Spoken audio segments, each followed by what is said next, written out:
When we think of space exploration, we picture certainty, telescopes peering into the cosmos, equations predicting trajectories, scientists nodding in agreement. But that's an illusion.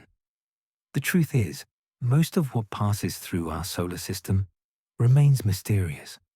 Objects appear without warning, behave in unexpected ways, and vanish before we fully understand them. Whole categories of phenomena slip past our instruments undetected, sometimes for weeks, sometimes forever.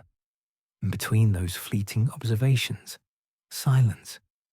It's in that quiet place, between what we see and what we comprehend, that the imagination stirs. What lies beyond the orbit of Neptune in the darkness where no probe has traveled? What kinds of objects drift through the space between stars, ejected from distant solar systems billions of years ago?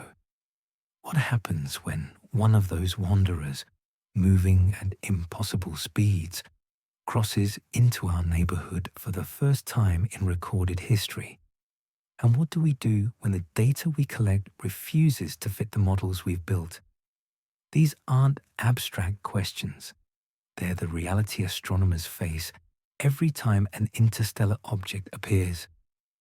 In 2017, Oumuamua became the first confirmed visitor from another star system, tumbling through on a trajectory that sparked years of debate.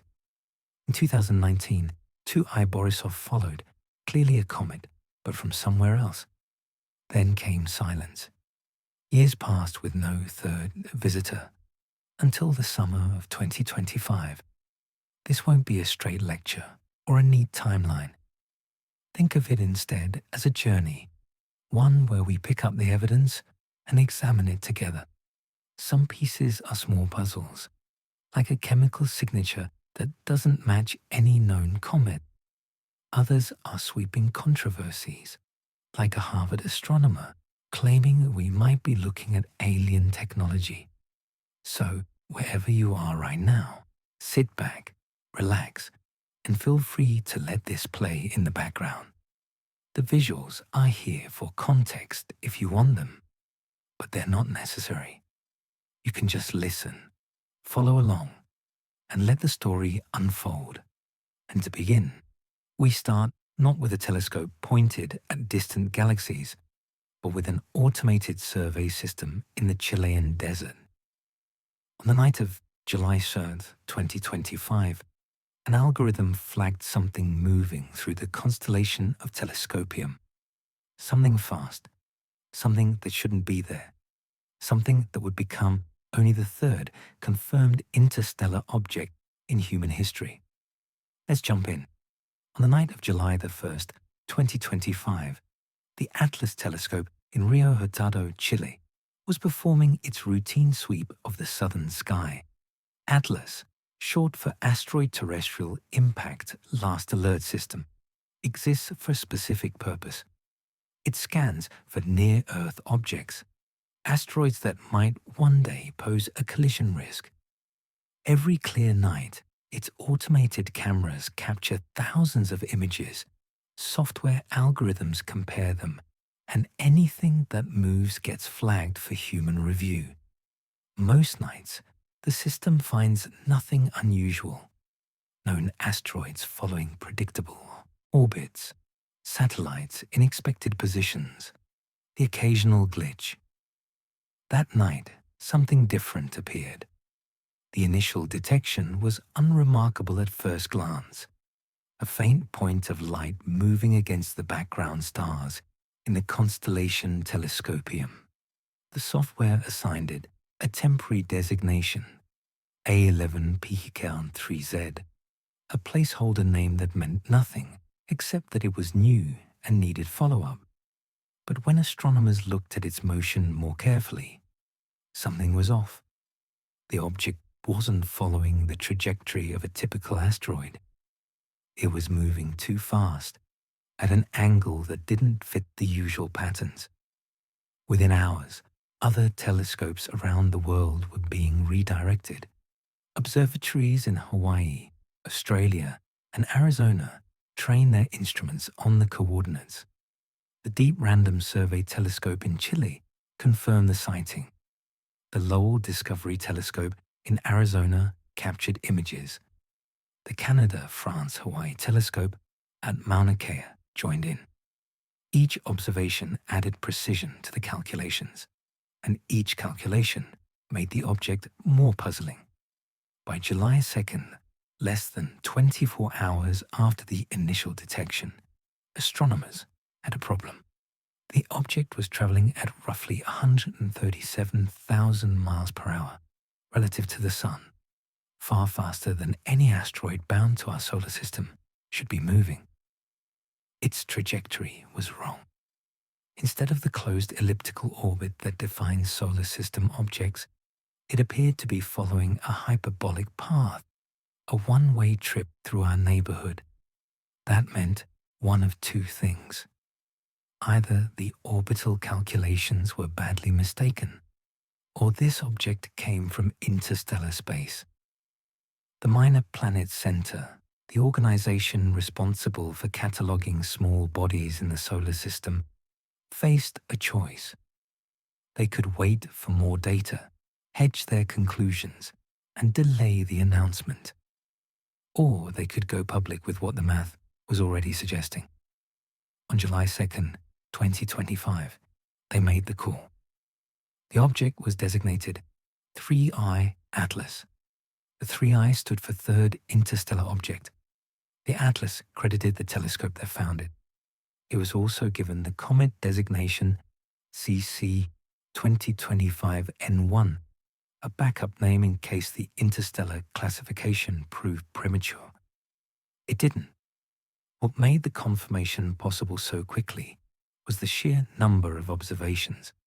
By the time the Minor Planet Center announced the designation, they had already collected 122 separate measurements from 31 different observatories scattered across the globe. That's an extraordinary response time. For comparison, when Oumuamua was discovered in 2017, it took weeks to accumulate enough data to confirm its interstellar nature. With 3's Atlas, the astronomical community moved faster, partly because the detection systems had improved, and partly because everyone knew what to look for after 2 previous interstellar visitors. But there was another factor that made the discovery notable. Researchers quickly realized that 3I Atlas had been visible for weeks before anyone noticed it. Archive searches turned up pre-discovery images. The Zwicky Transient Facility in California had photographed it multiple times between June 14th and June 29th, though the images weren't recognized as significant at the time. Atlas itself had captured the object as early as June 5th, more than 3 weeks before the official discovery. Amateur astronomer Sam Dean, combing through the archives, found even earlier sightings scattered across late May and early June. Why had it gone unnoticed for so long? The answer lies in where it was moving.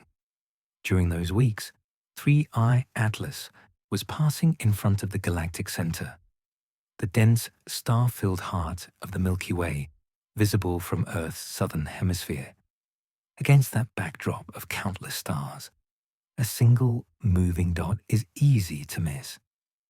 Automated detection systems struggle in crowded fields where every pixel contains light from multiple sources. It's like trying to spot a particular car in a traffic jam versus noticing it on an empty highway. The object had been there all along, hiding in plain sight. Astronomers who examined the early observations noted something else.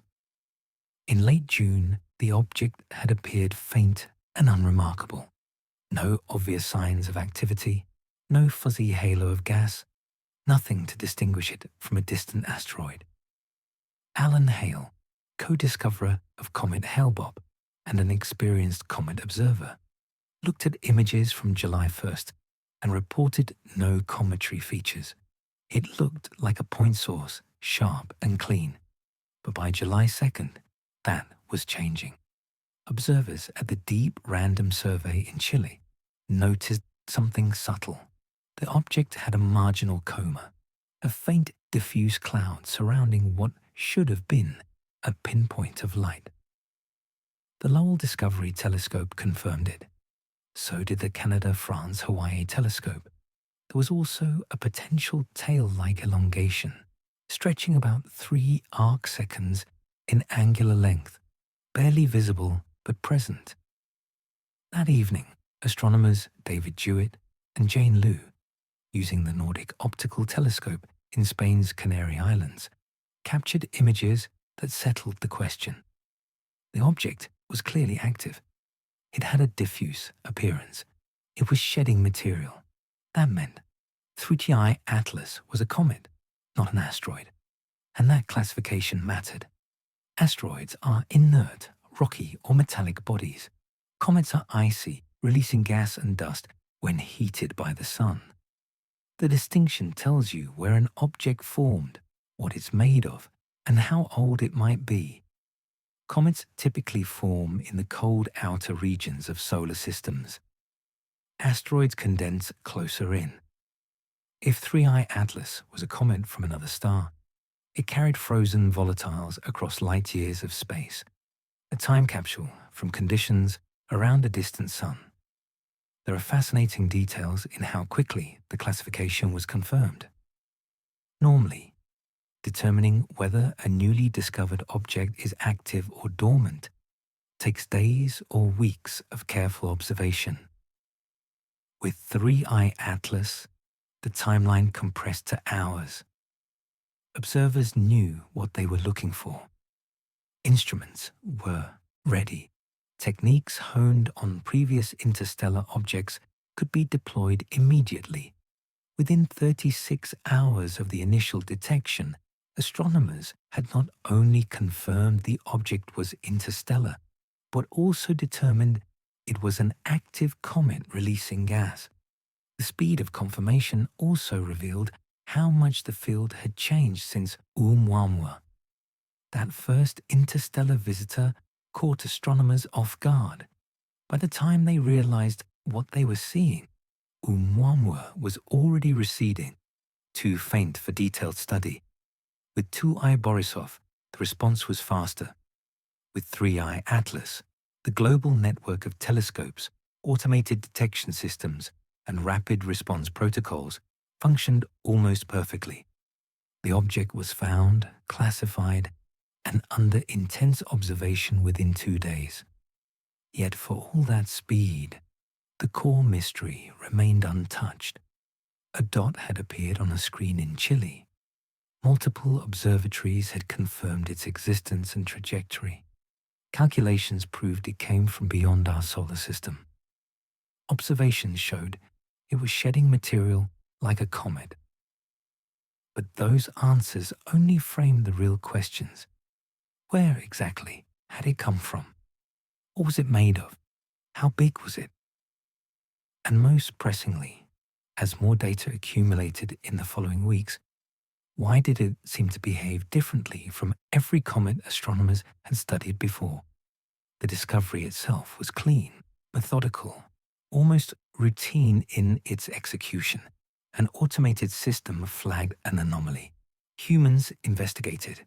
Calculations confirmed the initial suspicion. The announcement went out. But behind that procedural summary lay something stranger. For the third time in 8 years, an object from another star system had entered our solar system. For the third time, humanity had a chance to study something that formed around a different sun, carried chemical signatures from alien planetary systems, and offered a glimpse into how other corners of the galaxy build their worlds. The question astronomers faced wasn't just what 3I Atlas was, it was what its presence meant. 3 interstellar objects in less than a decade suggested these visitors might be more common than anyone had guessed. Or perhaps humanity's detection capabilities had simply improved enough to finally see what had always been there, passing through unnoticed. Either way, the discovery marked a moment. The hunt was on. Telescopes around the world locked onto the coordinates. Data began streaming in. And within weeks, that data would reveal things no one anticipated. After identifying a moving object, the next question is always the same. Where is it going? But with 3i Atlas, the more urgent question became, where did it come from? The answer was written in its motion, in the arc it was drawing across our solar system. And that arc was impossibly steep. Astronomers measure orbits using a value called eccentricity. It's a number that describes the shape of an object's path. A perfect circle has an eccentricity of 0. Most planets orbit with eccentricities close to 0, traveling in nearly circular paths around the Sun. Comets from the Oort cloud, the distant shell of icy bodies surrounding our solar system, typically have eccentricities between 0.9 and 1.0, highly elongated ellipses that bring them close to the Sun before sending them back into the outer darkness for thousands of years. These are closed orbits. The objects remain gravitationally bound to the Sun, destined to return. Anything with an eccentricity above 1.0 is different. It's on a hyperbolic trajectory, an open path that doesn't loop back. The object enters the solar system, swings past the Sun once, and keeps going, never to return. For something to follow such a path, it must be moving faster than the Sun's gravity can capture it. In practical terms, an eccentricity above 1.0 means the object came from somewhere else and is only passing through. When astronomers calculated the orbital parameters for 3i Atlas, the result was unambiguous. The eccentricity measured 6.2, not 1.1 or 1.5, where measurement uncertainty might leave room for debate, but 6.2, a value so far into hyperbolic territory that no calculation error could explain it away. For context, Oumuamua, the first interstellar object, had an eccentricity of about 1.2. The second, 2i Borisov, came in at 3.6. Both were clearly interstellar. 3i Atlas, with an eccentricity nearly twice that of Borisov, left no doubt whatsoever.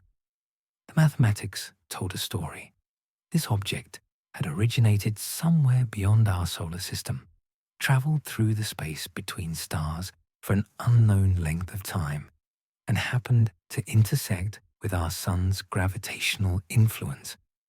It would swing through our neighborhood once, curve around the Sun, and then continue outward on a trajectory that would take it back into interstellar space.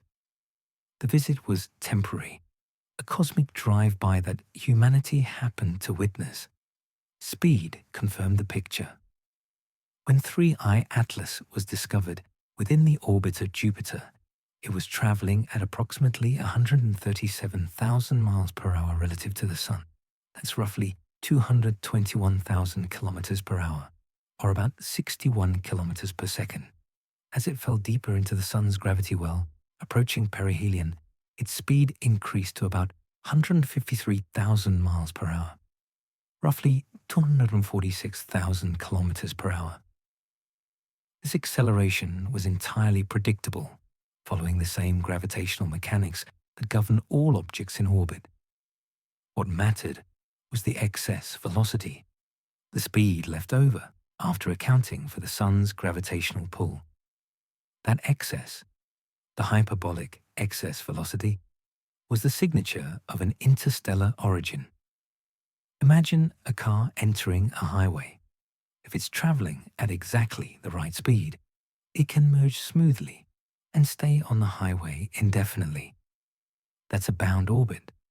If it's moving slightly faster, it might travel along the highway for a while before the curve of the road sends it off an exit ramp. That's a weakly hyperbolic orbit. 3i Atlas wasn't traveling slightly faster.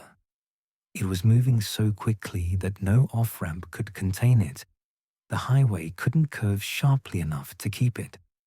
It was passing through, not joining the flow.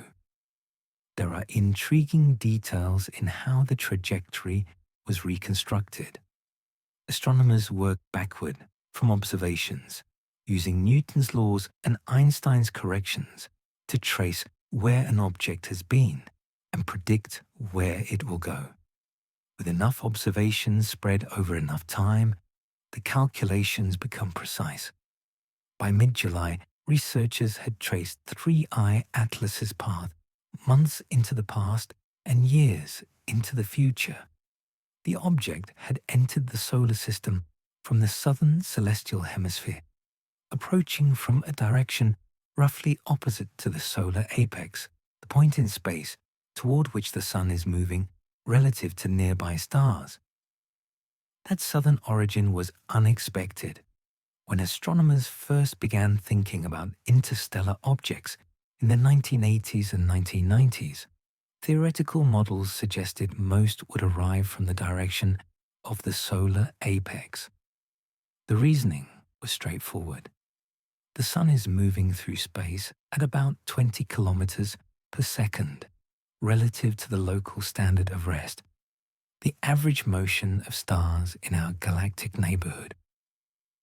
Objects drifting randomly through the galaxy should encounter us most frequently from the direction we're heading.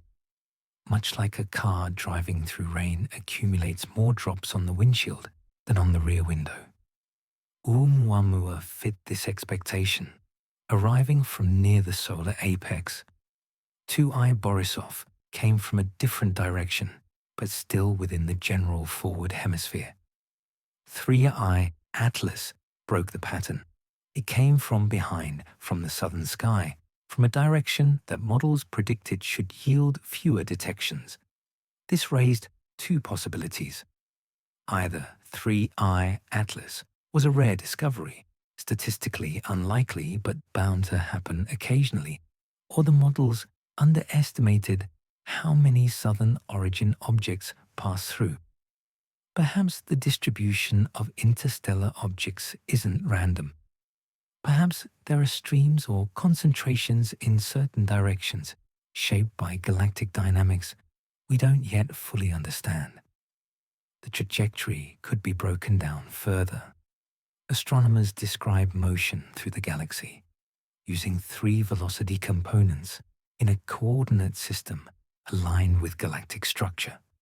The U component measures radial motion, velocity toward or away from the galactic center. The V component measures motion in the direction of galactic rotation. The W component measures motion perpendicular to the galactic plane, up or down relative to the disk of the Milky Way.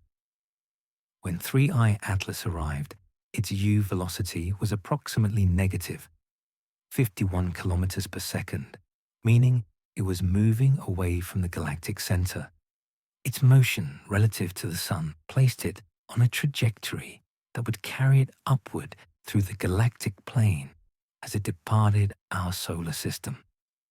These numbers aren't just abstract coordinates. They encode information about where the object might have originated. By tracing the velocity components backward through galactic space, accounting for the gravitational influence of the Milky Way's mass distribution, astronomers can estimate which part of the galaxy 3I Atlas might have come from. Calculations are imprecise, limited by uncertainties in galactic models and the object's velocity measurements, but they suggest an origin somewhere in the galactic disk, potentially from a stellar system, tens or hundreds of light years away. Pinpointing a specific source star is impossible with current data. Too many stars fit the general trajectory, and small uncertainties in velocity propagate into enormous uncertainties over interstellar distances. What makes the mathematical proof so compelling is its independence from any assumptions about the object's nature. Eccentricity doesn't depend on whether the object is a comet or an asteroid, icy or rocky, large or small. It depends only on the trajectory, which is measured directly from observations of position over time. The orbital elements derived from those observations yield the eccentricity, and the eccentricity definitively places the object's origin beyond the solar system. There's no wiggle room in the math. The numbers don't lie. Visualize it this way. Imagine plotting the solar system on a flat plane with the sun at the center and planetary orbits as concentric circles. Now trace the path of 3I Atlas. It enters from below the plane at a steep angle, curves past Mars's orbit, swoops around the sun just outside Mars's perihelion distance, and exits at a different angle, climbing back out of the plane. The curve is smooth, following gravitational laws precisely, but it never closes. The line extends infinitely in both directions, entering from interstellar space and returning to interstellar space. That open curve is the signature of a visitor. By the time astronomers finished refining the orbital calculations in late July, the parameters were well constrained. Perihelion, the closest approach to the Sun, would occur on October 29, 2025, at a distance of about 1.4 astronomical units, roughly 210 million kilometers. That's just inside the orbit of Mars.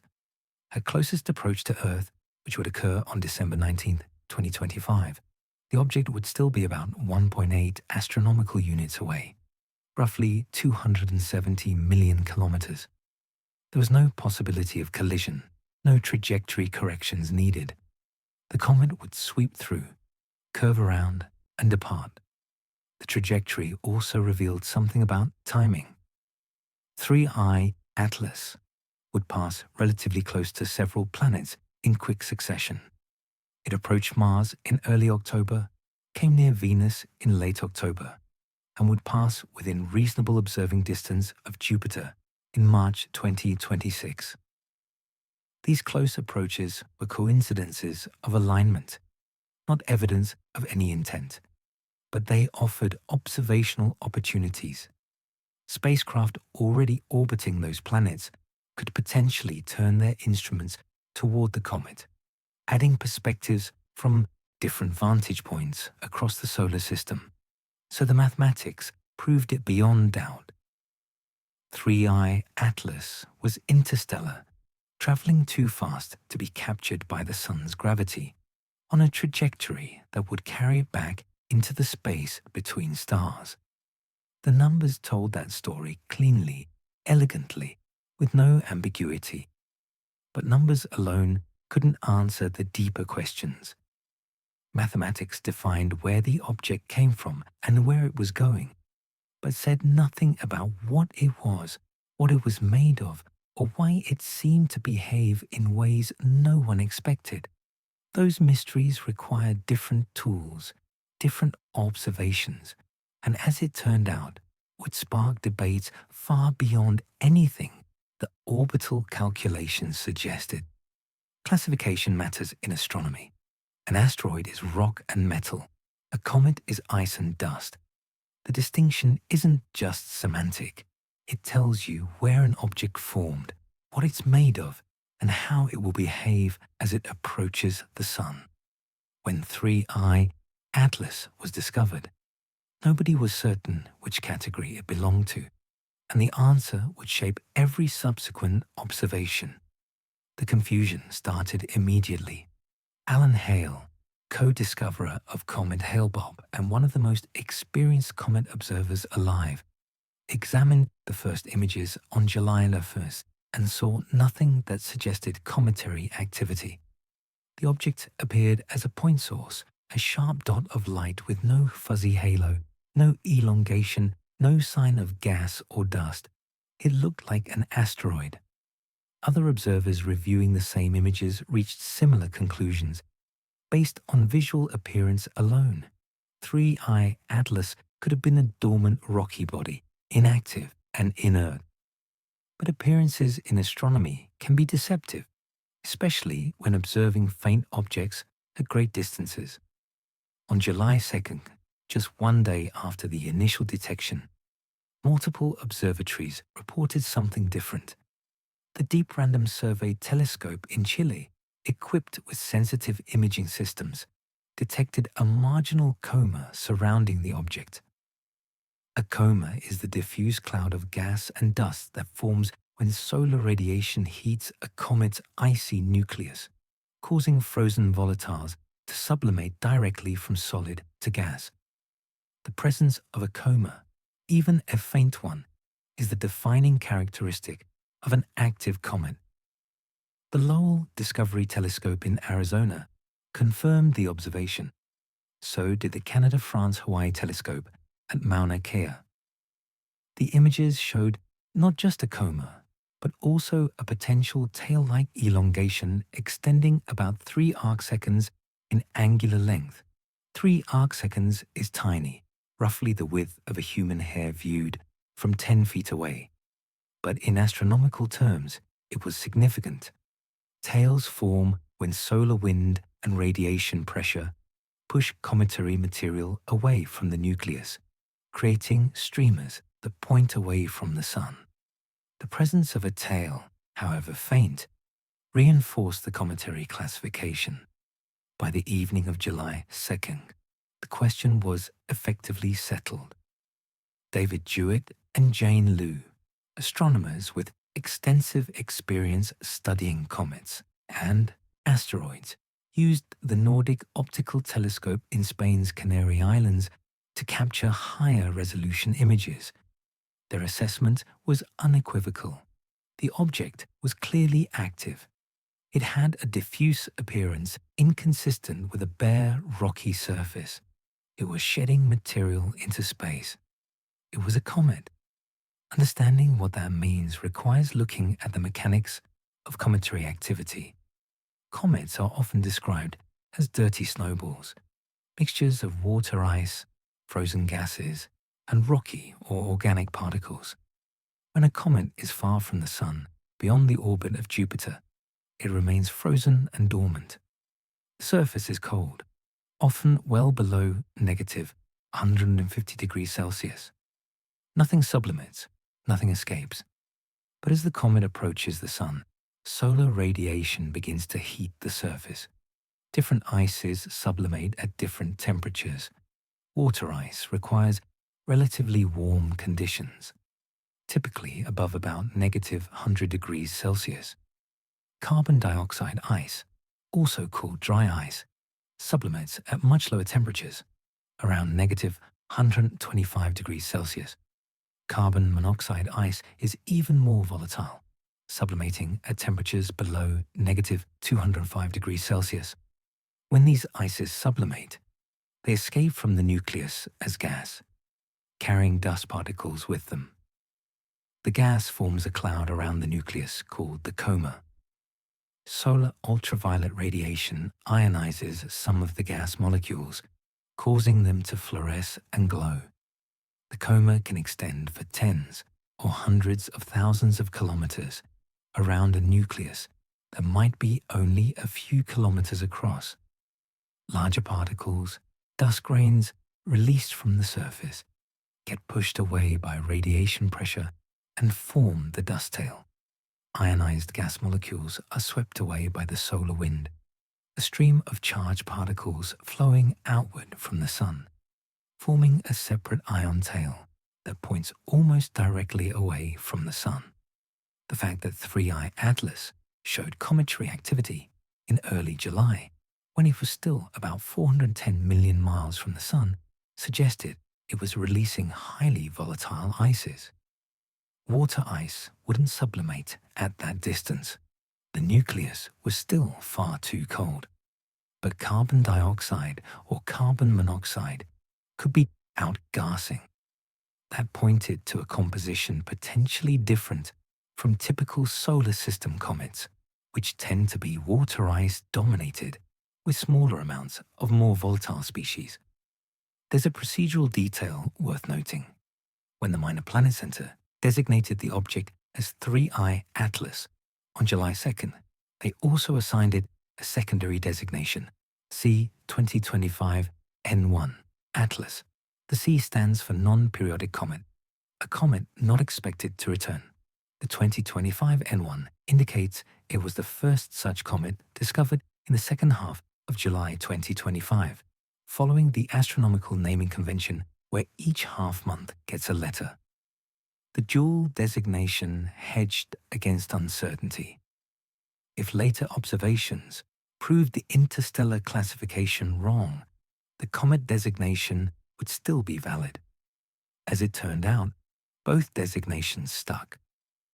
The confirmation of cometary activity resolved one question but opened others. Asteroids and comets form in different regions of solar systems. Asteroids typically condense in the warmer inner regions, where volatile ices can't survive. Comets form in the colder outer regions, beyond what's called the snow line, the distance from a star where water ice remains stable. In our solar system, the snow line sits somewhere between Mars and Jupiter. Beyond it, ices condense onto growing planetesimals. Inside it, those ices evaporate, leaving only rock and metal. If 3I Atlas was a comet, it had formed in the outer reaches of another planetary system, in the cold zone where ices could accumulate. It might have originated in that system's equivalent of the Kuiper Belt, the region beyond Neptune, where icy bodies orbit in relative stability. Or it could have come from something like the Oort cloud, a vast spherical shell of comets surrounding a star at enormous distances. Wherever it formed, something had ejected it. Gravitational interactions with a giant planet, a close encounter with a passing star, or the slow erosion of its orbit by galactic tides could have kicked it out of its home system and sent it drifting through interstellar space. The timeline of discovery and classification compressed what normally takes weeks into hours. With Oumuamua, the first interstellar object, observers struggled to determine its nature. It showed no obvious cometary activity, no coma, no tail. Some argued it was an asteroid. Others suggested it might be a dormant comet, an icy body with its volatiles depleted or buried beneath an insulating crust. The debate continued for months. With 2I Borisov, the classification came easier. It was clearly active, clearly a comet, behaving much like comets from our own solar system. 3I Atlas fell somewhere between those extremes.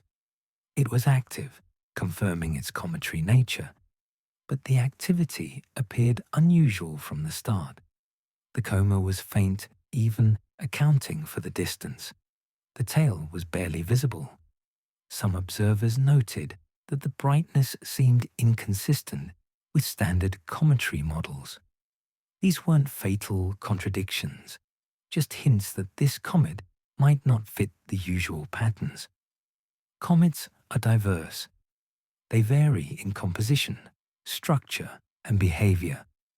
A comet from another star system might reasonably be expected to differ from those formed around our Sun. Still, the classification mattered because it directed how astronomers approached the object. Knowing it was a comet meant spectroscopic analysis of the coma could reveal its chemical composition. It meant predicting how the brightness would change as it approached the Sun, warming and releasing more material. It meant understanding that the object was fragile, held together by weak gravitational forces and possibly the frozen cohesion of ices rather than the solid structural integrity of rock. Comets can fragment, break apart under thermal stress or tidal forces. That possibility would become relevant later. By mid-July, the cometary classification was accepted across the astronomical community. The object had a coma. It had a tail. It was releasing gas and dust. The evidence was clear. But beneath that consensus, unease was growing. The composition data coming in from spectroscopic observations showed unexpected features. The behavior as 3I Atlas continued its approach toward the Sun didn't quite match predictions, and within weeks those discrepancies would fuel speculation far beyond anything the initial classification debate suggested. What began as a straightforward question, asteroid or comet, had been answered, but that answer led directly to harder questions about composition, structure, and origin. The classification told astronomers what kind of object they were observing. It said nothing about why this particular comet, from this particular unknown star system, seemed to carry signatures that didn't match anything they'd seen before. Size should be straightforward in astronomy. Measure the brightness, account for distance, apply assumptions about how reflective the surface is, and calculate the diameter. For asteroids observed in reflected sunlight, this method works reasonably well. For comets, it's more complicated because brightness comes partly from reflected sunlight and partly from the glowing coma. But with enough observations and careful modeling, astronomers can usually separate the nucleus from the surrounding material and estimate its size. With 3I Atlas, none of that worked as expected. The first size estimates emerged in early July, based on the initial brightness measurements. Astronomer Matthew Seligman and colleagues performed calculations assuming the object was asteroid-like, with a standard albedo of 0.05, meaning it reflected about 5% of the light hitting it. That's typical for dark, carbon-rich asteroids. Under those assumptions, the brightness suggested a diameter of roughly 10 to 20 kilometers.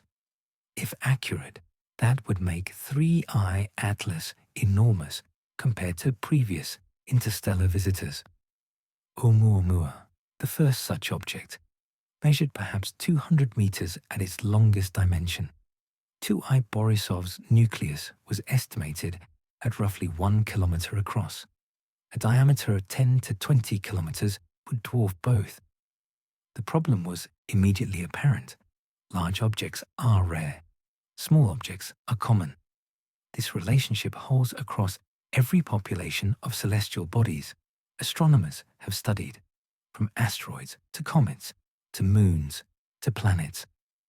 For every object 10 kilometers across, there should be thousands of objects 1 kilometer across, and millions of objects 100 meters across.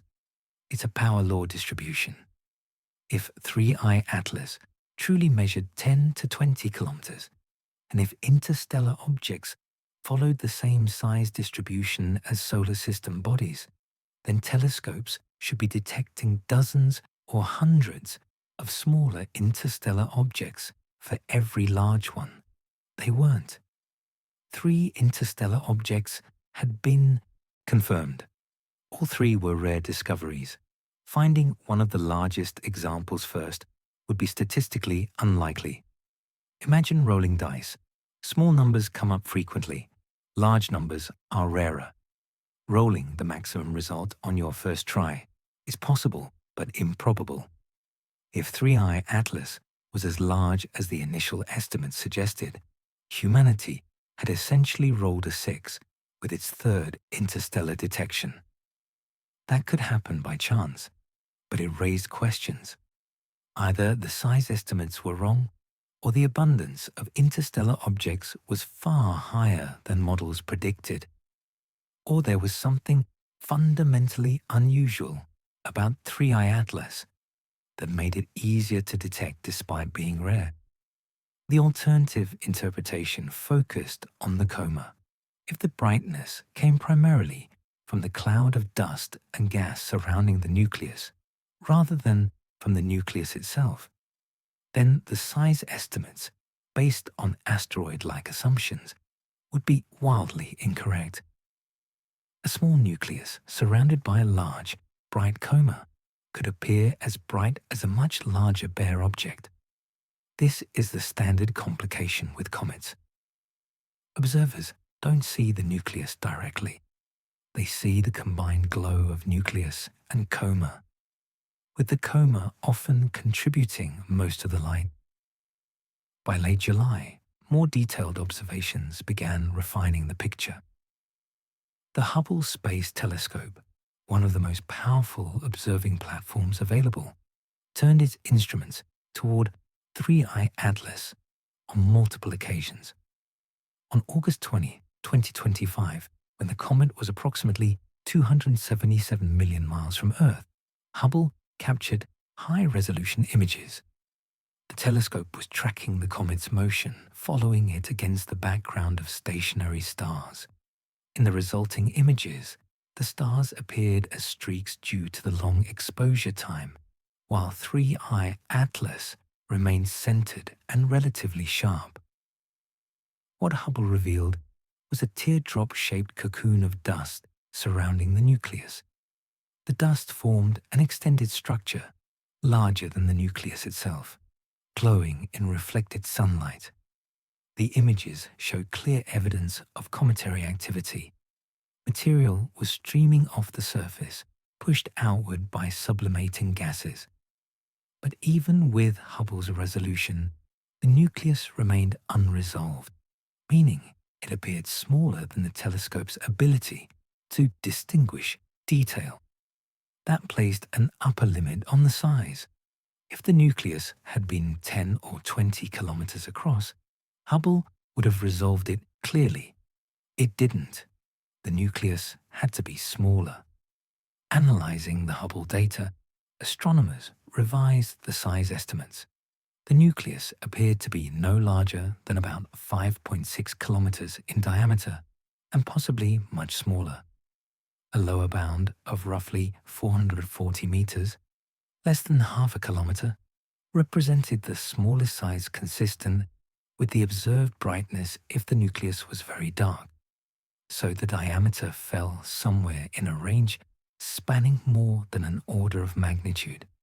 It could be as small as 440 meters or as large as 5.6 kilometers. That's the difference between a small asteroid and a moderately sized comet nucleus. The uncertainty frustrated efforts to characterize the object. Size matters for understanding mass, and mass determines gravitational binding energy, which in turn affects how easily a comet can fragment or shed material. Size also constrains formation scenarios. Small objects are easier to eject from planetary systems. Large objects require more energetic perturbations.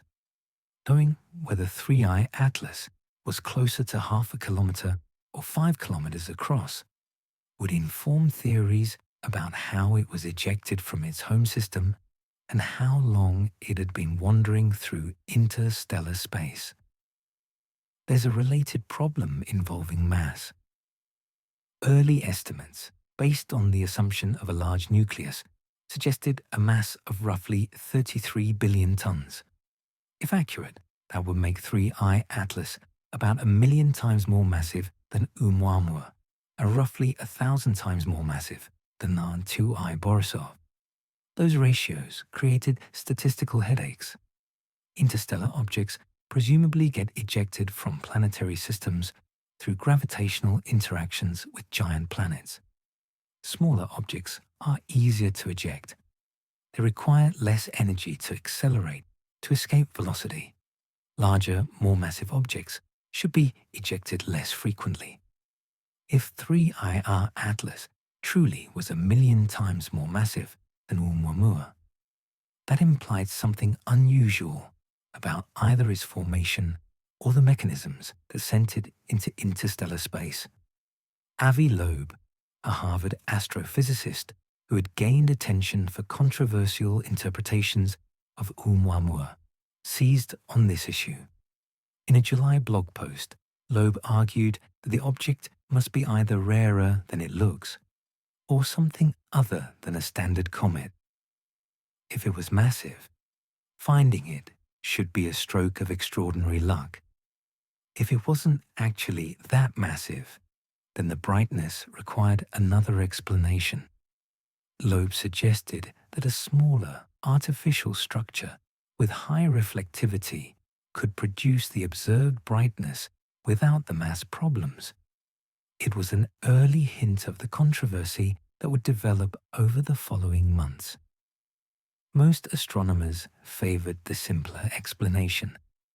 The nucleus was smaller than initial estimates suggested, probably on the lower end of the Hubble constraint range, and most of the brightness came from the extensive coma. Comets vary widely in how much dust they produce relative to gas. Some are gas-rich with thin, dusty comas.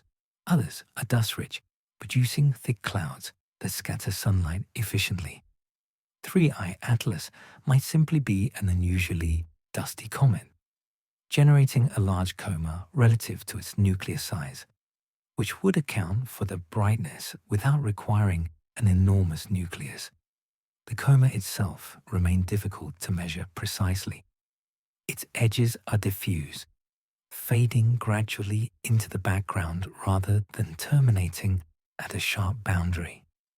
Different instruments, using different wavelengths and exposure times, yielded different estimates of the coma's extent. Some observations suggested it stretched for tens of thousands of kilometers.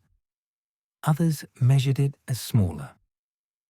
The variability might reflect real changes as the comet's activity increased approaching perihelion, or it might simply reflect measurement uncertainties and differing definitions of where the coma ends. What frustrated researchers was the inability to image the nucleus directly, separate from the coma. With solar system comets, spacecraft missions have flown close enough to photograph nuclei in detail, revealing their shapes, surface features, and rotation. The Rosetta mission to Comet 67P Churyumov-Gerasimenko, for instance, orbited the comet for months, mapping every boulder and cliff.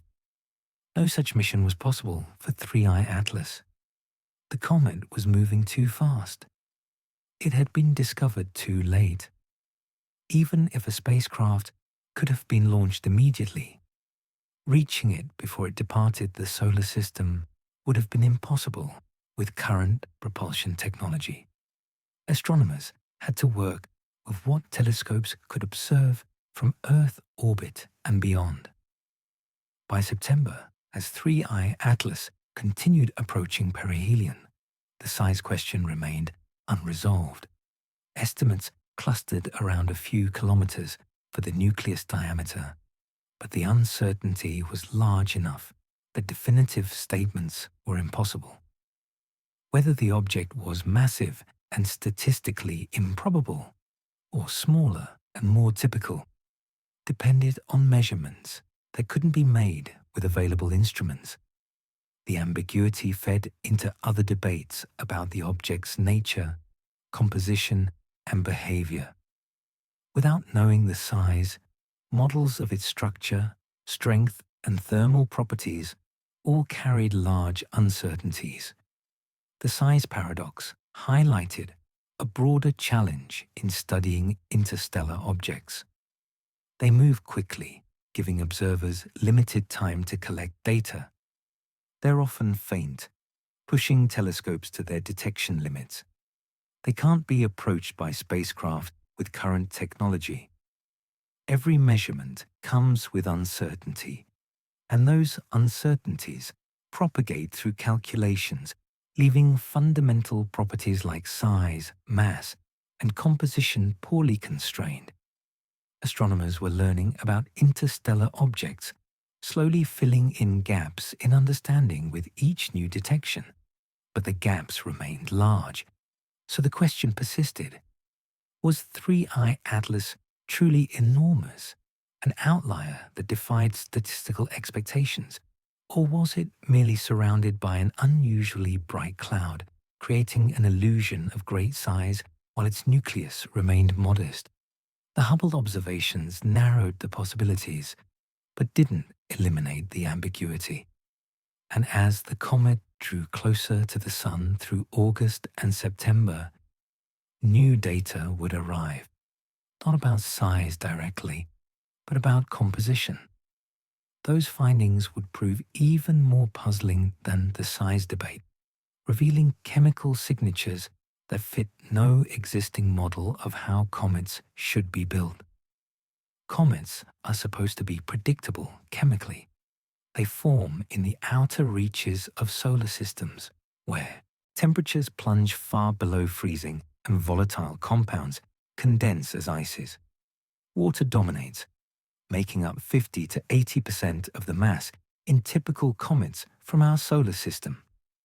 Carbon dioxide, carbon monoxide, methane, ammonia, and other frozen gases contribute smaller amounts.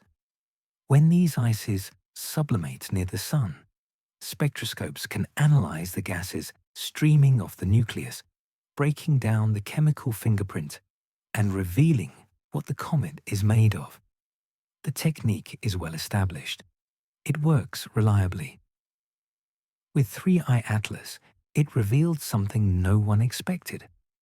The first spectroscopic observations came in late July and early August as the comet's activity increased. Multiple instruments, both ground-based and space-based, began capturing the light from the coma and splitting it into component wavelengths. Each chemical species absorbs and emits light at characteristic frequencies. Water molecules produce specific spectral lines. Carbon dioxide produces different lines. By measuring which lines appear and how strong they are, astronomers can determine the relative abundance of different molecules. NASA's SPHERICS mission, the spectrophotometer for the history of the universe, epoch of ionization and ICES Explorer, observed 3IR Atlas for about a week in August. The spacecraft's instruments are designed to study ICES on distant objects, making it well suited for analyzing cometary composition. The data it returned was striking. The coma was dominated by carbon dioxide, not water. By mass, the gas plume appeared to be roughly 87% carbon dioxide, 9% carbon monoxide, and only 4% water, 4%. For context, water typically makes up the majority of gas released by active comets in our solar system. Comet Halley, one of the most studied comets, shows water as the dominant volatile. Comet 67P Churyumov-Gerasimenko, visited by the Rosetta spacecraft, also vents primarily water vapor. Even 2I Borisov, the previous interstellar comet, showed water signatures consistent with solar system comets. Finding a comet where carbon dioxide outweighed water by a factor of more than 20 was unprecedented. The composition suggested something fundamental about where and how 3I Atlas formed. In our solar system, the relative abundance of ices depends on distance from the Sun during formation and the temperature history of the protoplanetary disk. Water ice condenses at relatively high temperatures, forming abundantly in the region beyond the snowline. Carbon dioxide ice requires colder conditions. Carbon monoxide ice is even more volatile, condensing only in the coldest outer regions. A comet dominated by carbon dioxide and carbon monoxide, with minimal water, would have formed in an extremely cold environment, farther from its parent star than typical comet formation zones. This raised questions about the planetary system that ejected 3IR Atlas. Was it a system with a different architecture than ours, where the comet formation zone was unusually cold? Or had 3I Atlas originated in the very outer reaches of a system, perhaps in an Oort cloud equivalent, where temperatures never rose high enough for significant water ice accumulation.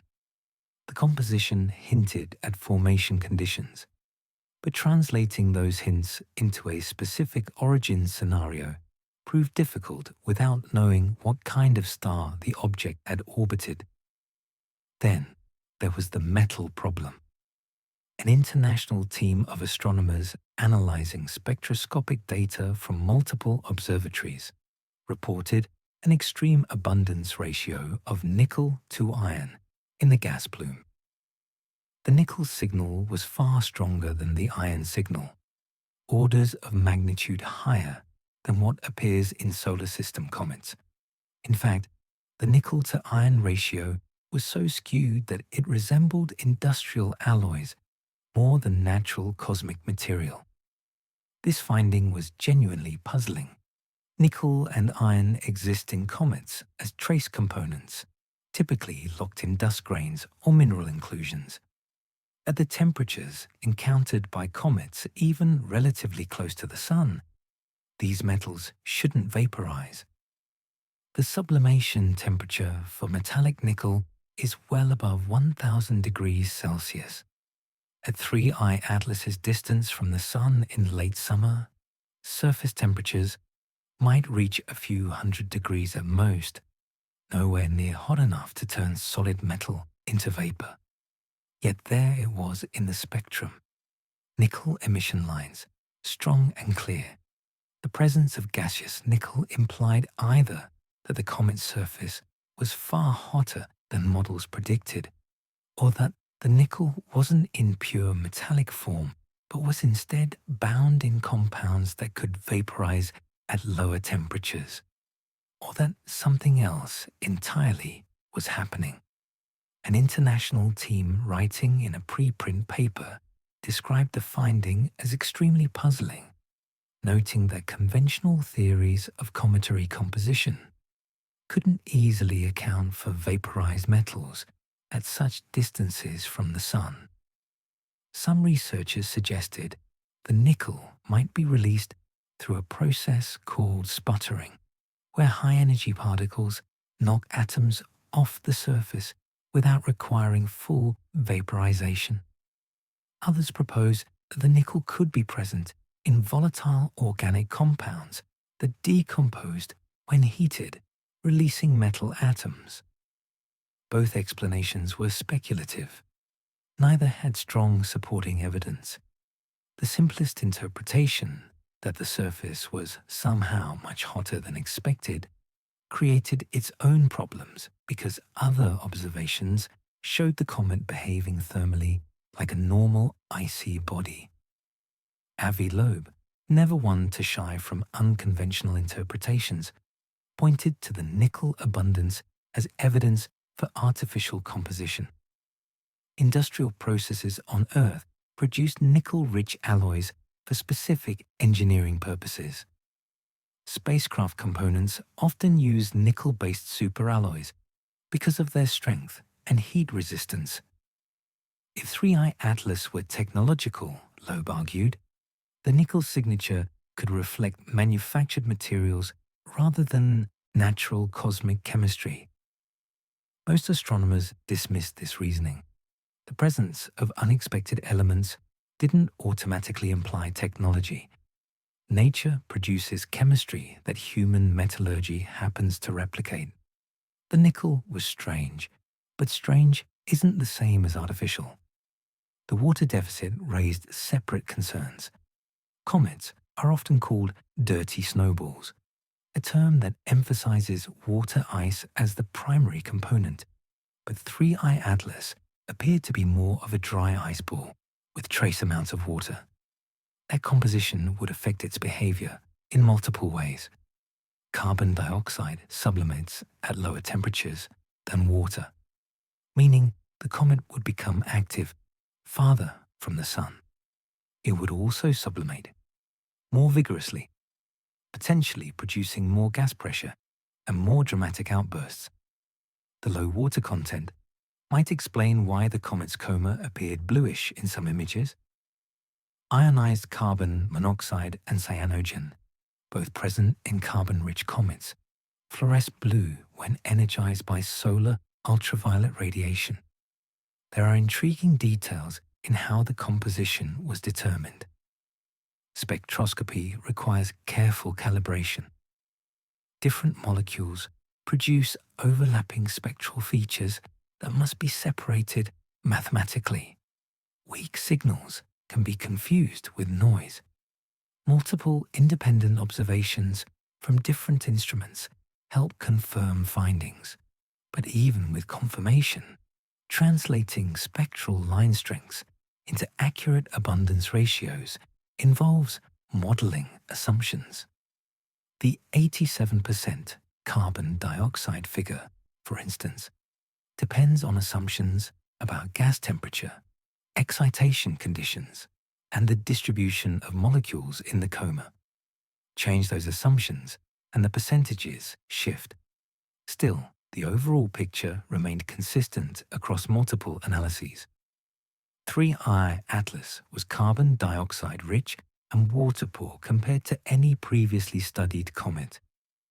The exact percentages might be uncertain, but the qualitative conclusion was solid. This was a dry comet, chemically distinct from the water-rich bodies populating our solar system's comet reservoirs. That distinctiveness hinted at diversity in planetary systems.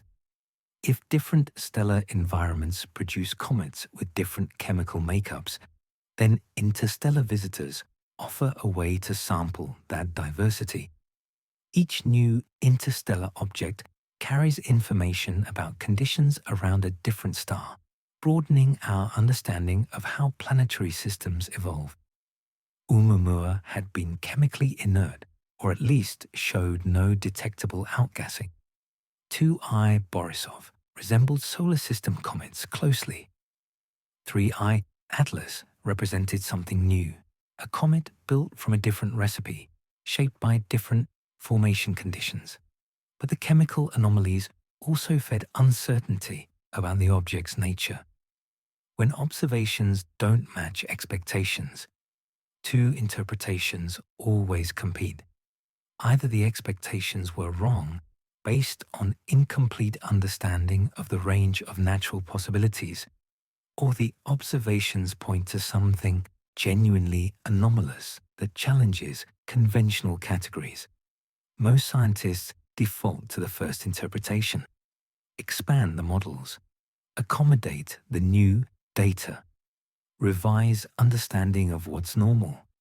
A minority considers the second interpretation, that the anomaly might signal something outside normal categories entirely. The composition data landed in that ambiguous space, strange enough to notice, strange enough to spark debate, but not necessarily strange enough to overturn decades of comet science. Carbon dioxide-dominated comets might simply be rare in our solar system, but common elsewhere. Nickel emission might reflect chemistry that standard models don't fully capture. The low water content might be typical for comets formed in the outer regions of certain types of planetary systems. All of these explanations were plausible. None required abandoning the framework of natural comet formation and evolution. And yet the strangeness accumulated, the unusual trajectory, the unexpected size ambiguity, now chemical signatures that fit no template. Each individual anomaly could be explained. Taken together, they created a pattern of the unexpected. Whether that pattern meant anything beyond natural diversity, or whether it pointed towards something more exotic, would become one of the most contentious questions in astronomy over the following months. The composition findings emerged gradually through August and early September as more telescopes contributed data and more analysis refined the initial results. By the time 3I Atlas reached perihelion in late October, the chemical picture was well established. The comet was dry, metal-rich, and compositionally unlike any object previously studied in detail. The findings challenged assumptions and opened questions about the formation environments in other stellar systems. But for some observers, those findings suggested something else entirely.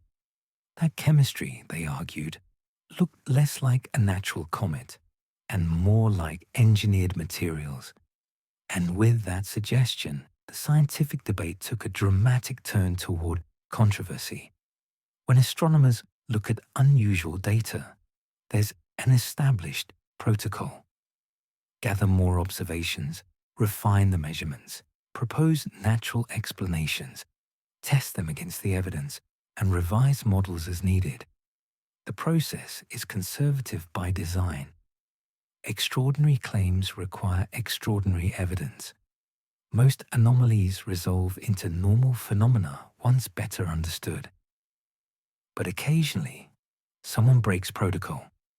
They look at the same data and suggest something that most colleagues won't seriously consider. That's what happened on July 16, 2025, when Avi Loeb posted a paper to the arXiv preprint server with a title that bypassed scientific caution entirely. Is the interstellar object 3I Atlas alien technology? Loeb was no stranger to controversy. As a professor of science at Harvard University and former chair of the astronomy department, he held credentials that commanded respect. But since 2017, when Oumuamua became the first confirmed interstellar visitor, Loeb had built a reputation for suggesting that puzzling astronomical objects might be spacecraft.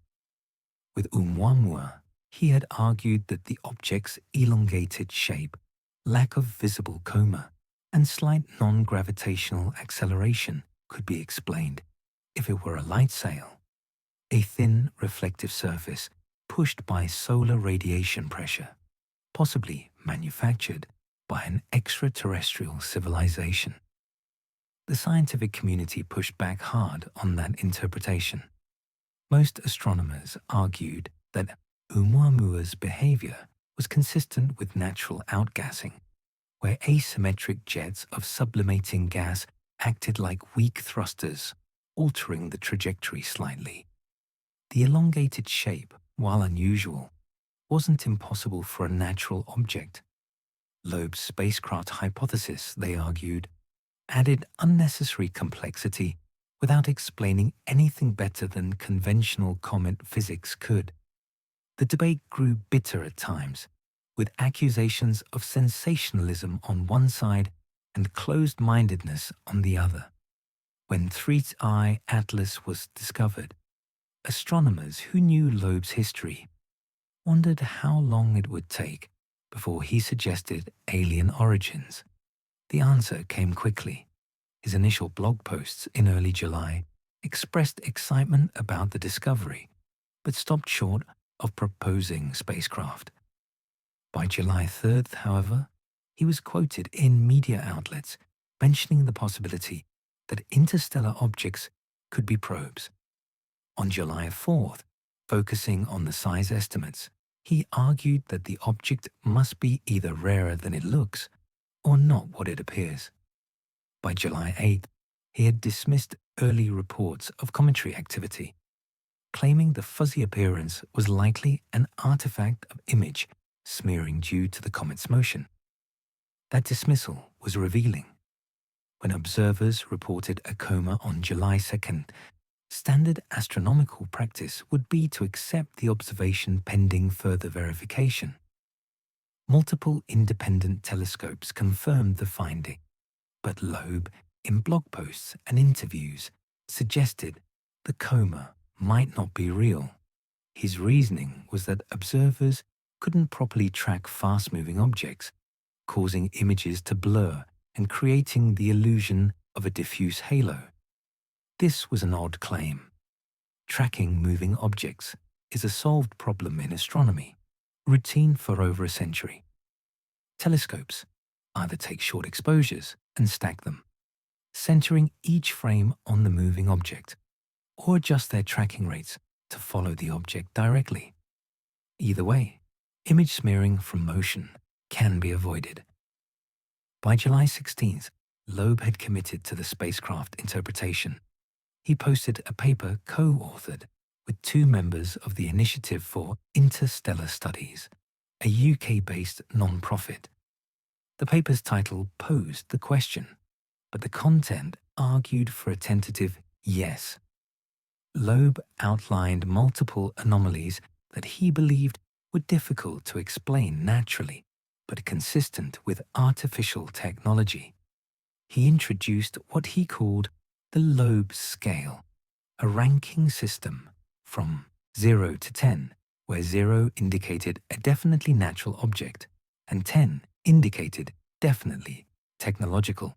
He assigned 3I Atlas a rank of 4, later revised upward as more data accumulated. The anomalies Loeb identified included the object's alignment with the ecliptic plane, its size and mass estimates, its trajectory bringing it close to Mars and Jupiter, the timing of its perihelion passage when it would be hidden behind the Sun from Earth's perspective, the unusual chemical composition, and the anti-tail observed in late summer. Each anomaly, Loeb argued, could be explained individually through natural processes, but together they formed a pattern suggestive of design rather than chance. The ecliptic alignment struck Loeb as particularly significant. The ecliptic is the plane of Earth's orbit around the Sun, and most solar system planets orbit close to this plane. 3I Atlas's trajectory brought it within about 5 degrees of the ecliptic.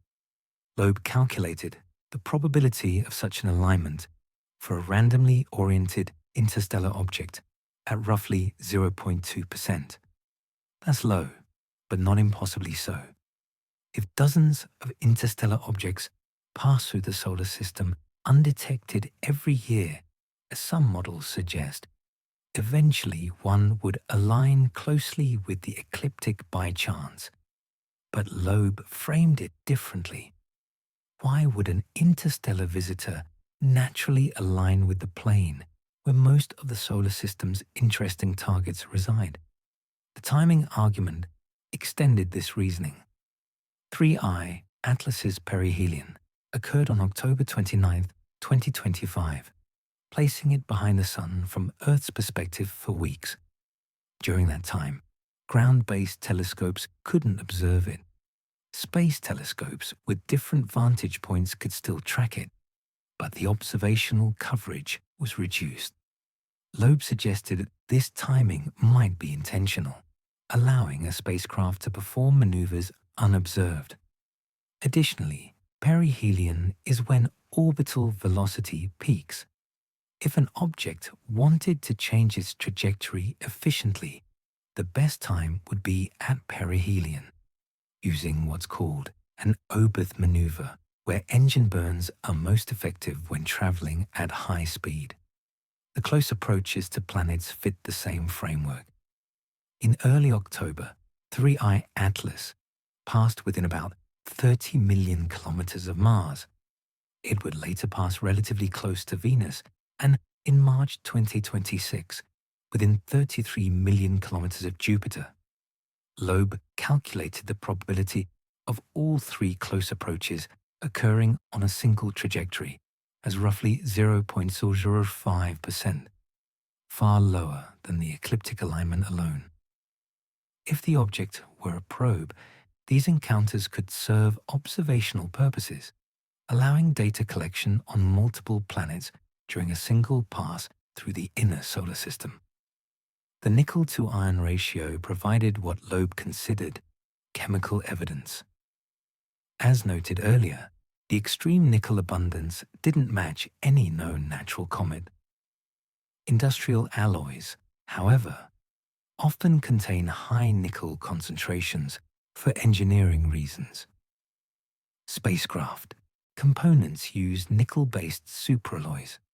The chemical signature, Loeb argued, could reflect manufactured materials. The low water content also fit this interpretation. Artificial structures wouldn't be built from water ice. They might incorporate carbon dioxide for cooling systems or fuel, but water would be unnecessary. Loeb also highlighted what he called the object's large apparent size and corresponding mass. If the initial estimates of 10 to 20 kilometers were accurate, the object would be far more massive than expected for a random interstellar visitor. But if it were a constructed object, perhaps a mothership designed for long-duration interstellar travel, the large size might be intentional, providing space for propulsion systems, power generation, habitation, or cargo. The size problem, intractable for natural comets, became an argument for artificiality. He suggested the object might release smaller probes, mini-drones, that could explore individual planets while the main craft continued its trajectory. Perihelion would be an optimal time for such a deployment, with the probes using gravity's assists from their launches to reach various targets. This speculative scenario explained why no propulsion signature had been detected from 3I Atlas itself. The main structure could be coasting, while smaller active vehicles performed the actual reconnaissance. The reaction from the broader astronomical community was swift and largely negative. Chris Lintott, an astronomer at the University of Oxford, described the paper as disappointing, arguing it distracted from legitimate science. Samantha Lawler, an astronomer at the University of Regina, invoked Carl Sagan's principle that extraordinary claims require extraordinary evidence, noting that Loeb's evidence was absolutely not extraordinary. The website Live Science reported that the overwhelming consensus among astronomers was that 3I Atlas is a comet, with many researchers frustrated that Loeb's speculation was drawing attention away from actual scientific investigation. Jason Wright, an astronomer at Penn State who studies SETI and technosignatures, took the time to write detailed rebuttals on his blog. Wright pointed out specific errors in Loeb's reasoning, including the dismissal of the coma based on image tracking concerns that any undergraduate astronomy student would know how to handle. Wright argued that the anomalies Loeb identified weren't actually anomalous when understood in proper context. Extreme polarization, unusual water abundance, and rapid brightening were all consistent with a comet from another stellar system having slightly different composition or structure than solar system comets. None required invoking spacecraft. David Kipping and Scott Manley, scientists with large public followings, criticized Loeb's statistical analyses. The probability calculations, they argued, were flawed because they treated independent variables as though their joint probability was meaningful without properly accounting for selection effects. Additionally, Loeb had provided no mechanism explaining why a spacecraft would exhibit the specific anomalies he identified. Why would alien technology show high nickel emissions? Why would it release carbon dioxide? The theory explained nothing that natural processes couldn't explain better. Despite the criticism, Loeb defended his approach. In blog posts and interviews, he emphasized that he wasn't claiming 3I Atlas was definitely artificial, only that the possibility should be seriously investigated rather than dismissed. He framed his position as open-mindedness in the face of conservative scientific culture that reflexively rejected unconventional ideas. Science, he argued, progresses by considering all possibilities and letting evidence decide. Most astronomers countered that the evidence overwhelmingly supported a natural comet, and that investigating fringe possibilities without strong justification wasted resources and misled the public. The media coverage amplified the controversy. Tabloids ran headlines about alien motherships. Mainstream outlets described Loeb's hypothesis as provocative or bold. Social media erupted with debates, memes, and speculation. Some supported Loeb's willingness to challenge orthodoxy. Others accused him of attention-seeking and damaging public trust in science. The whole episode became a case study in how scientific debates play out when one researcher breaks with community norms and takes an argument directly to the public. For scientists working on 3I Atlas observations, the controversy was a distraction. They were trying to collect data, refine measurements, and understand a genuinely interesting object. The spacecraft hypothesis, in their view, added noise to the signal. It complicated efforts to communicate findings to the public, who now wondered whether every new observation supported or refuted Loeb's claims. It forced them to address questions about aliens when they wanted to discuss chemistry, physics, and planetary formation. The debate also highlighted tensions within the scientific community about how to handle speculation. Some argued that scientists should feel free to propose radical ideas as long as they frame them properly. Loeb claimed he was simply exploring a hypothesis, not asserting it as fact. Others argued that scientists have a responsibility to proportion their confidence to the evidence, and that promoting low probability explanations without strong justification confuses the public about how science works. The disagreement went beyond 3I Atlas to fundamental questions about scientific communication in an era when researchers can bypass peer review and speak directly to audiences through blogs, social media, and friendly journalists. By late July, the lines were drawn. Loeb continued posting updates on his blog, tracking new observations, and arguing they supported his anomaly list.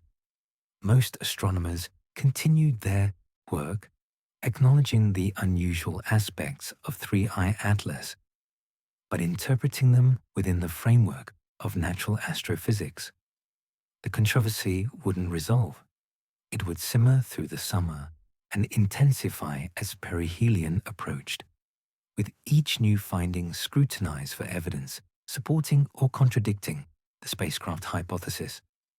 The scientific debate had become entangled with personality, media dynamics, and public fascination with the possibility of alien intelligence. And through it all, 3I Atlas continued its trajectory, indifferent to the arguments about its nature, moving toward its closest approach to the Sun, where whatever it was would face its greatest test. Orbital mechanics are impersonal. An object follows the path determined by its velocity and the gravitational fields it encounters.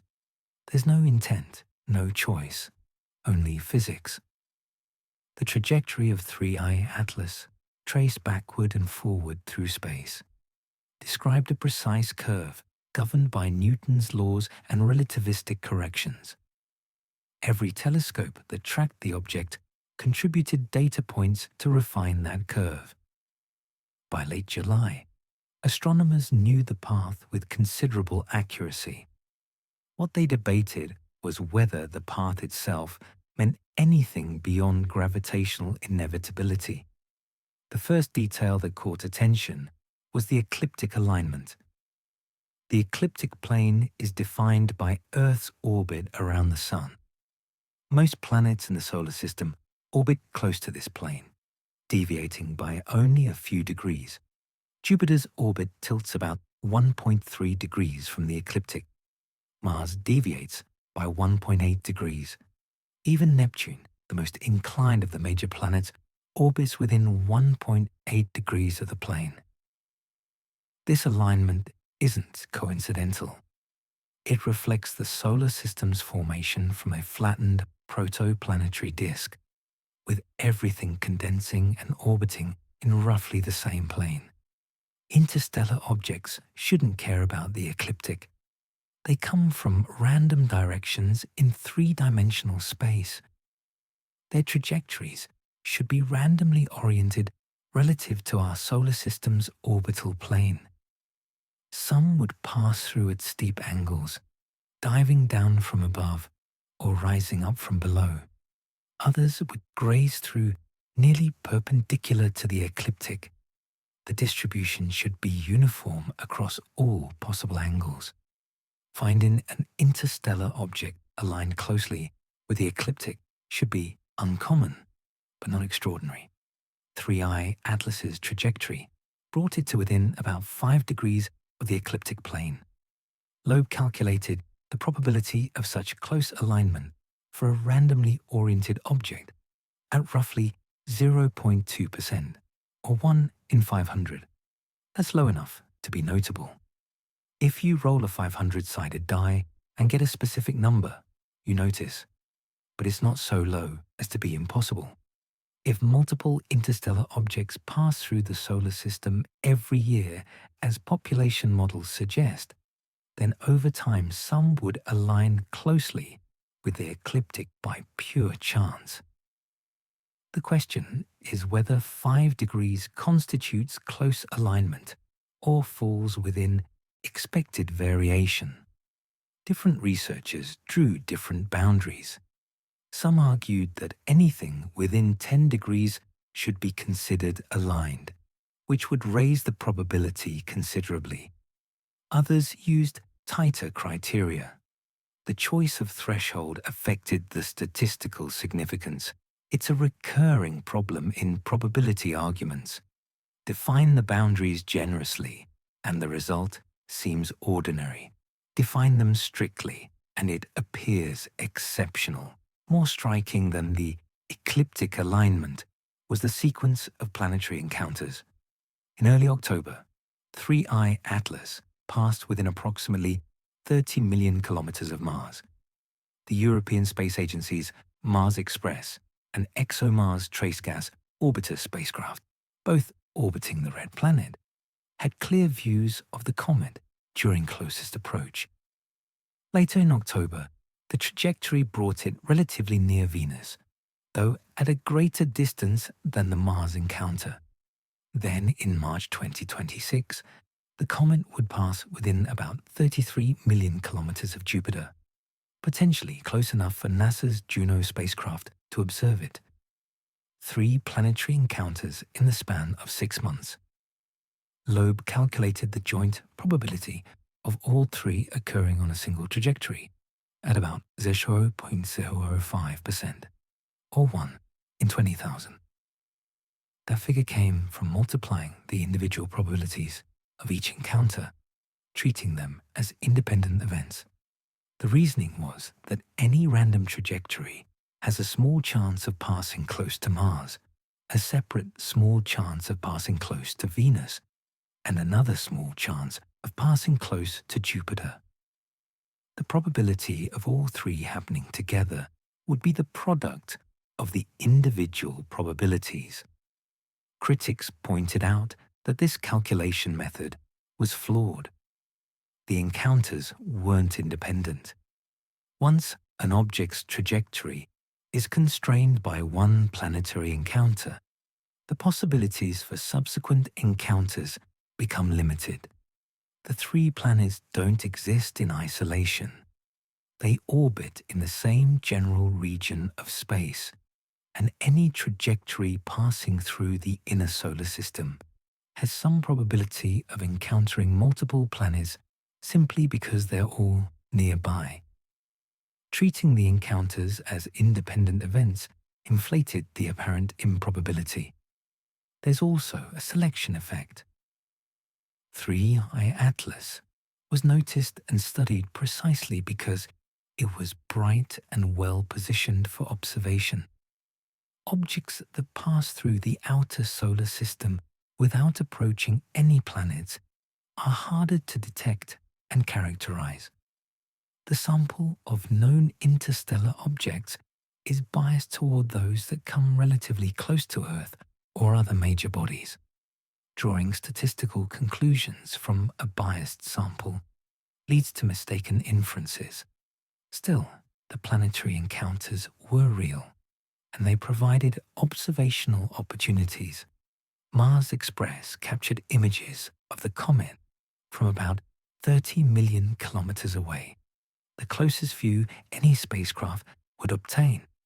The images showed the coma clearly, thousands of kilometers across, glowing in reflected sunlight. The C ExoMars Trace Gas Orbiter used its CASSIS imaging system to photograph 3I Atlas as a fuzzy white dot moving against the background stars. These observations from Mars orbit added valuable data, complementing Earth-based and Space Telescope observations from different vantage points. The timing of perihelion became another element in the anomaly argument. Perihelion, the closest approach to the Sun, occurred on October 29, 2025, at approximately 11:47 Universal Time. At that moment, 3I Atlas reached a distance of about 1.4 astronomical units from the Sun, roughly 210 million kilometers, just inside the orbit of Mars. But from Earth's perspective, the comet was behind the Sun, hidden by the solar glare. Ground-based telescopes couldn't observe it. Space telescopes with different orbital positions maintained some coverage, but the observational window was restricted. Loeb suggested this timing might not be coincidental. If a spacecraft wanted to perform undetected maneuvers, perihelion behind the Sun would provide the perfect opportunity. The Oberth effect, a well-known principle in orbital mechanics, states that rocket engines are most efficient when fired at high velocity. At perihelion, 3I Atlas was traveling at its maximum speed, roughly 246,000 kilometers per hour. If it carried propulsion systems and wanted to change its trajectory, this would be the optimal moment. Any engine burns would have maximum effect while remaining hidden from Earth-based observation. This argument assumed capabilities without evidence. No propulsion signature had been detected at any point in the comet's approach. Spectroscopic observations showed gases consistent with sublimating ices, not rocket exhaust. Trajectory calculations matched gravitational predictions precisely, with no unexplained accelerations except those attributable to cometary outgassing, which are well understood and modeled routinely. The hidden maneuver scenario was speculation built on the absence of observation, not on positive evidence of anything unusual. The retrograde trajectory added another layer. Most objects in the solar system orbit in the same direction as the planets, counterclockwise when viewed from above the Sun's north pole. This is called prograde motion, reflecting the original rotation of the protoplanetary disk. 3I Atlas traveled in the opposite direction, retrograde, moving clockwise relative to planetary orbits. Retrograde orbits are less common but not unusual for comets from the Oort cloud, which can enter the inner solar system from any direction.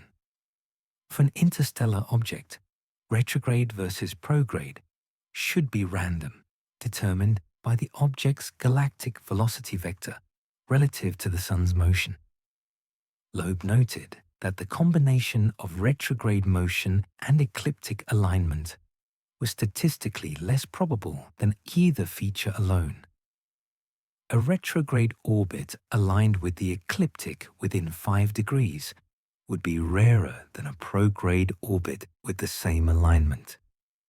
But, again, the probabilities depend on how boundaries are defined and whether the calculation accounts for observational biases. An object on a retrograde trajectory through the inner solar system might be more easily detected because it spends more time near the Sun, moving against the general flow of planetary orbits and thus standing out in automated surveys designed to flag unusual motions. Visualize the geometry. The planets orbit the Sun in a flattened disk, all moving counterclockwise in a coordinated dance. Now introduce an object moving retrograde, clockwise, through that same disk. It crosses planetary orbits at an angle, encounters them moving in opposite directions, and traces a path that intersects the plane multiple times. If that path also happens to align closely with the plane rather than cutting through at a steep angle, the object spends more time near planets and less time above or below the system. That extended residence time in the planetary zone increases detection probability and the likelihood of close encounters. Some astronomers argued that the trajectory, while unusual in its details, fell within the expected range for interstellar visitors. Only 3 such objects had been confirmed. Oumuamua had come from near the solar apex, approaching roughly along the direction of the Sun's motion through the galaxy. 2I Borisov had arrived from a different direction. 3I Atlas came from the southern celestial hemisphere, retrograde and ecliptic aligned. With such a small sample, drawing conclusions about typical versus atypical was premature. Perhaps all interstellar objects show trajectories that seem improbable when analyzed individually. Perhaps the improbability is an artifact of incomplete understanding about how these objects are distributed in galactic space. There's a philosophical problem buried in the probability arguments. Every specific trajectory is improbable. The chance of any particular object following any particular path through 3-dimensional space is vanishingly small. But some trajectory must occur. The question isn't whether the observed path is improbable in absolute terms, but whether it's more improbable than alternative paths the object might have followed. Without a clear null hypothesis specifying what the distribution of interstellar trajectories should look like, probability calculations become exercises in confirmation bias, where the boundaries are adjusted until the desired level of significance appears. What made the trajectory genuinely interesting, independent of probability arguments, was the observational context it provided. The planetary encounters allowed multiple spacecraft to contribute data. The ecliptic alignment meant the comet remained visible from Earth for an extended period rather than diving through the system and vanishing quickly. The perihelion distance kept it close enough for detailed study without bringing it dangerously near any planet. These features made 3I Atlas an excellent target for scientific observation. Whether they implied anything about the object's nature or origin was a separate question. By September, as the comet continued approaching perihelion, the trajectory was locked in. Predictions for the next several months were precise. The object would swing past the Sun behind solar glare in late October, reappear in early November, and make its closest approach to Earth on December 19th at about 270 million kilometers before departing the solar system forever. Spacecraft and ground telescopes prepared to observe each phase.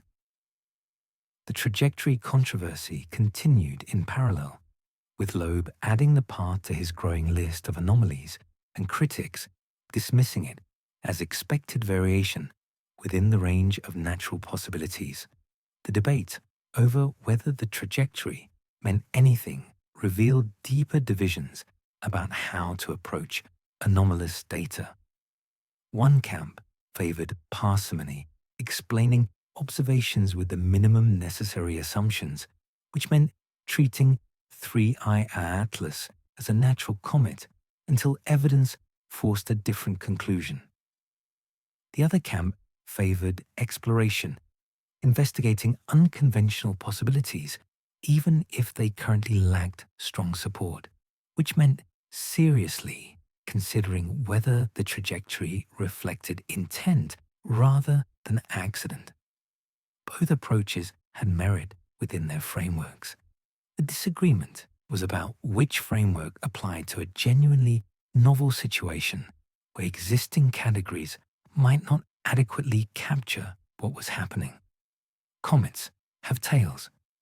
This is one of the most recognizable features in astronomy, captured in countless images and visible to the naked eye when a bright comet passes near Earth. But the tails always point away from the sun. This isn't random. It's physics. Solar radiation pressure pushes dust particles outward. The solar wind, a stream of charged particles flowing from the sun, sweeps ionized gas molecules away. Both forces work in the same general direction, away from the sun, creating tails that stream behind a comet as it moves through the inner solar system. The rule is simple and well established. Tails point away from the sun. They don't point toward it. In late July and early August 2025, observers photographing 3I Atlas noticed something wrong. The comet had developed what appeared to be a second tail, pointing in the direction of the sun. The phenomenon goes by several names: anti-tail, sunward jet, anomalous tail. All describe the same thing: a tail-like structure extending from the coma in the wrong direction. In normal comets, anti-tails occasionally appear, but they're optical illusions caused by viewing geometry. When Earth passes through the plane of a comet's orbit, dust particles spread along that plane can appear to form a spike pointing sunward. It's a perspective effect, like looking at a disk edge on and seeing what looks like a line. The dust hasn't reversed direction. The viewer's position relative to the comet's orbital plane creates the illusion of a sunward extension. For the 3I Atlas, the anti-tail appeared in images captured between late July and mid-August.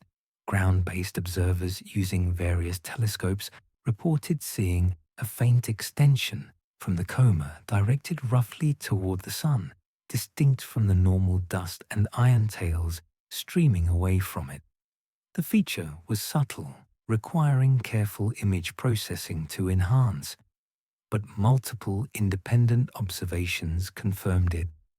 The question was whether this represented a genuine sunward jet or merely another example of the well-known geometric illusion. Loeb argued it was real and unprecedented. In a blog post analyzing the observations, he claimed that the anti-tail couldn't be explained by viewing geometry alone. The timing was wrong. Earth wasn't positioned to produce the classic edge-on perspective effect. The direction didn't match what geometric models predicted. If the anti-tail was real rather than illusory, it suggested material was being expelled toward the sun, which would require unusual forces or processes not present in normal comets. Other astronomers disagreed. They pointed out that anti-tails are common in cometary observations and almost always turn out to be perspective effects when properly analyzed. The orbit of 3I Atlas and Earth's position relative to it could create viewing angles where the comet's dust trail appeared to point sunward, even though the actual particles were still moving away from the sun, just spread along the orbital plane in a way that foreshortened in Earth's view. Without precise modeling of the dust distribution and Earth's observation geometry, it was premature to claim the antitail was anomalous. There are details worth examining in how antitails form through geometry. Imagine a comet moving along its orbit, continuously releasing dust. The dust particles don't travel in straight lines. They're affected by solar radiation pressure, which pushes them outward, and by their own orbital momentum, which they inherit from the comet. The result is that dust particles spread out along a curved path that roughly follows the comet's orbit, but with increasing separation over time. From certain viewing angles, particularly when Earth is near the plane of this dust distribution, the curved sheet of particles appears edge-on, creating the illusion of a spike or tail, extending in an unexpected direction. Whether 3I Atlas's anti-tail fit this explanation depended on detailed calculations that required knowing the comet's rotation, the distribution of dust particle sizes and ejection velocities, and the exact geometry of Earth's viewing position. Some researchers performed preliminary models and concluded the observations were consistent with a standard perspective effect. Others, including Loeb, argued the models didn't match the observations well enough and that alternative explanations should be considered. One alternative involved asymmetric outgassing. If the comet's nucleus was rotating and had active vents concentrated on one side, jets of gas and dust could be expelled preferentially in certain directions. Depending on the rotation period and the orientation of those vents, material might be ejected at angles that appeared sunward from Earth's perspective. This wouldn't be a true sunward jet in the sense of material moving toward the sun, but rather material expelled sideways or at oblique angles that happen to align with the sun's direction as seen from Earth. Another possibility involved fragmentation. If small pieces had broken off from the main nucleus, they would follow slightly different orbits. Fragments trailing behind the main body could appear to extend sunward if their separation vector happened to point in that direction, relative to Earth's viewpoint. Comets fragment regularly, especially under thermal stress near perihelion. Small fragments often go undetected unless they produce their own visible comas, but they scatter sunlight and could contribute to features that look like anomalous tails. The color of the anti-tail provided another clue. Some observations suggested it had a reddish or orange tint, different from the blue-white color of the normal ion tail. Dust reflects sunlight with a color that depends on particle size and composition. Larger particles scatter more red light. Smaller particles scatter blue. If the anti-tail consisted of larger dust grains than the main tail, that could explain the color difference and also suggest a different ejection mechanism, since larger particles require more force to lift off the nucleus. Timing also mattered. The anti-tail was most prominent in late July through August, when the comet was still several months from perihelion. At that distance, around 350 to 400 million kilometers from the Sun, cometary activity is typically modest. Water ice doesn't sublimate vigorously. More volatile ices like carbon dioxide drive the activity. If the anti-tail reflected unusually vigorous gas venting at large solar distances, that would align with the earlier finding that 3I Atlas was carbon dioxide rich. Vigorous CO2 outgassing could produce jets strong enough to create structures not normally seen in water-dominated comets at similar distances. Loeb added the anti-tail to his anomaly list, ranking it as evidence that 3I Atlas wasn't behaving like a natural comet. He noted that while solar system comets occasionally show perspective effect anti-tails, none had shown what he called an anomalous anti-tail that couldn't be explained by viewing geometry. The claim rested on the assertion that proper geometric modeling ruled out the perspective explanation. Critics countered that the modeling wasn't definitive, and that assuming anomalous behavior without exhausting natural explanations was methodologically backwards. The debate illustrated a recurring pattern. Each observation of 3I Atlas could be interpreted in multiple ways. Natural explanations existed for every feature, but those explanations often required specific conditions or assumptions.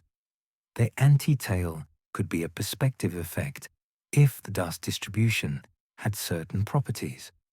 It could be asymmetric jetting if the rotation and vent locations aligned correctly. It could be fragmentation if pieces had separated at the right time and place.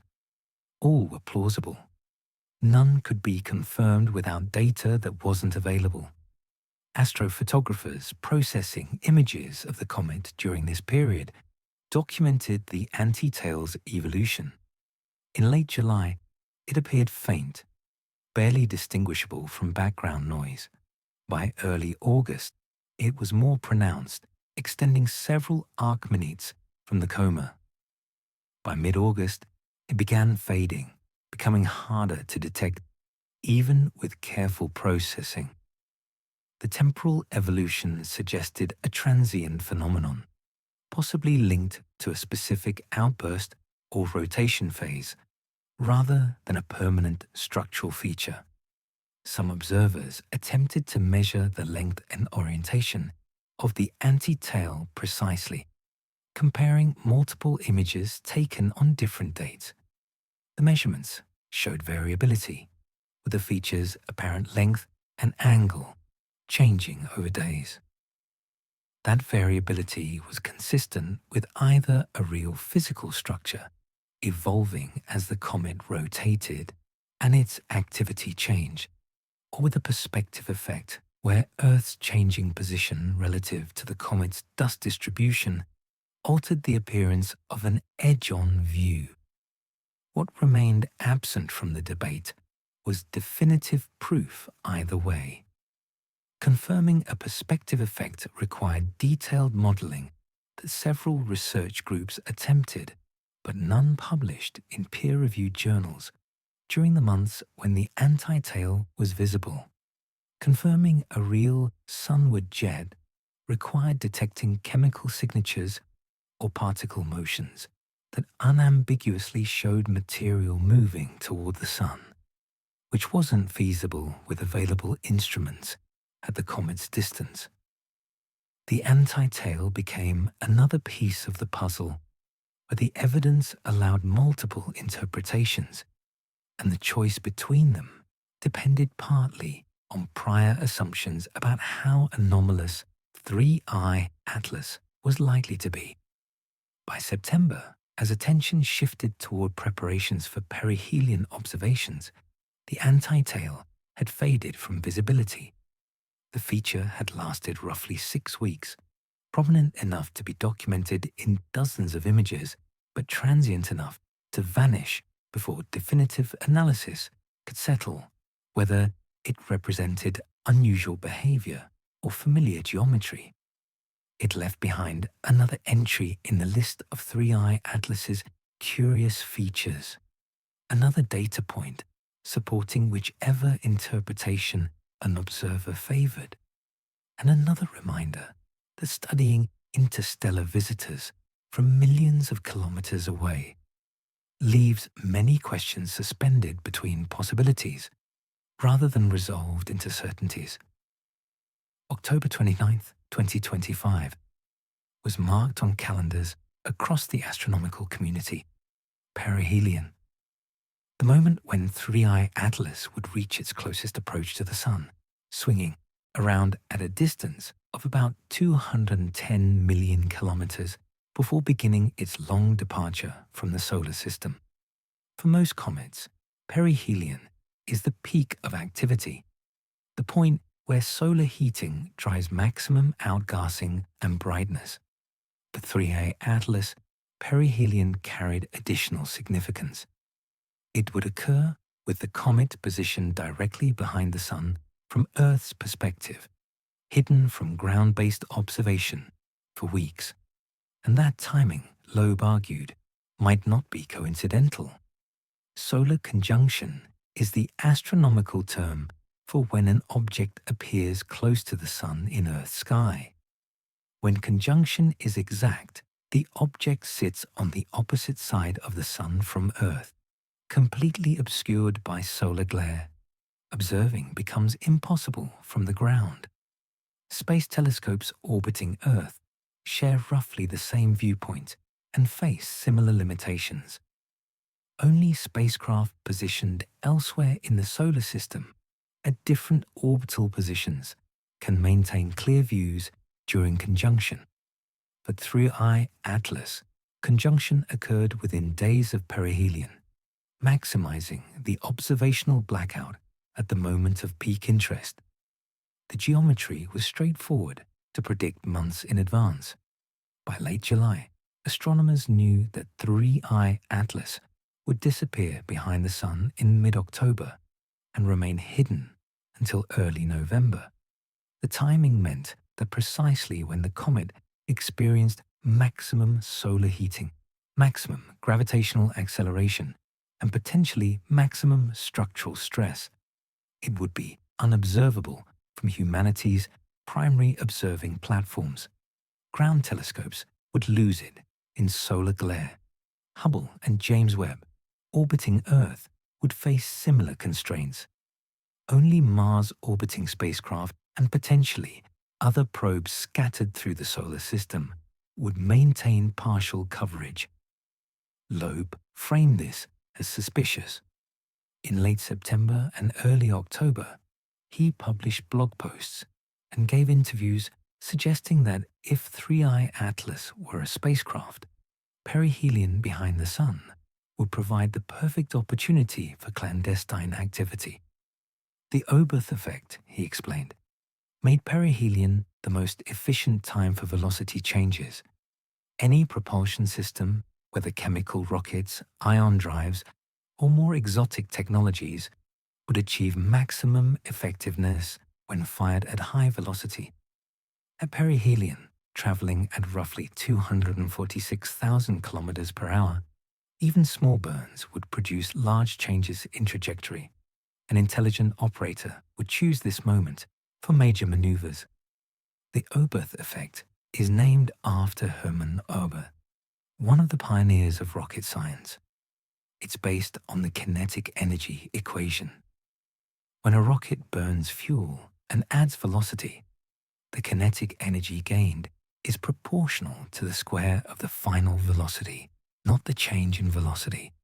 This means that adding 1 kilometer per second to a velocity of 10 kilometers per second produces more energy gain than adding the same 1 kilometer per second to a velocity of 5 kilometers per second.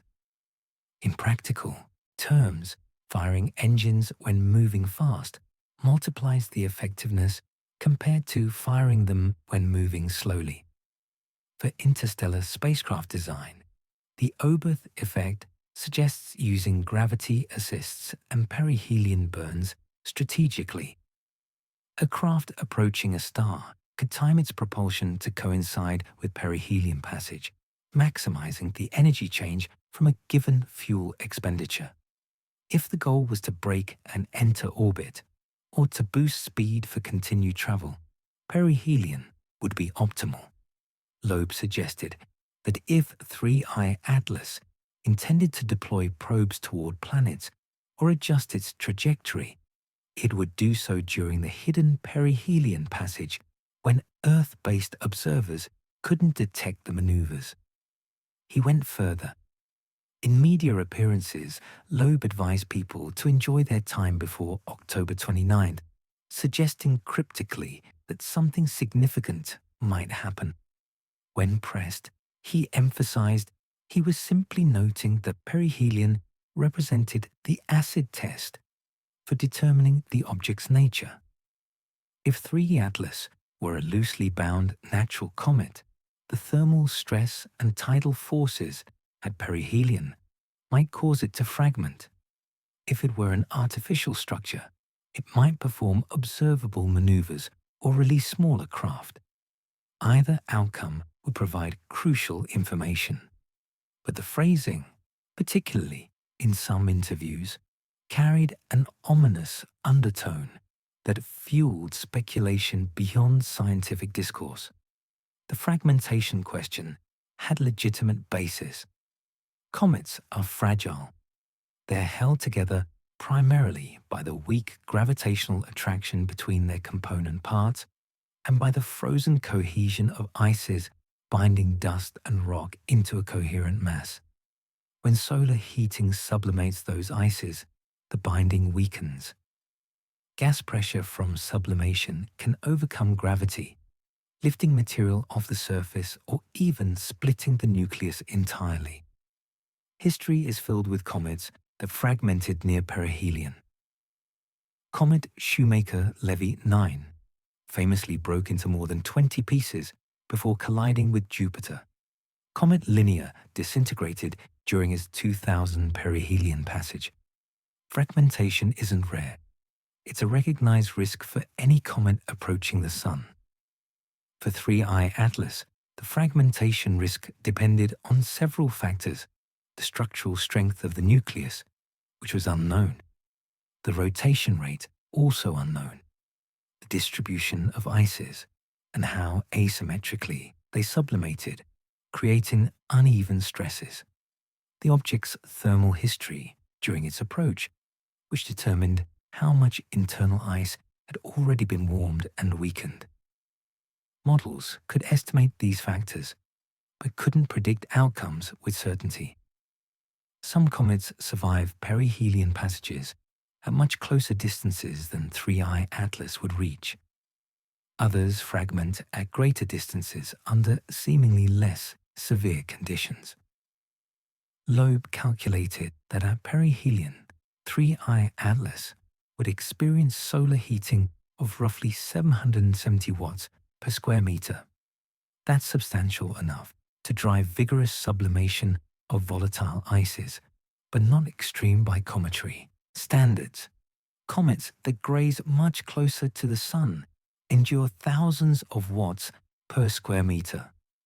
The 770-watt figure suggested significant thermal stress without guaranteed destruction. If the nucleus was solid and structurally coherent, it should survive. If it was a loosely bound rubble pile, fragmentation was possible. And if it were an artificial structure built from engineered materials, 770 watts per square meter would be manageable with appropriate thermal protection. The prediction Loeb made was binary.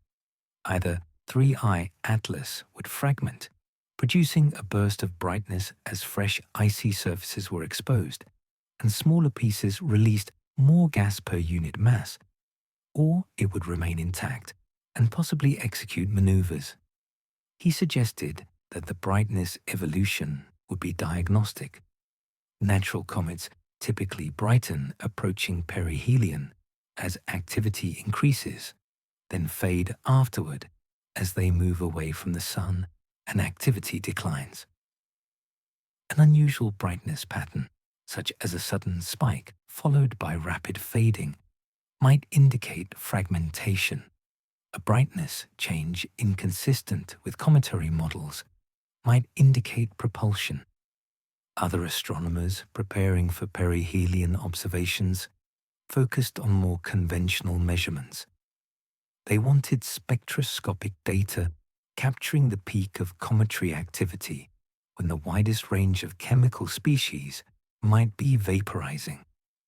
They hoped to refine size estimates by observing how much the brightness increased, which correlates with surface area and composition. They planned to track any fragments if fragmentation occurred, measuring the separation velocities and fragment sizes to understand the nuclear structure. The possibility of artificial origin was noted but not central to most observation plans. There are fascinating details in how observations were coordinated despite the solar conjunction. Spacecraft at Mars, including ESA's Mars Express and ExoMars Trace Gas Orbiter, would have views unobstructed by the Sun during perihelion. Their positions in orbit around Mars meant they could observe 3-1 Atlas throughout late October. NASA's Juno spacecraft en route to Jupiter was too far away for detailed imaging, but its instruments might detect the comet at extreme range. The Solar and Heliospheric Observatory, SOHO, stationed at a gravitational balance point between Earth and Sun, might catch the comet passing through its field of view, though the sensitivity to such a faint object was uncertain. Ground-based observers would lose the comet in early October and wouldn't recover it until early November. That 6-week gap represented the longest observational blackout since discovery. Plans were made to resume observations immediately upon reacquisition, with multiple telescopes standing by to capture the first post-perihelion images. The brightness, coma size, spectroscopic signatures, and any structural changes would all be documented as soon as the comet emerged from behind the Sun. Loeb's public statements about perihelion generated waves of speculation on social media and in tabloid coverage. Headlines appeared suggesting an alien spacecraft might reveal itself on October 29th. Conspiracy communities discussed what might happen if the object deployed weapons or sent messages. More mainstream outlets ran stories about the scientific observations planned, but even legitimate coverage often framed perihelion as a moment of truth, a test that would definitively answer questions about the object's nature. That framing overpromised. Most scientific questions don't resolve through single tests. They clarify incrementally through accumulating evidence. The countdown to October 29th built tension across communities far beyond professional astronomy. Amateur observers tracked the comet until it disappeared into solar glare, capturing final images in early October. Online forums buzzed with speculation. Some people genuinely worried about Loeb's implications that something threatening might occur. Others dismissed it as attention-seeking theater. Scientists directly involved in observations expressed frustration that the conversation had shifted from scientific inquiry to dramatic narrative. But the shift was irreversible. Perihelion had become an event, a milestone, not just in the comet's trajectory, but in the public story surrounding it. As October 29th approached, the comet was invisible, moving through its closest approach behind the Sun. Data from Mars spacecraft trickled in but wasn't immediately released to the public, adding to the suspense. Telescopes on Earth stood ready for early November, when models predicted 3I Atlas would emerge from conjunction and become observable again. The question everyone was asking, whether they approached it from scientific curiosity or speculative fascination, was simple. What would perihelion reveal? Would the comet fragment, confirming its fragile natural structure? Would it remain intact, sailing through unscathed? Or would something unexpected occur, something that forced reconsideration of every assumption made since the July discovery? The answer would come not as a dramatic moment, but as data gradually accumulated. Perihelion wasn't an instant revelation. It was a passage, a transition from approach to departure, from brightening to fading, from one phase of the comet's brief visit to the next.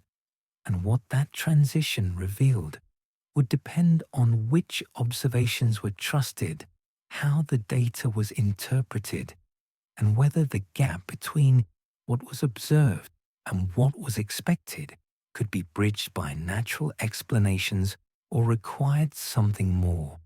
The comet reappeared in early November.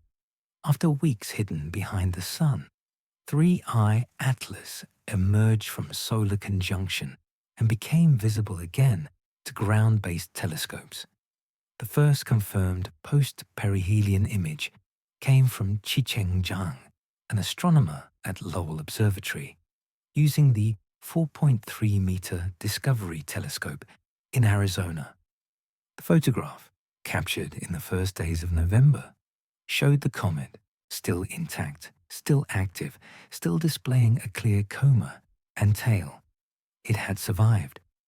That survival answered one immediate question. 3I Atlas had not fragmented during perihelion passage. The nucleus, whatever its size and composition, had withstood the thermal stress and tidal forces. No burst of brightness from fresh icy surfaces being exposed. No swarm of smaller fragments following diverging trajectories. No catastrophic breakup. The object remained structurally coherent, continuing along its predicted gravitational path. For those who had expected fragmentation based on the idea that the comet was a loosely bound rubble pile, the intact survival suggested either greater structural strength than assumed, or a composition that held together better under stress. The brightness had changed, but in ways consistent with standard cometary behavior. Observations through October from Mars spacecraft had shown a steady increase in activity as the comet approached perihelion, exactly as expected when solar heating intensifies. The coma had expanded, growing from tens of thousands of kilometers across to perhaps 100,000 kilometers or more at peak. The gas production rate had increased correspondingly. Spectroscopic measurements indicated that more material was streaming off the nucleus per second than at any previous point in the comet's observed history. Post-perihelion images confirmed the comet was now fading as it moved away from the Sun. This too was standard. Comets typically brighten approaching perihelion and dim afterward, following a predictable relationship between distance and brightness. The exact relationship depends on the comet's composition and how different ices respond to temperature changes, but the general pattern holds across nearly all active comets. 3I Atlas was following that pattern. No anomalous brightness spikes, no sudden dimming suggesting disintegration, just the expected curve of brightness versus solar distance. The color had shifted noticeably.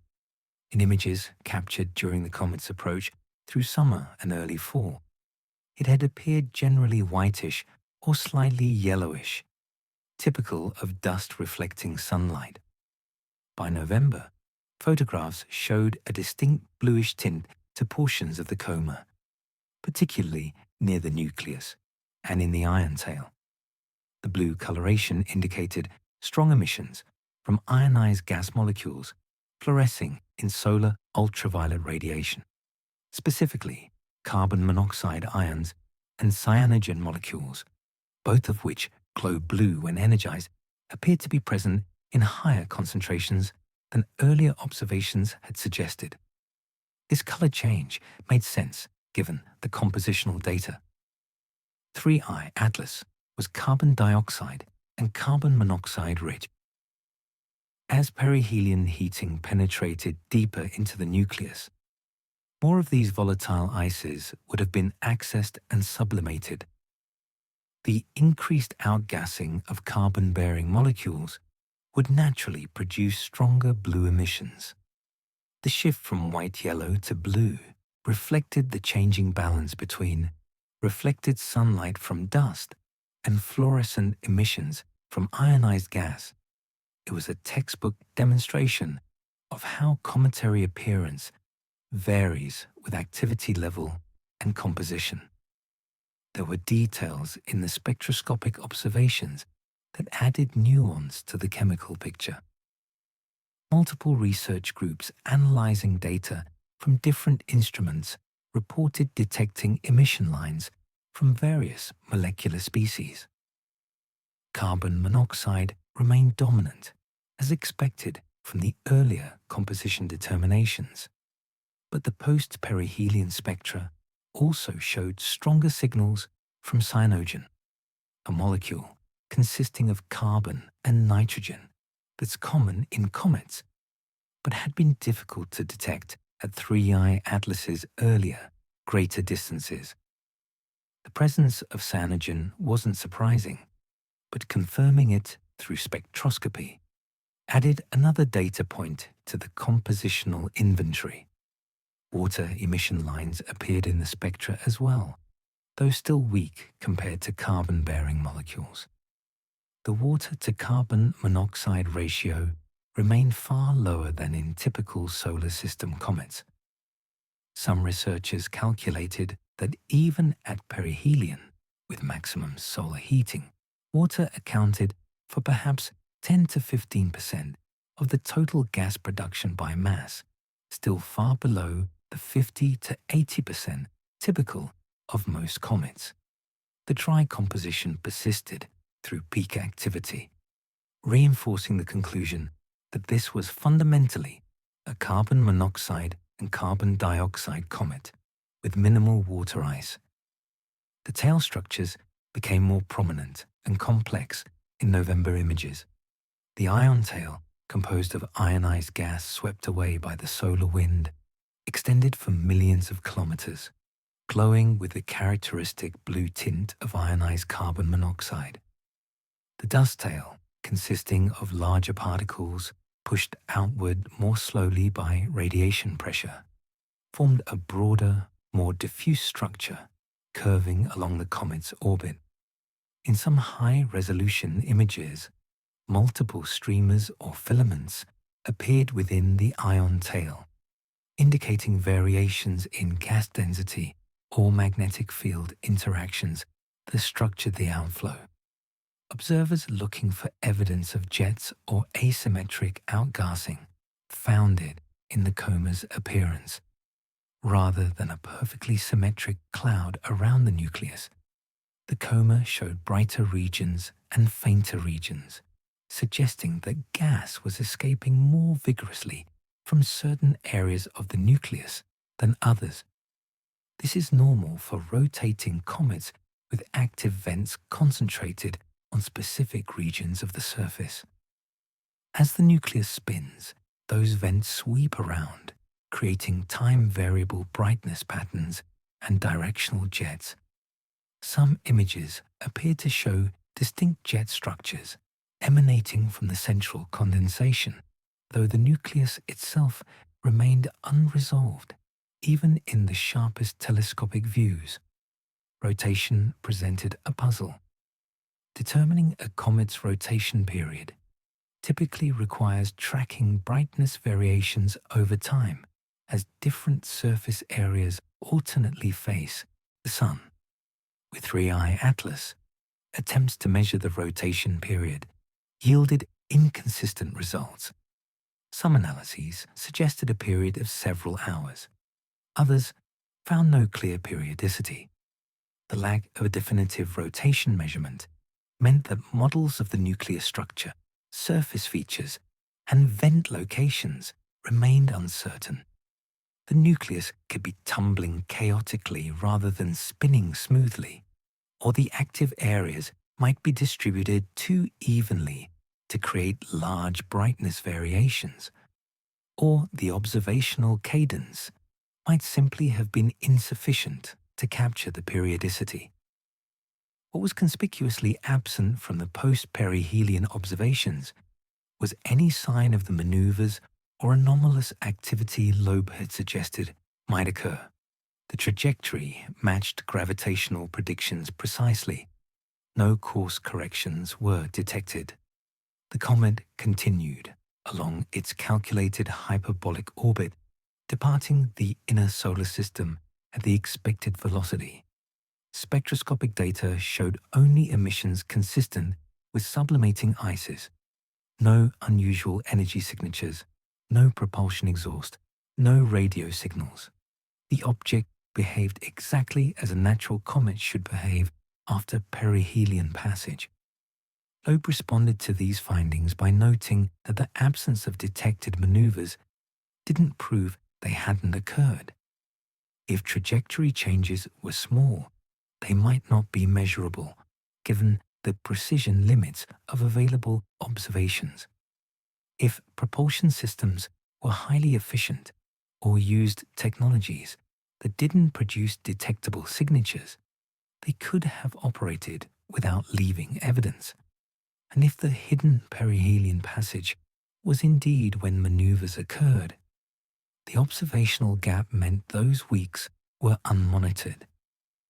The argument shifted from predicting observable changes to explaining why predicted changes weren't observed. The scientific community found this reasoning unconvincing. The principle of parsimony, often called Occam's razor, favors explanations that require fewer assumptions. A natural comet surviving perihelion and continuing along its predicted trajectory requires no additional assumptions beyond standard cometry physics. An artificial spacecraft hiding its propulsion signature and executing undetectable maneuvers requires multiple additional assumptions about technology, intent, and capabilities. Without positive evidence supporting those assumptions, the natural explanation remains strongly preferred. NASA's acting administrator at the time, Sean Duffy, addressed the controversy directly in media appearances. Speaking on Newsmax in mid-November, Duffy stated plainly that the object was a comet. It walks like a comet, talks like a comet, struts like a comet. It's a comet, he said, emphasizing that the observations supported conventional interpretation. Duffy acknowledged some interesting properties, including the unusual composition, but argued these fell within the range of natural variation expected from objects formed around different stars. The exchange between Duffy and Loeb illustrated the divide. Duffy represented the institutional scientific consensus, confident the standard comet physics explained the observations adequately. Loeb represented a minority view emphasizing anomalies and questioning whether conventional models truly accounted for everything. The debate wasn't really about data, since both sides accepted the same observations as valid. It was about interpretation, about where to set the threshold for invoking unconventional explanations, and about how much weight to give anomalies versus conformities. There are intriguing aspects to how the comet's appearance evolved through November. The coma continued expanding even as the comet moved away from the Sun, suggesting ongoing vigorous outgassing despite decreasing solar heating. The expansion could reflect delayed thermal response, where heat absorbed near perihelion penetrated deeper into the nucleus over following weeks, accessing fresh ice reservoirs. Or it could indicate that the nucleus was unusually porous, allowing solar energy to penetrate deeply and sublimate ices from within rather than just from the surface. Photographs taken by amateur astronomers using backyard telescopes showed the comet as a faint, fuzzy patch, moving slowly against the background stars. For those with larger telescopes and sensitive cameras, the blue-green coma and extended tail created striking images. The comet was still too faint for naked eye visibility, requiring at least binoculars or small telescopes to see, but it was accessible to dedicated observers.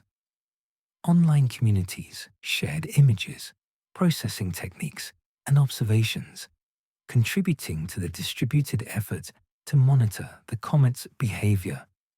Professional observatories continued systematic monitoring. The Gemini Observatory captured detailed images showing the coma structure with high resolution. The Very Large Telescope in Chile obtained spectra tracking the evolution of gas emissions. Observatories in Hawaii, Arizona, and the Canary Islands contributed additional data. Each observation added precision to models of the comet's composition, activity level, and structural properties. The accumulated dataset was already far more comprehensive than what had been obtained for 2RI Borisov, and vastly richer than the limited observations of Oumuamua.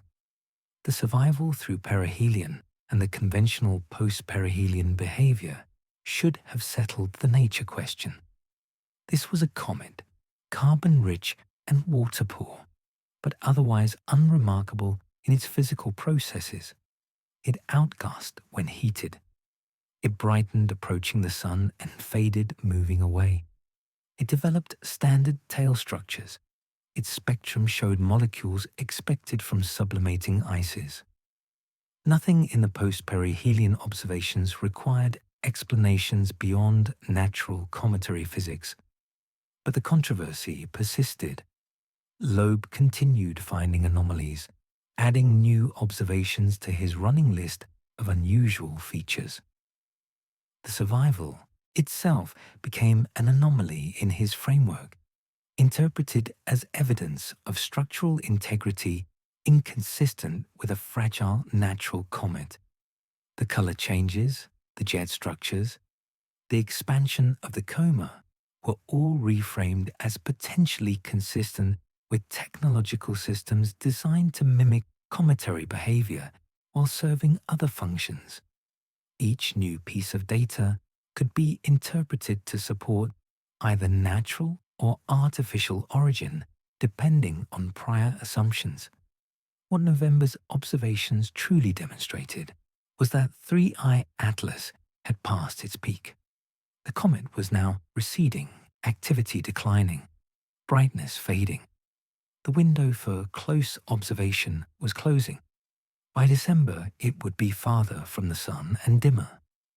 By January, it would be receding too fast and growing too faint for detailed spectroscopy.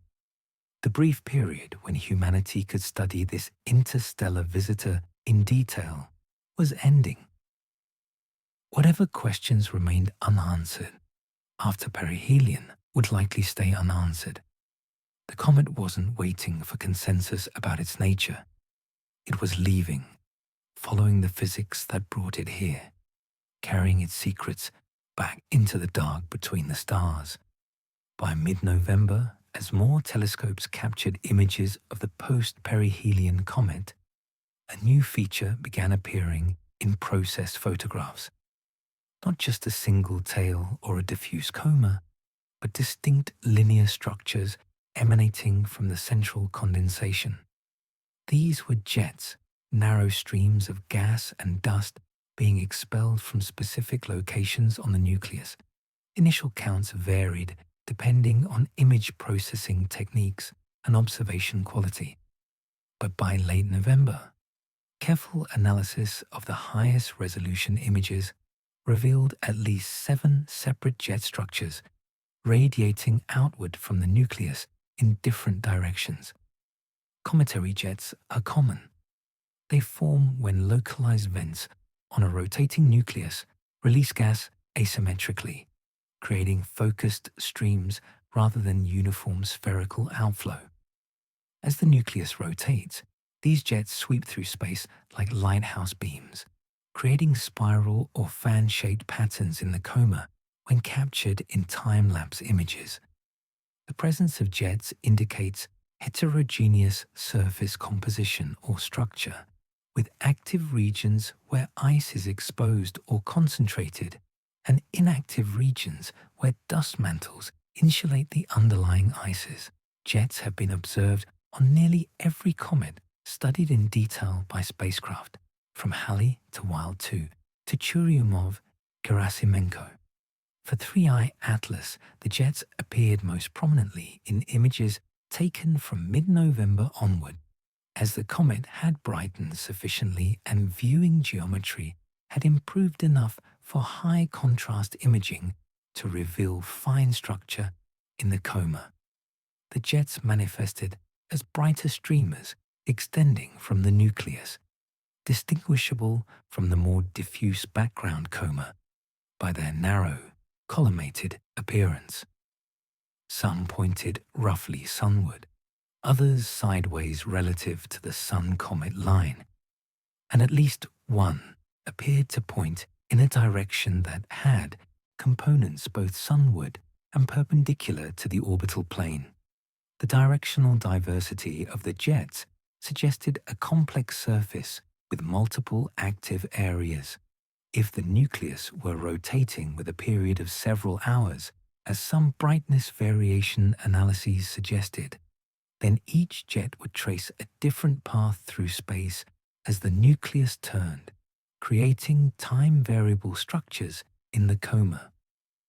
Modeling the jet directions could potentially constrain the rotation axis, orientation, and period. Though without detailed time series observations at high cadence, such modeling remained speculative. Image processing played a crucial role in making the jets visible. Raw telescope images showed the comet as a bright central spot surrounded by a fuzzy halo. Applying techniques like unsharp masking, which enhances edges and fine structures by subtracting a smooth version of the image from the original, revealed the jet features. Radial profile subtraction, which removes the average brightness distribution and highlights deviations from symmetry, made the directional nature of the jets even clearer. These processing methods are standard in cometary astronomy, proven effective for revealing structure that's present in the data, but not immediately obvious to the eye. What made the jets newsworthy, beyond their scientific interest, was how they were interpreted in the ongoing controversy about the comet's nature. To most astronomers, 7 jets indicated an active, heterogeneous nucleus, typical of many comets. To Loeb and others questioning the natural interpretation, 7 distinct jets raised questions about whether such organized structure was likely to occur naturally or might indicate something more deliberate. Loeb's argument focused on the number, directionality, and symmetry of the jets. 7 separate structures, he noted, seemed like a large number for a nucleus estimated at only a few kilometers across.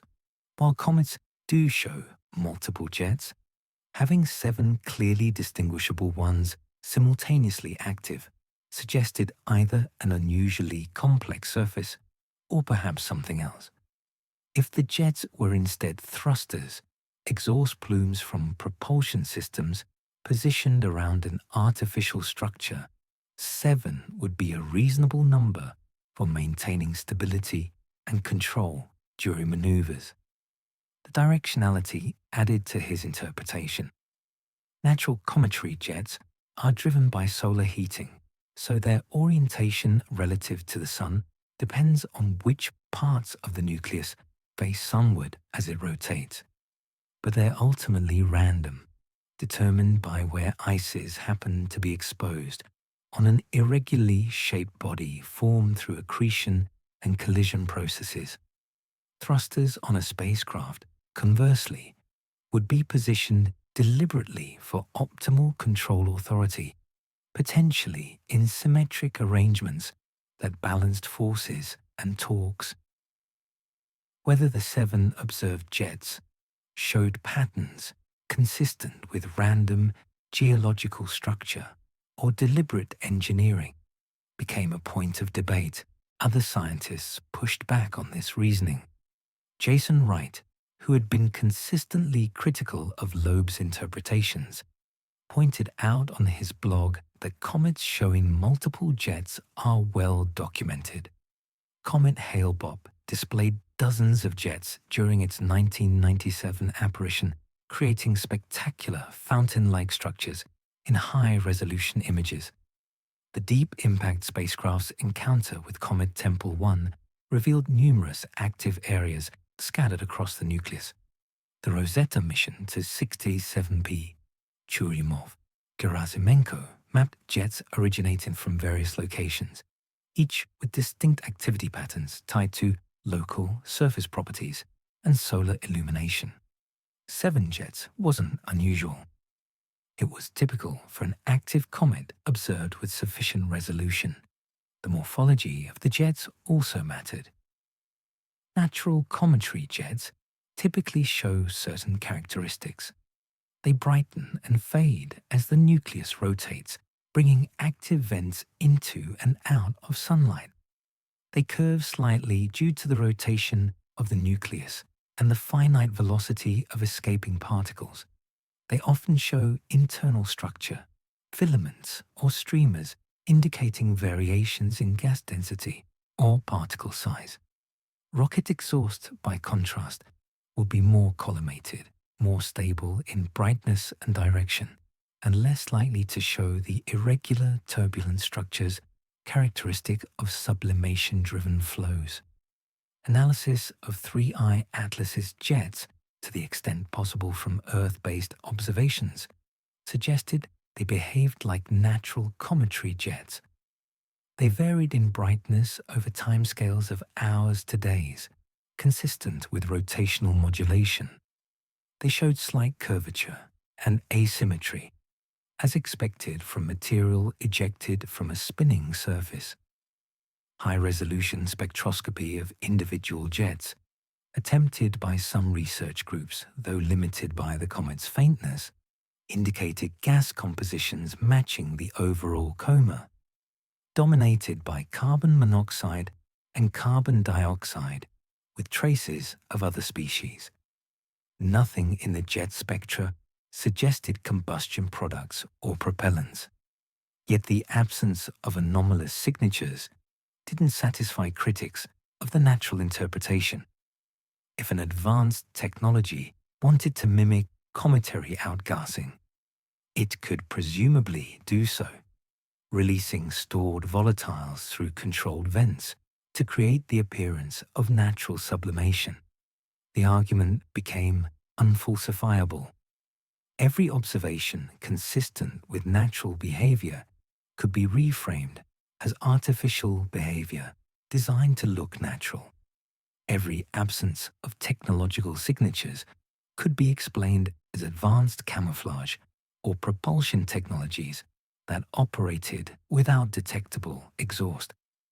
There are fascinating technical details in how the jets were measured and characterized. Photometry of individual jets, comparing their brightness to the background coma, gave estimates of mass loss rates through each feature. The collective mass loss from all 7 jets accounted for a significant fraction of the total gas production measured spectroscopically, suggesting they were major contributors to the comet's activity rather than minor features.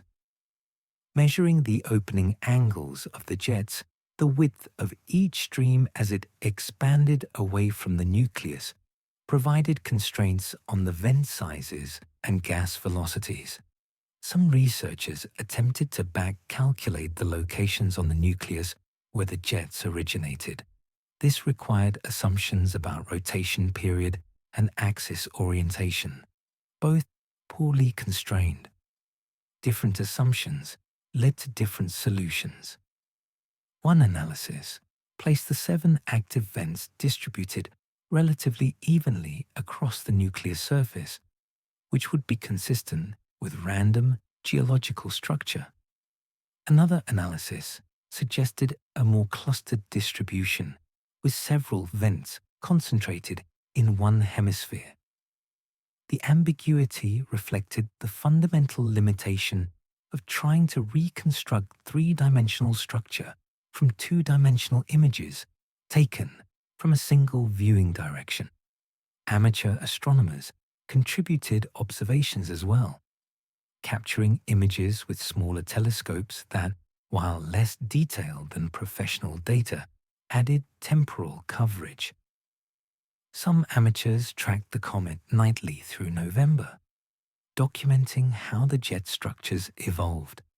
Their images, shared in online forums and social media, showed clear evidence of time variability. On some nights, certain jets appeared brighter. On others, the same jets faded while different ones became prominent. This temporal behavior was exactly what rotational modulation of fixed surface vents would produce. The jets also raised practical questions about the nucleus structure. Gas jets exert force on the nucleus through reaction, the same principle that drives rockets. For a small, weakly bound comet nucleus, asymmetric jet forces could alter the rotation state over time, causing tumbling or precession. They could also produce small, non-gravitational accelerations, changing the trajectory slightly. Observers monitoring 3I Atlas's orbit looked for evidence of such accelerations. Preliminary analyses suggested possible small deviations from pure gravitational motion, but the magnitude was tiny and barely above measurement uncertainty. Whether these represented real jet-driven forces or just noise in the data remained unclear. Loeb seized on the non-gravitational acceleration measurements, arguing they could indicate propulsion rather than passive outgassing. The forces were small, he noted, but consistent with what might be expected from controlled thruster firing rather than random jet activity. Most astronomers countered that the measured accelerations, if real at all, were exactly what standard comet physics predicted. Outgassing naturally produces forces. Those forces naturally affect trajectories. Detecting such effects on 3I Atlas was confirmation that it was behaving like a comet, not evidence against that interpretation. By late November, the jet structures had become one more element in the accumulated list of observations that could support either interpretation, depending on prior assumptions. To those convinced 3I Atlas was natural, the jets demonstrated active cometary processes exactly as expected.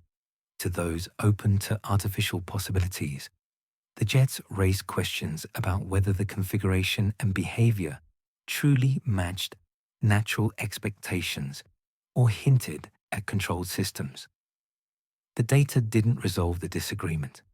It fed both narratives, providing evidence that each side interpreted as supporting their position. The controversy over the jets illustrated how difficult it can be to distinguish designed from natural structures when observations are limited. With spacecraft imagery of the nucleus, the question might have been settled definitively. Surface textures, material properties, thermal patterns, and direct sampling of jet compositions could discriminate between geological vents and engineered nozzles. From millions of kilometers away, observing through atmosphere and limited by angular resolution, such discrimination was impossible. The jets remained ambiguous, their nature inferable, but not provable from available data. What the jet observations did accomplish, regardless of interpretation, was demonstrating that 3I Atlas was actively evolving through November. The comet wasn't a static object, but a dynamic system responding to solar heating with complex outgassing patterns. The jets would continue as long as the nucleus retained volatile ices and solar heating remained strong enough to drive sublimation. As the comet moved farther from the Sun through December and beyond, the jets would weaken and eventually cease, the nucleus returning to frozen dormancy. For the brief window when conditions were right, the jets revealed something about the internal structure and composition, adding detail to the fragmentary understanding humanity was assembling about this visitor from another star. Scientific observations follow protocols. Spacecraft capture images, data gets processed, results get validated, and findings are released to the research community and public. The timeline varies depending on instrument complexity and mission priorities, but typically runs days to weeks. When NASA's Mars Reconnaissance Orbiter turned its high-resolution imaging science experiment, or HiRISE, camera toward 3I Atlas on October 2, 2025, capturing what should have been some of the sharpest images of the comet obtained by any spacecraft, the normal timeline broke down. The photos weren't released. Days passed, then weeks. By mid-November, more than 45 days after the observation, the images still hadn't appeared in public archives, and that absence became its own controversy. HiRISE is one of the most powerful cameras ever sent to another planet. Orbiting Mars aboard the Mars Reconnaissance Orbiter since 2006, it can resolve features as small as 1 meter across on the Martian surface from its orbital altitude of about 300 kilometers. When pointed at more distant targets like 3I Atlas, its resolution is lower but still superior to most Earth-based telescopes. On October 2nd, as the comet passed relatively near Mars at a distance of roughly 30 million kilometers, HiRISE captured observations that should have provided the closest detailed view of the nucleus and coma structure available from any source. The imaging opportunity was valuable. At 30 million kilometers, HiRISE's pixel scale would be measured in hundreds of meters, rather than the single-meter resolution it achieves on Mars. But that was still far better than the kilometer-scale resolution available from Earth-based observations at the time. The images could potentially resolve large-scale surface features on the nucleus if it was on the larger end of size estimates, definitively measure the coma extent, and capture jet structures with unprecedented clarity. Given the importance of the data, researchers expected relatively quick release once processing was complete. October passed with no images. Early November brought the first post-perihelion observations from ground telescopes, but the HiRISE data remained absent from NASA's public archives.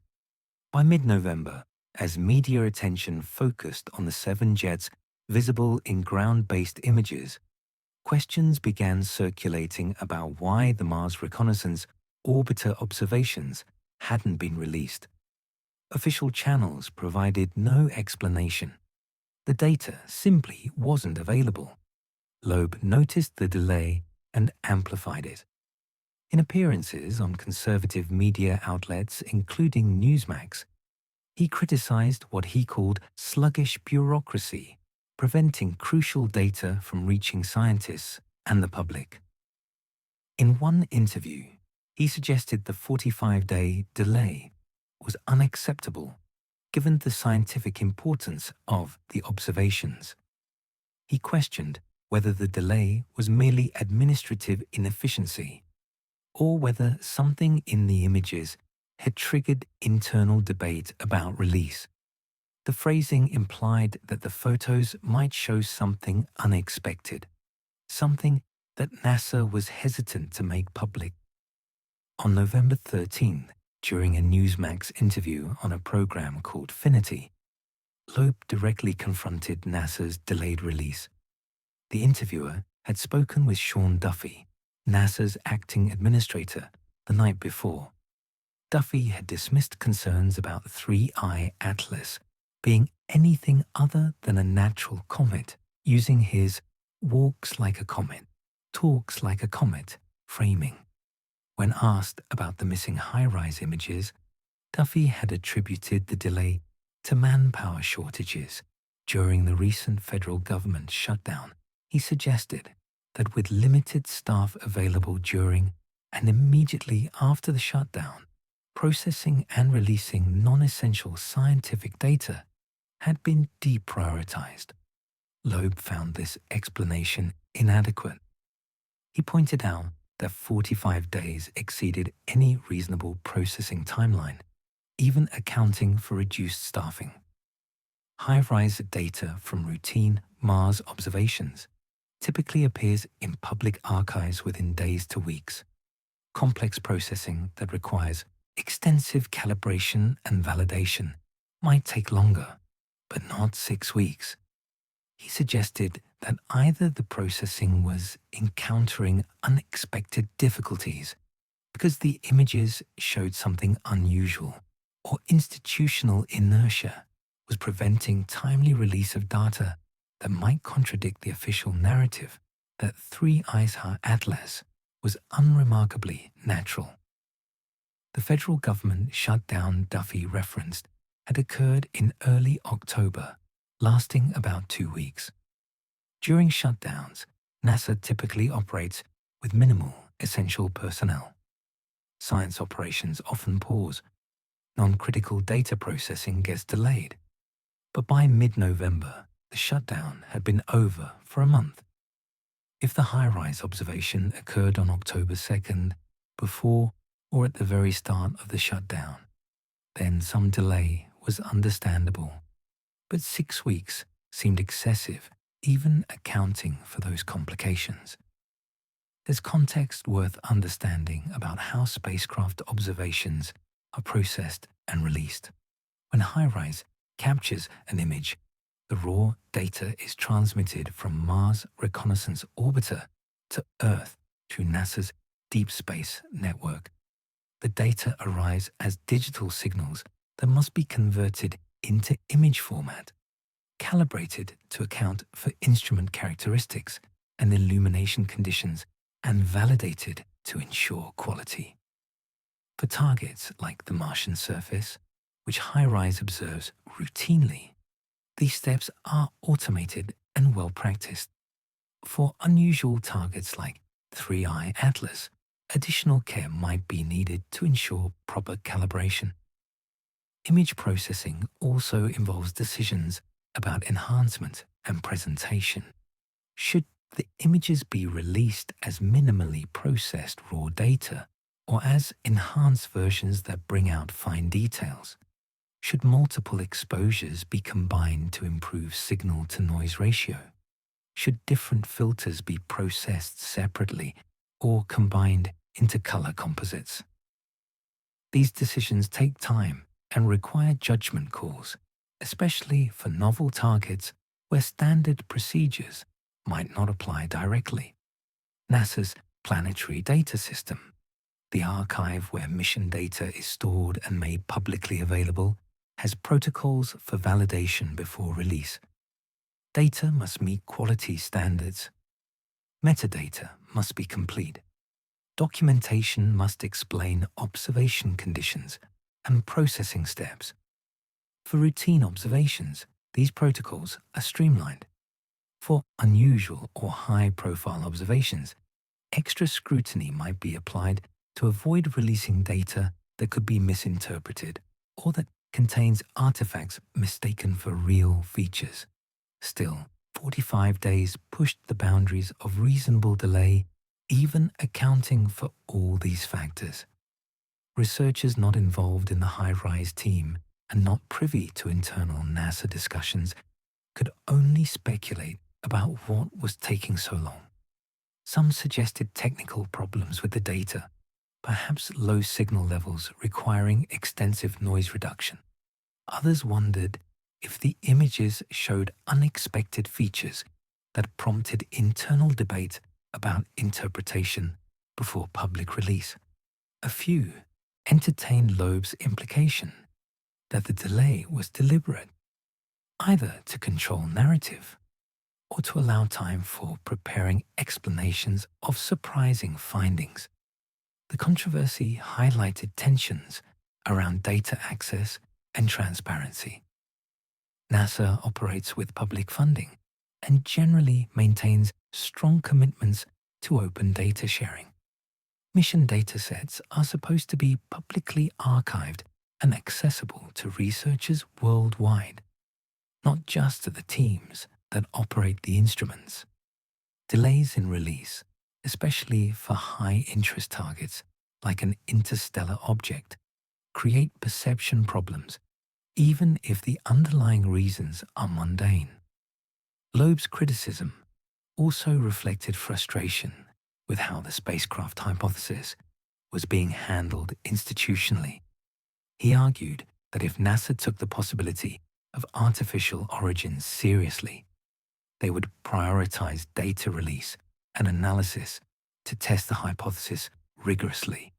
Delays suggested either that the institution didn't take the hypothesis seriously, which he framed as closed-minded, or that they did take it seriously and were carefully managing information flow, which he framed as concerning.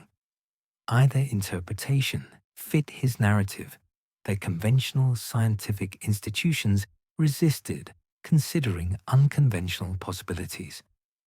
Duffy's response during his Newsmax appearance attempted to contextualize the delay as normal administrative friction rather than anything conspiratorial or scientifically significant. He emphasized that NASA had numerous spacecraft generating large data volumes continuously. Processing and releasing all that data with limited staff and budget constraints meant priorities had to be set. 3.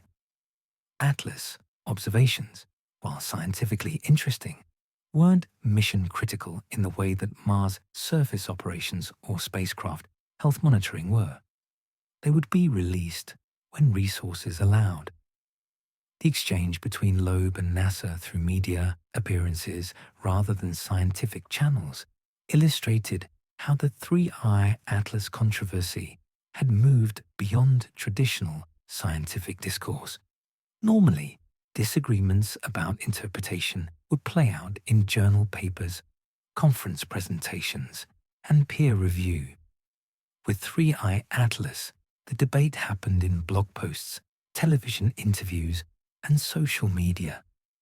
The delayed photo release became fodder for that public debate, rather than a technical issue resolved through normal communication between researchers and data providers. By late November, as this section is being written in the documentary's timeline, the high-rise images still hadn't been released publicly. Loeb continued pressing the issue in media appearances and blog posts. NASA hadn't provided an updated timeline for release. Researchers wanting to analyze the data were left waiting, unable to incorporate what should have been valuable observations into their understanding of the comet's structure and behavior. What the photos might show remained speculative.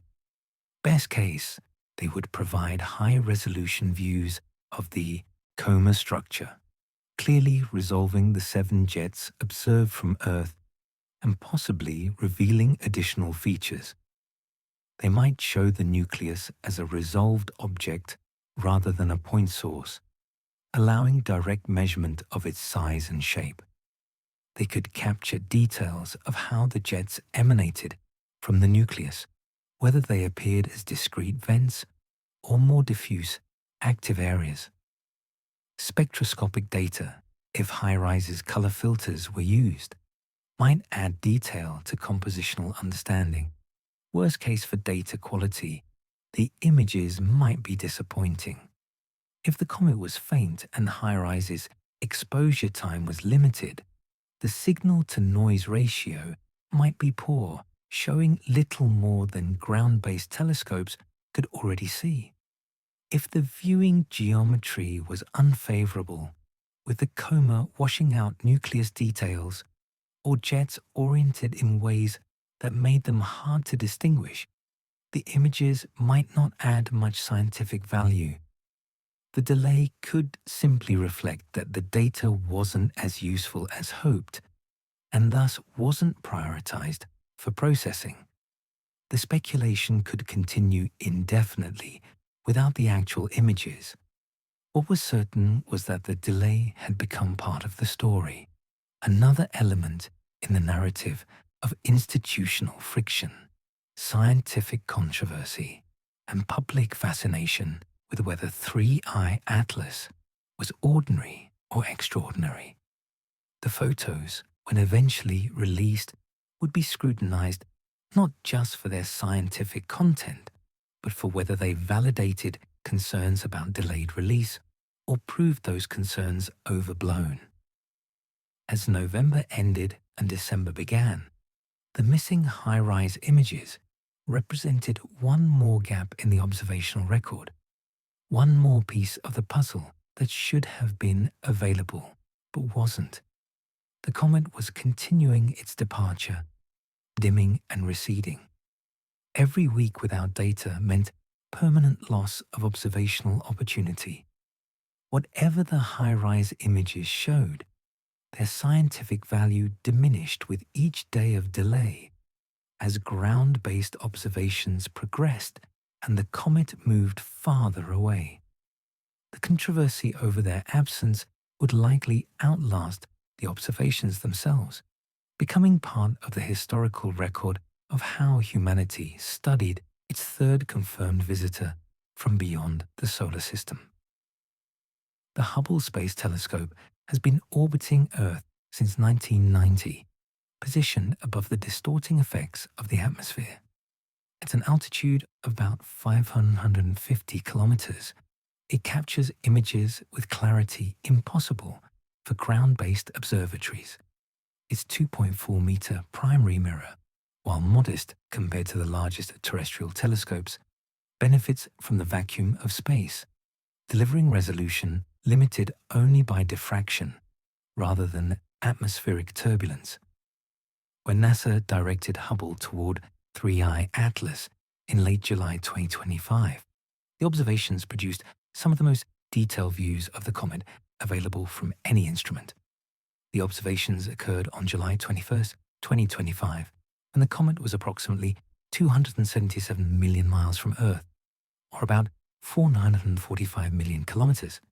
At that distance, within the orbit of Jupiter but well beyond Mars, 3I Atlas appeared faint, even to Hubble's sensitive instruments. The Wide Field Camera 3, Hubble's primary imaging instrument, captured multiple exposures over several hours. Because the comet was moving relative to the background stars, Hubble's tracking systems were programmed to follow the comet's motion, keeping it centered in the field of view throughout the observation sequence. This tracking technique is standard for observing solar system objects, but creates a distinctive appearance in the final images. Background stars, which are effectively stationary over the hours-long observation period, appear as streaks rather than points, because the telescope is moving to follow the comet. The streaks trace the comet's motion relative to the stellar background. Their length depends on the exposure time and the comet's angular velocity across the sky. In Hubble's images of 3I Atlas, the star streaks stretched across the frame, creating a striking pattern of parallel lines behind the comet's central condensation. What Hubble revealed was a teardrop-shaped structure. The nucleus, still unresolved as a discrete object, appeared as a bright central point. Surrounding it was an extended cocoon of dust and gas forming the coma. The cocoon wasn't spherical. It stretched asymmetrically, wider on one side than the other, with a gradual tapering toward what would become the tail. The teardrop shape reflected the combined effects of gas and dust streaming off the nucleus, solar radiation pressure pushing particles outward, and the comet's motion through space creating a wake-like structure in the material distribution. The dust in the cocoon scattered sunlight, making it visible against the dark background of space. Hubble's images captured fine gradations in brightness within the coma, revealing structure that suggested variations in dust density. Some regions appeared brighter, possibly indicating concentrations of larger particles or areas where dust production was more vigorous. Other regions showed lower brightness, where either less material was present or the particle size distribution favored smaller grains that scattered light less efficiently at the wavelengths Hubble was observing. Analysis of the brightness distribution allowed astronomers to estimate the total amount of dust in the coma. The calculations involved modeling how sunlight scatters off particles of various sizes and compositions, then fitting those models to the observed brightness patterns. Different assumptions about particle properties yielded different estimates, but the range suggested the coma contained substantial quantities of dust, consistent with an active comet shedding material as solar heating drove sublimation. The images also provided constraints on nucleus size, though indirectly. Hubble's resolution at the distance of 3I Atlas was a roughly 1,400 kilometers per pixel. Any object smaller than that appeared as a point, source, unresolved. The nucleus of 3I Atlas did appear as a point, confirming it was smaller than 1,400 kilometers across. Combined with brightness measurements and assumptions about albedo, this observation helped refine the earlier size estimates. If the nucleus had been 10 to 20 kilometers in diameter, as some initial calculations suggested, Hubble might have resolved it as an extended source showing a disk. It didn't. The lack of resolved structure supported lower estimates of nucleus diameter, in the range of a few kilometers or less. Measuring the extent of the coma presented challenges. Unlike solid objects with defined edges, comae fade gradually into the background. Determining where the coma ends depends on detection thresholds and how faint a signal can be distinguished from noise. In Hubble's images, the brightest parts of the coma, near the nucleus, were obvious. The outer edges were subtler, detectable only through careful photometric analysis that measured light levels approaching the background sky brightness. Different analysis methods yielded different estimates of coma size. Measurements based on where the surface brightness dropped to a specific fraction of the peak value suggested the coma extended for tens of thousands of kilometers. Measurements based on total integrated brightness, which included faint outer regions, suggested potentially larger extent. The variability reflected not uncertainty about what Hubble saw, but ambiguity about how to define the boundary of a diffuse structure with no sharp edge. Color information from Hubble added another dimension. The Wide Field Camera 3 can observe in multiple filters spanning ultraviolet through near-infrared wavelengths. By comparing images taken through different filters, astronomers could assess the color properties of the dust and gas. The coma appeared slightly reddish in some analyses, suggesting that larger dust particles, which scatter more red light than blue, were present. In other analyses focusing on different wavelength combinations, the coma showed bluish tints, likely from ionized gas emissions, fluorescing in solar ultraviolet radiation. The discrepancy wasn't contradictory. Different parts of the coma could have different colors. Dust-dominated regions would appear redder. Gas-dominated regions would appear bluer. The average color depended on which component contributed more to the total brightness, and that varied with distance from the nucleus and with the observing wavelength. Hubble's multi-wavelength observations captured this complexity, though fully disentangling the dust and gas contributions required detailed modeling. There are technical details worth noting about how Hubble captured these observations. Space telescopes like Hubble are in high demand. Observation time is allocated to competitive proposals where researchers justify the scientific value of their proposed targets. When 3I Atlas was discovered, its status as only the third confirmed interstellar object made it a high priority target. Proposals to observe it with Hubble were quickly approved through directors' discretionary time, a mechanism for responding to unexpected discoveries that couldn't have been proposed through the normal annual cycle. The observations themselves required careful planning. Hubble's orbit around Earth carries it through regions of higher and lower background light as it passes over sunlit and dark portions of the planet. Observations of faint targets like 3I Atlas are scheduled during orbital periods when the sky background is darkest, maximizing the contrast between the comet and the background. Exposures are timed to avoid Earth shadow, which can cause thermal shifts in the telescope's instruments, and to avoid the South Atlantic anomaly, a region when Earth's radiation belts dip closer to the surface and can interfere with sensitive detectors. Processing the data after observation involves standard calibration steps. Each raw image was corrected for detector artifacts, dark current, flat field variations, and cosmic ray hits. Multiple exposures were combined to improve signal-to-noise ratio, rejecting outliers caused by cosmic rays or other transient phenomena. The final processed images represented the cleanest possible view of the comet given the available data.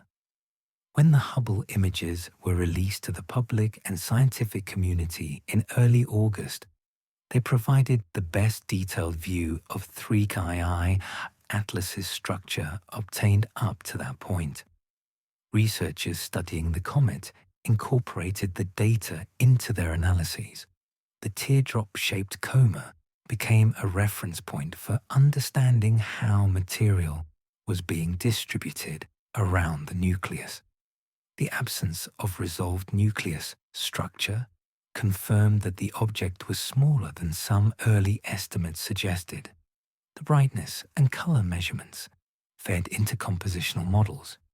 The images also served a public outreach function. Hubble's reputation for producing stunning astronomical images meant that pictures of 3I Atlas received wide media coverage. News outlets ran articles featuring the teardrop cocoon with its streaked star background, explaining that this was humanity's closest detailed look at a visitor from another star system. The visual appeal made the science accessible to broader audiences, even if the technical details about albedo calculations and dust scattering models remained in specialized publications. For researchers, the Hubble data represented one piece of a larger observational campaign. Ground-based telescopes provided continuous monitoring with lower resolution but better temporal coverage. Space-based infrared telescopes like James Webb Space Telescope would later contribute spectroscopic data at wavelengths Hubble couldn't access. Mars-orbiting spacecraft offered different viewing geometries. Each observational platform contributed unique information and synthesizing them into a coherent understanding of the comet required integrating data from multiple sources. The Hubble observations in July occurred relatively early in the comet's approach toward perihelion. At 277 million miles from Earth and farther still from the Sun, 3I Atlas was still ramping up its activity. The coma visible in Hubble's images would grow larger and brighter over the following months as solar heating intensified. Comparing the July Hubble data with later observations from other instruments would allow tracking the evolution of the comet's activity, revealing how the dust production rate changed with solar distance and whether the coma structure evolved as different ices began sublimating at different temperatures. What Hubble couldn't tell astronomers was what the nucleus looked like in detail. The teardrop cocoon obscured the central body, revealing its presence through the glow of scattered sunlight from surrounding material, but not its shape, surface features, or rotation. Without spacecraft missions capable of close flybys, the nucleus of 3I Atlas would remain unresolved, its properties inferred from indirect measurements rather than directly observed. The coma was the visible face the comet showed to Earth's instruments. The nucleus beneath remained hidden, its secrets locked away by distance and the limitations of remote observation. Still, the Hubble images demonstrated that even from hundreds of millions of kilometers away, humanity's best instruments could capture remarkable detail about interstellar visitors. The teardrop cocoon, the streaked stars, the gradations of brightness revealing structure within the coma, all showed that while much remained unknown, what could be learned was substantial. The observations validated the effort to study 3I Atlas intensively during its brief passage through the inner solar system. And they added another chapter to the story of how space telescopes extend our reach beyond what eyes alone or even ground-based instruments can achieve, allowing us to examine objects so distant and faint that they would otherwise remain forever beyond detailed study. Infrared light penetrates where visible light cannot. While Hubble observed 3I Atlas in wavelengths, the human eye could see, capturing reflected sunlight bouncing off dust and gas. The James Webb Space Telescope operates in a different part of the spectrum. Webb's instruments detect infrared radiation, heat signatures, and molecular emissions that remain invisible to optical telescopes. When Webb turned its near-infrared spectrograph toward the comet in late summer 2025, it wasn't looking at what the comet reflected. It was measuring what the comet emitted and absorbed, reading the thermal and chemical fingerprints written in wavelengths far beyond human vision. The observations occurred over several days in late August, after Hubble had established the visible light baseline, but before perihelion obscured the comet behind the Sun. Webb's position at the second Lagrange point, about 1.5 million kilometers from Earth in the direction opposite the Sun, gave it an unobstructed view free from atmospheric interference or Earth's thermal glow. The near-infrared spectrograph, NIR-SPEC, split the comet's infrared light into its component wavelengths, creating a spectrum that revealed which molecules were present and in what abundances. The data confirmed what earlier observations had suggested. Carbon dioxide and carbon monoxide dominated the spectrum, with absorption and emission features at their characteristic infrared wavelengths, appearing far stronger than water signatures. The infrared spectrum is particularly sensitive to these molecules because they vibrate and rotate in ways that produce strong features in this wavelength range. Water also has infrared signatures, but they were weak, consistent with the low water abundance determined from visible wavelength spectroscopy. What Webb added beyond confirmation was precision. Infrared spectroscopy can distinguish between different isotopes of the same element based on subtle shifts in spectral line positions. Isotope ratios provide information about formation conditions and evolutionary history. For 3I Atlas, the carbon and oxygen isotope ratios measured in carbon dioxide and carbon monoxide could potentially be compared to solar system values, revealing whether the comet formed in an environment with similar or different isotopic compositions. Initial analyses suggested ratios broadly consistent with solar system materials, though uncertainties were large enough that significant differences couldn't be ruled out. Temperature measurements from infrared observations added context to the thermal environment. By analyzing the thermal emission from dust particles in the coma, researchers could estimate their temperature, which depends on distance from the sun, particle size, and composition. The temperatures measured for 3I and Atlas's dust fell within expected ranges for a comet at its solar distance, typically around -100 to -150 degrees Celsius. No anomalously hot or cold regions appeared, which would have been indicators of unusual energy sources or thermal properties. But the most intriguing finding from Webb's observations involved what scientists called radiation processing. Interstellar space isn't empty. It's filled with cosmic rays, high-energy particles that bombard any object traveling through the galaxy. Over long timescales, cosmic ray impacts alter surface chemistry, breaking molecular bonds, sputtering atoms off surfaces, and creating new compounds through radiolysis and other radiation-driven processes. These effects are minimal over the 1,000-year timescales that solar system comets spend traveling between the Oort cloud and the Sun. But for objects drifting through interstellar space for millions or billions of years, radiation processing becomes significant.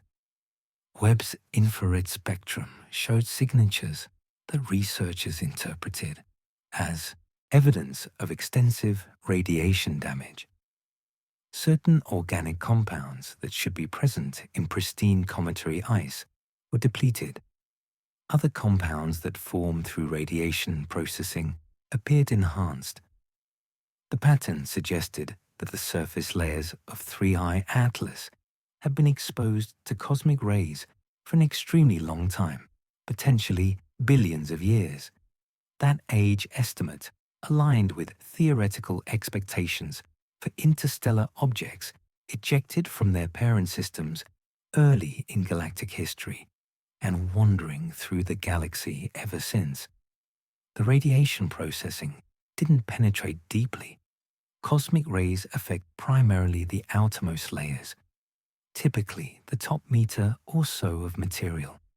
Beneath that radiation-damaged skin, the interior ice should remain relatively pristine, preserving the original composition from when the comet formed. As 3I Atlas approached the Sun and began outgassing, the sublimating ices removed surface layers, exposing deeper material.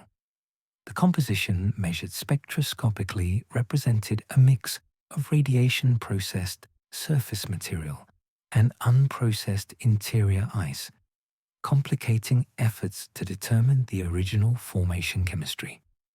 Some researchers suggested the radiation signatures could help estimate how long 3I Atlas had been traveling through interstellar space.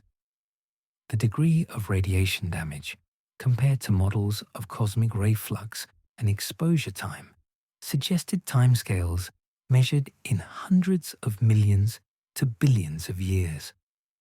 That would make the object ancient, possibly ejected from its parent stellar system, not long after formation and traveling through the galaxy for most of its existence. If true, 3I Atlas carried information about planetary system chemistry from the early galaxy, potentially formed around a star that no longer exists or has moved far from its current position. Loeb, predictably, found alternative interpretations. In blog posts analyzing the Webb data after preliminary results circulated through the astronomy community, he suggested that extensive radiation damage could indicate artificial materials rather than natural ices. Industrial materials exposed to space radiation over long timescales would also show chemical alteration. The specific signature Webb detected, he argued, didn't uniquely identify natural versus artificial composition. Both could produce similar patterns of molecular depletion and enhancement. Most astrochemists dismissed this reasoning. The compounds detected and their relative abundances matched what decades of laboratory experiments had shown happens when cometary ice analogues are bombarded with energetic particles simulating cosmic rays. The pattern was well characterized and understood. No known artificial materials produce the same signature because spacecraft materials are fundamentally different from water, carbon dioxide, and carbon monoxide ices. The radiation damage interpretation didn't require assumptions beyond standard cosmic ray physics and known ice chemistry. Webb's observations also captured details of how different parts of the coma emitted at different infrared wavelengths. The nucleus region, obscured in visible light by surrounding dust, but partially penetrable in infrared, showed thermal emission consistent with a surface warmed by sunlight. The outer coma regions, where gas had expanded and cooled, showed different thermal characteristics. Mapping these temperature variations revealed the three-dimensional structure of the gas flow more clearly than visible light images could. Infrared spectroscopy is particularly good at detecting organic molecules, complex carbon-based compounds that are common in comets and potentially relevant to understanding the origins of life. Webb's instruments searched for signatures of methanol, formaldehyde, ethane, and other simple organic species. Some were detected, though at low abundances. Others were absent or below detection limits. The organic inventory of 3I Atlas appeared sparser than typical solar system comets, possibly reflecting its low water content, since many organic molecules in comets are associated with water ice or form through water-mediated chemistry. The technical capabilities of Webb's near-infrared spectrograph made these observations possible. Operating in wavelengths from 0.6 to 5.3 micrometers, well into the infrared, NIR spec can disperse light from faint targets into high-resolution spectra, revealing hundreds of individual spectral features. The instrument uses microshutters, tiny programmable apertures that can be configured to select specific regions of the field of view while blocking unwanted light. For 3I Atlas, the shutters were configured to capture light from the comet while rejecting background starlight, maximizing the signal-to-noise ratio. Data reduction and analysis for Webb observations involves substantial computational effort. Raw detector readings must be converted into calibrated spectra, correcting for instrument response, thermal backgrounds, scattered light, and numerous other systematic effects. For faint targets like 3I Atlas, extracting reliable measurements requires sophisticated statistical analysis to distinguish real spectral features from noise. The preliminary results released in fall 2025 represented months of processing by specialized teams familiar with NIR specs characteristics. What Webb couldn't do was resolve the nucleus directly, just like Hubble. Infrared telescopes have lower angular resolution than optical telescopes of the same size because resolution is proportional to wavelength. Webb's 6.5-meter primary mirror gives it excellent resolution for an infrared telescope, but still not enough to see detailed surface features on a kilometers-wide nucleus, hundreds of millions of kilometers away. The infrared observations revealed chemical and thermal information, complementing but not replacing the spatial information from visible wavelength imaging. The age implications from radiation damage sparked discussions beyond the immediate scientific community. If 3I Atlas had been traveling through interstellar space for billions of years, where had it come from? Stars move. The Sun's position in the galaxy 4 billion years ago was different from today. If 3I Atlas was ejected from a planetary system billions of years in the past, tracing its origin back to a specific star would be impossible. The parent system could be anywhere in the galaxy by now, or the star might have ended its life, gone supernova, or been consumed by galactic evolution. This raised philosophical questions about the nature of interstellar objects. If many of them are ancient wanderers ejected early in galactic history, they represent fossils from the early epochs of planet formation when the Milky Way was younger and stellar compositions were different. Studying them provides access to planetary system chemistry from eras otherwise impossible to observe directly. Every interstellar visitor carries information not just about the system that ejected it, but about the galactic environment at the time of its formation. The Webb observations, taken together with Hubble's imaging, ground-based spectroscopy, and spacecraft data from Mars orbit, built a multi-wavelength portrait of 3I Atlas. Each wavelength regime revealed different aspects. Visible light showed structure and dust. Infrared showed chemistry and thermal properties. Radio wavelengths, observed by other facilities, probed molecular emission lines from cold gas.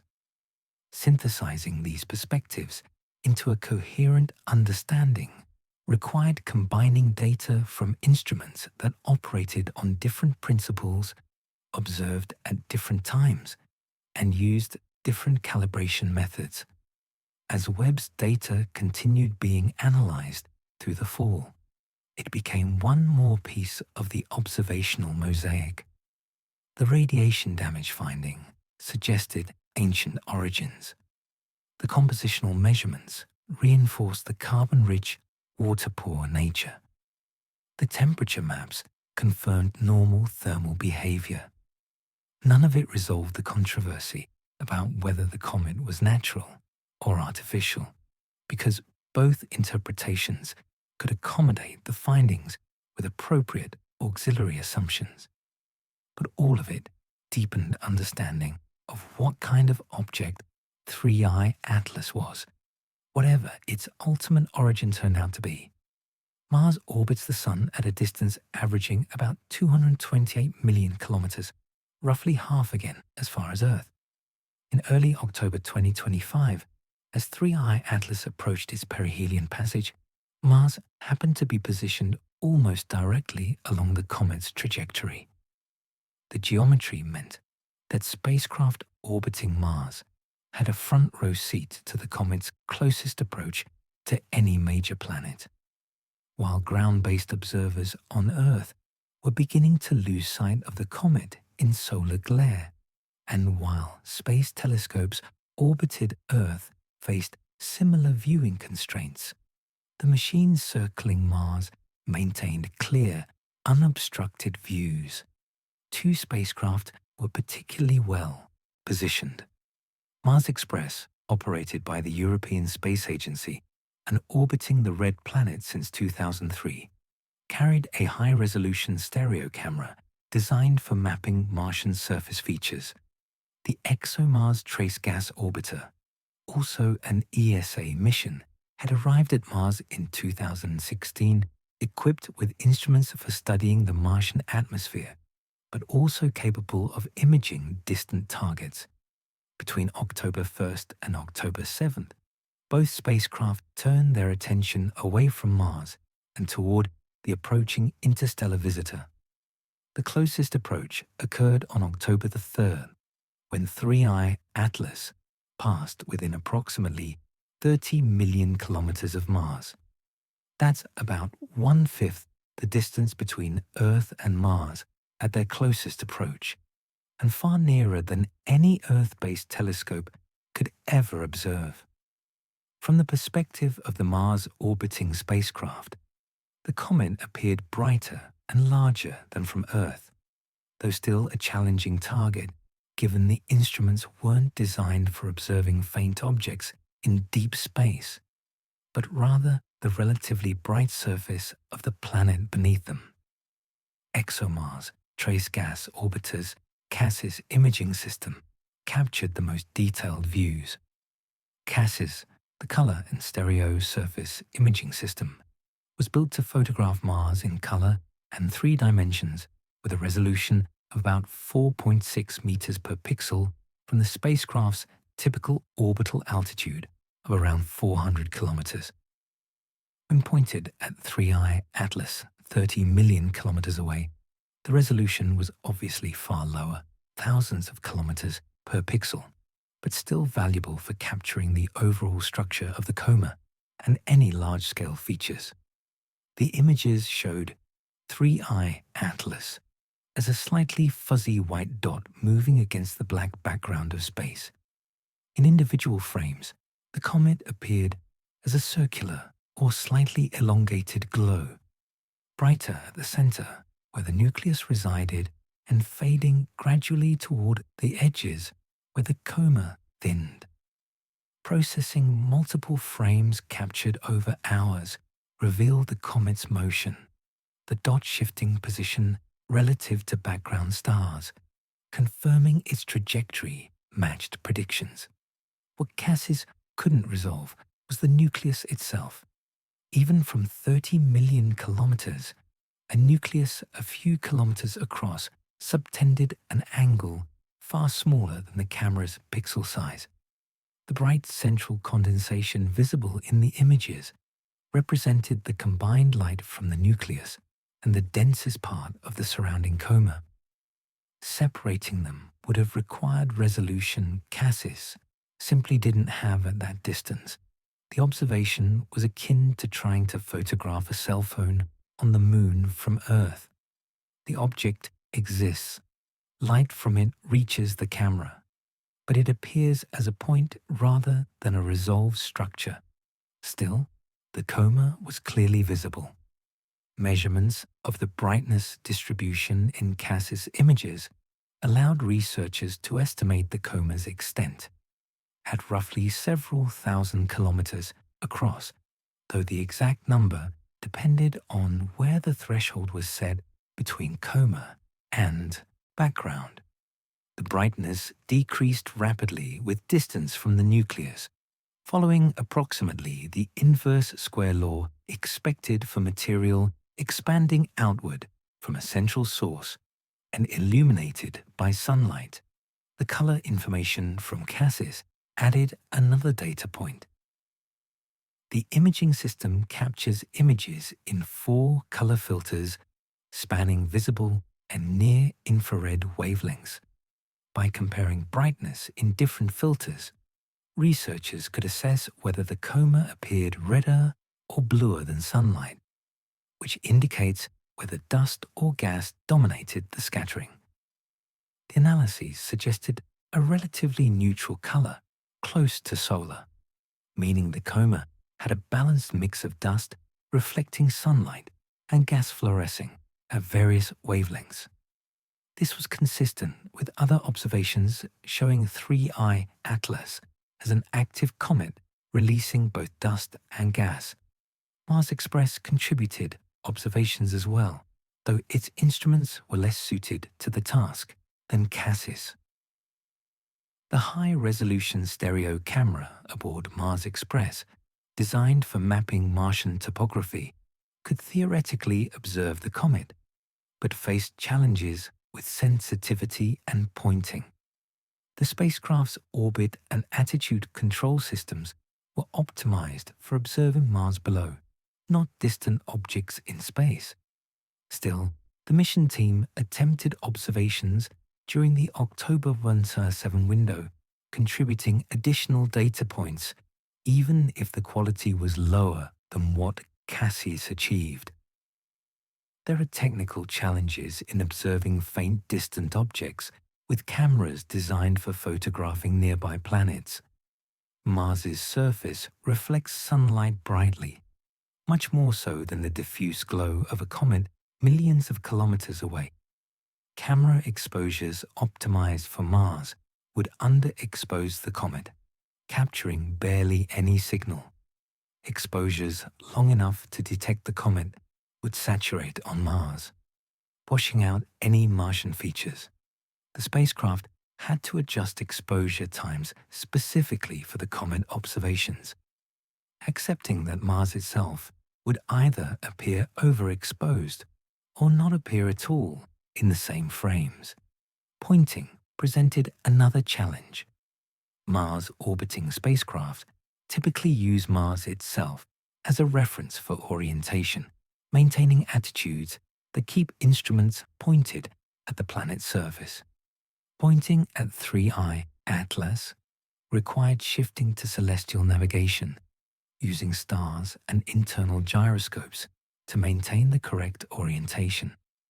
The comet's motion relative to Mars meant the pointing had to be updated throughout each observation sequence, adding complexity to operations. The observations also had to be scheduled around the spacecraft's orbital positions. Both Mars Express and ExoMars Tracegas Orbiter follow elliptical orbits around Mars, spending part of each orbit close to the planet and part far away. Scientific observations are typically planned for specific orbital phases, depending on the observation goals. For the 3I Atlas observations, mission planners selected orbital periods when the spacecraft were positioned to have clear lines of sight to the comet, without Mars or the Sun blocking the view. Data transmission back to Earth added further complications. Spacecraft at Mars communicate with Earth through NASA's Deep Space Network, or ESA's equivalent tracking stations. Bandwidth is limited and must be shared among multiple missions. Downloading the comet images required allocating transmission time, and processing the raw data once received took additional time as engineers converted detector readouts into calibrated images. The observations occurred in early October, but processed images weren't publicly available until weeks later, after the mission teams had completed calibration and validation. What the Mars observations demonstrated most clearly was the value of multiple viewpoints. While Earth-based telescopes were losing sight of 3I Atlas behind the Sun, and while space telescopes orbiting Earth faced similar constraints, the Mars spacecraft maintained observations throughout the critical perihelion period. The data they collected filled a gap in the observational timeline that would otherwise have been completely blind. The geometry also allowed triangulation. Simultaneous observations from Earth and Mars, separated by tens of millions of kilometers, provided different perspectives on the coma structure. Features that appeared edge-on from one viewpoint might appear face-on from another.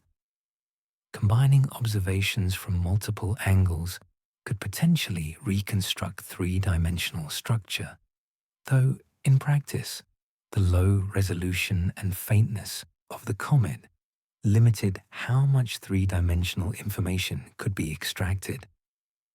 There's an irony in using spacecraft designed to study one planet to observe a visitor passing by another. Neither Mars Express nor ExoMars Trace Gas Orbiter was built with interstellar objects in mind. Their instruments, orbits, and operational procedures all optimized for Mars science. Yet when an opportunity arose to contribute observations of something unprecedented, the missions adapted. Engineers and scientists found ways to repurpose the tools at hand, demonstrating the flexibility of space missions when unexpected targets appear. The Mars observations also highlighted a future possibility. If interstellar objects turn out to be relatively common, passing through the inner solar system every few years, then the fleet of spacecraft humanity has distributed throughout the solar system could serve as a monitoring network. Mars orbiters, lunar orbiters, spacecraft at Jupiter or Saturn, missions traveling to or beyond the outer planets, all could potentially turn their instruments toward interstellar visitors, providing observations from diverse locations that no single Earth-based or Earth-orbiting observatory could match. For 3I Atlas specifically, the October views from Mars orbit represented the closest detailed observations any spacecraft would obtain. No mission was positioned nearer. No spacecraft would catch up to the comet as it departed. The 30 million kilometer distance was as close as humanity's robotic emissaries would get. Those Cass's images of a fuzzy white dot, those measurements of coma brightness and extent, those multi-wavelength observations capturing color information, all constituted the best direct spacecraft data available. The images themselves, when released publicly in late October and November, drew less dramatic attention than Hubble's teardrop cocoon or Webb's infrared revelations. A fuzzy dot moving against stars doesn't create the same visual impact as elaborately processed telescope images. But scientifically, the Mars observations were invaluable. They provided ground truth for models and interpretations based on more distant observations. They confirmed that the coma really was as extensive as Earth-based telescopes suggested. They verified that the brightness and color measurements made from hundreds of millions of kilometers away were accurate. They offered independent validation of conclusions drawn from other data sources, and they represented something else as well, a demonstration of how humanity's expanding presence across the solar system through robotic exploration creates opportunities unforeseen when those missions were designed. Mars Express launched in 2003 to study Mars. ExoMars Trace Gas Orbiter launched in 2016 for the same purpose. Neither mission planned to observe an interstellar comet. That capability emerged only when the opportunity arose, when an object from beyond our solar system happened to pass near Mars at a moment when spacecraft were there to witness it. It was a fortunate alignment of circumstances, unlikely to repeat exactly but suggestive of future possibilities. As more spacecraft, more instruments, and more destinations expand humanity's observational reach across the solar system and beyond. Color in astronomy isn't decorative, it's diagnostic. The hue of a celestial object reveals its composition, temperature, and physical processes. When observers photograph stars, blue indicates high temperature, while red suggests cooler conditions. When they image nebulae, different colors map to specific ionized elements. For comets, color tells a story about what ices are sublimating, what molecules are fluorescing, and how dust scatters light. Over the months that 3I Atlas was visible, its color shifted in ways that tracked the comet's evolution as it approached and then departed from the Sun. In the early observations from July and August, photographs showed the comet as relatively colorless, appearing white or pale yellow against the black background of space. This neutral appearance was typical for a comet still far from the Sun, where activity levels were modest and the light reaching observers was primarily reflected sunlight from dust particles.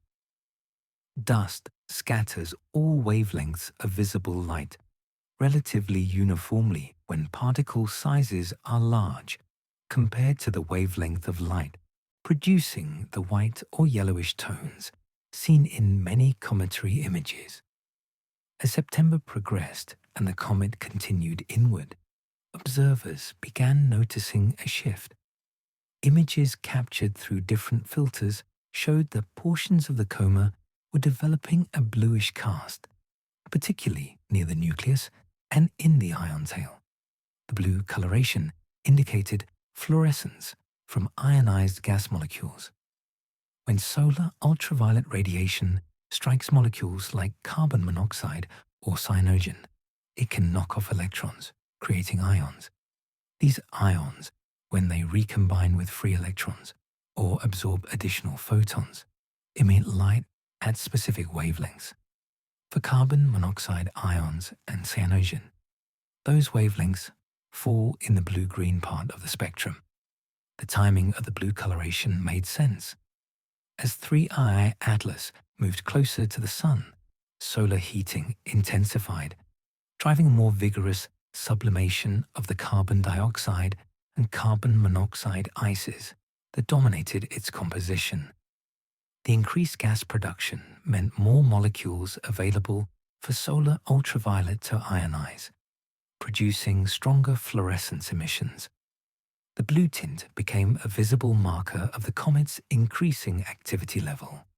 By early October, some observers reported seeing green hues in certain images, particularly in processed photographs where contrast and saturation were enhanced to bring out faint details.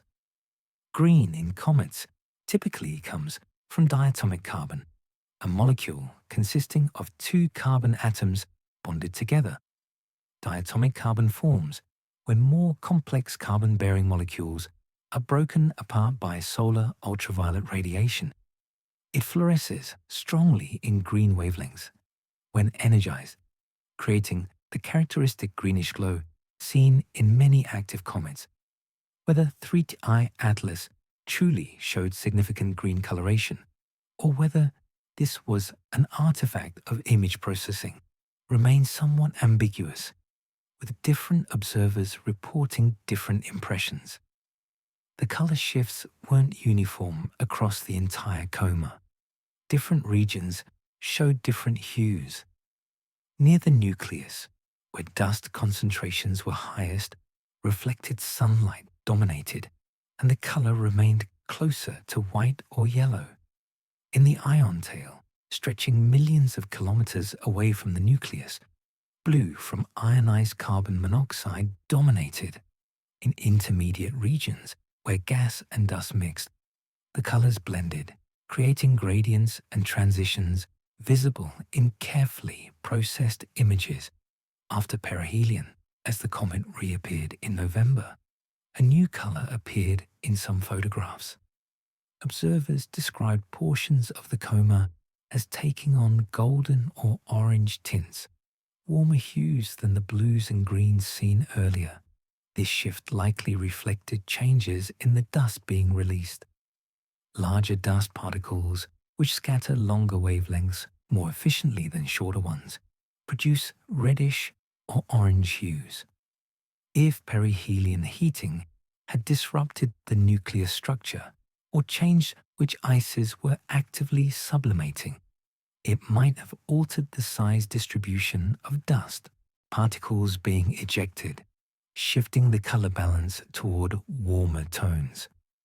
Color photography of comets requires careful technique. Most astronomical cameras are monochrome, capturing intensity but not color. To create color images, astronomers take multiple exposures through different filters, each passing only specific wavelengths. A common approach uses red, green, and blue filters, corresponding approximately to the human eye's color sensitivity. The three monochrome images are then combined digitally, assigning each filter's data to the corresponding color channel in the final image. Processing choices affect the final appearance. Adjusting the balance between channels can emphasize or suppress certain colors, making a comet appear bluer or redder than it would to the naked eye. And this processing flexibility means that color reports from different observers could vary even when photographing the comet simultaneously. An observer enhancing blue channels to bring out ion emissions would produce a bluer image than one preserving more neutral color balance. Neither approach was wrong, but they emphasized different aspects of the comet's appearance. Comparing colors across different images required understanding how each was processed. Spectroscopy provided more objective color information. By measuring the precise wavelengths and intensities of light from the comet, spectroscopists could determine which emissions were actually present and how strong they were, independent of photographic processing choices. Spectroscopic observations through September and October confirmed strong carbon monoxide ion emissions in blue wavelengths, moderate cyanogen emissions in green, and varying dust continuum that provided the neutral background color. The spectral evolution tracked the visual color changes, validating that the shifts observers noticed in photographs corresponded to real changes in the comet's emission properties. Some claimed the color changes themselves indicated anomalous behavior. Loeb noted that the shifts from white to blue to green and then to gold seemed unusual, suggesting chemical transformations or emissions that natural comets don't typically show. Most planetary scientists countered that color evolution is standard for active comets. Different ices sublimate at different temperatures. As a comet approaches the Sun, each species begins outgassing when conditions are right, changing the mix of molecules present and thus the fluorescence color. The sequence observed with 3I Atlas matched what would be expected for a carbon-rich comet ramping up activity as solar heating increased. Comparisons to other comets provided context. Comet Ison, which passed close to the Sun in 2013 before disintegrating, showed dramatic color changes as it approached perihelion, shifting from greenish to intensely blue as carbon molecules were destroyed and carbon monoxide ions dominated. Comet Lovejoy, surviving a close solar passage in 2011, displayed vivid blue and green hues as gas emissions intensified. Comet Hale-Bopp, visible to the naked eye in 1997, showed distinct color differences between its blue iron tail and yellowish dust tail. 3I Atlas's color evolution, while perhaps more pronounced due to its unusual composition, fit within the range of behavior documented in previous comets. Amateur astronomers tracking the color changes contributed valuable observations. Equipped with digital cameras and color filters, dedicated observers captured images nightly when weather permitted, building a timeline of the comet's evolving appearance. Online forums became repositories where observers shared images, discussed processing techniques, and debated whether particular color shifts were real or artifacts. The distributed amateur observing campaign complemented professional data, adding temporal resolution and diverse perspectives. The physics behind cometary colors had been worked out through decades of laboratory experiments and theoretical modeling. When molecules absorb ultraviolet photons, electrons jump to higher energy states. When they return to lower states, they emit photons at specific wavelengths determined by molecular structure. Each molecule has its own characteristic emission spectrum, a fingerprint in color. Carbon monoxide ions emit predominantly blue. Diatomic carbon emits green. Sodium atoms, if present, emit yellow-orange. By matching observed colors to laboratory-measured emission spectra, researchers could identify which species were active in the coma. The color information fed into broader compositional models. The strong blue emissions confirmed high carbon monoxide abundance. The weaker green suggested diatomic carbon was present, but not dominant. The varying dust colors indicated changes in particle size distributions, possibly reflecting different ejection mechanisms or source regions on the nucleus being activated as rotation brought different areas into sunlight. Each color shift was a clue to be integrated with spectroscopic, brightness, and structural observations. What remained uncertain was whether the specific sequence and intensity of color changes in 3I Atlas was entirely typical or hinted at something unusual about its composition or structure, with only 2 previous interstellar objects for comparison, and neither observed as extensively, establishing what's normal for interstellar comets versus what's anomalous was difficult. Oumuamua showed no colors because it showed no activity. Borisov displayed colors consistent with solar system comets. 3I Atlas represented a different type, carbon-rich and water-poor, and whether its colors were standard for that type or outliers couldn't be determined from a sample of one. The evolving colors did serve one unambiguous purpose. They made the comet visually striking in photographs, creating images that conveyed the dynamic, changing nature of the object.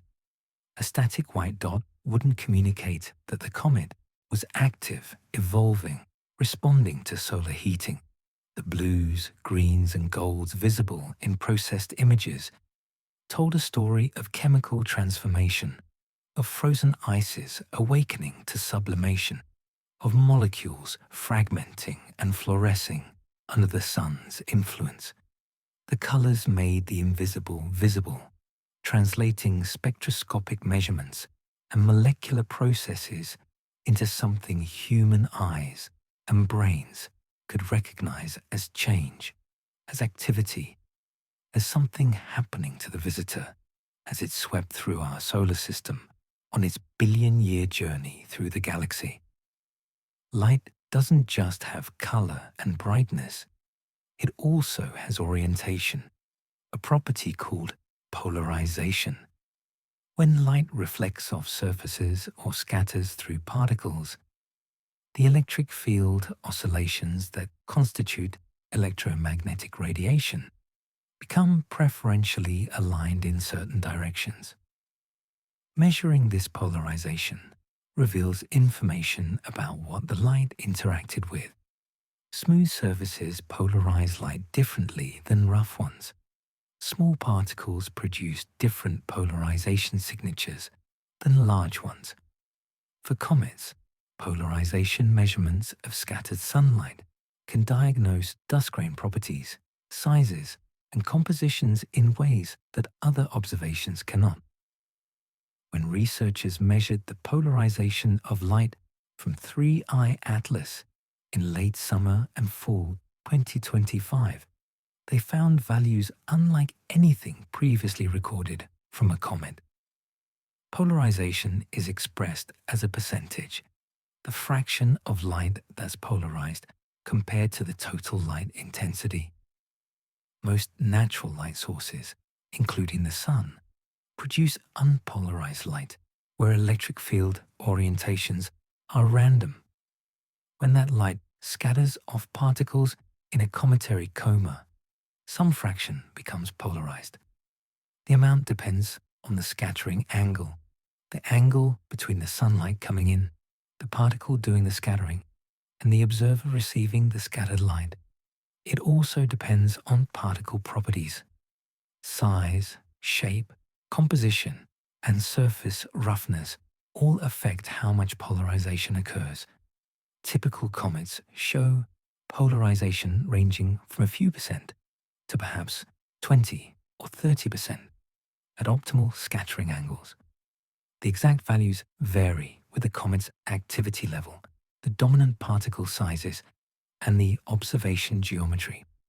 Extensive studies of dozens of solar system comets through decades of observations have established baseline expectations.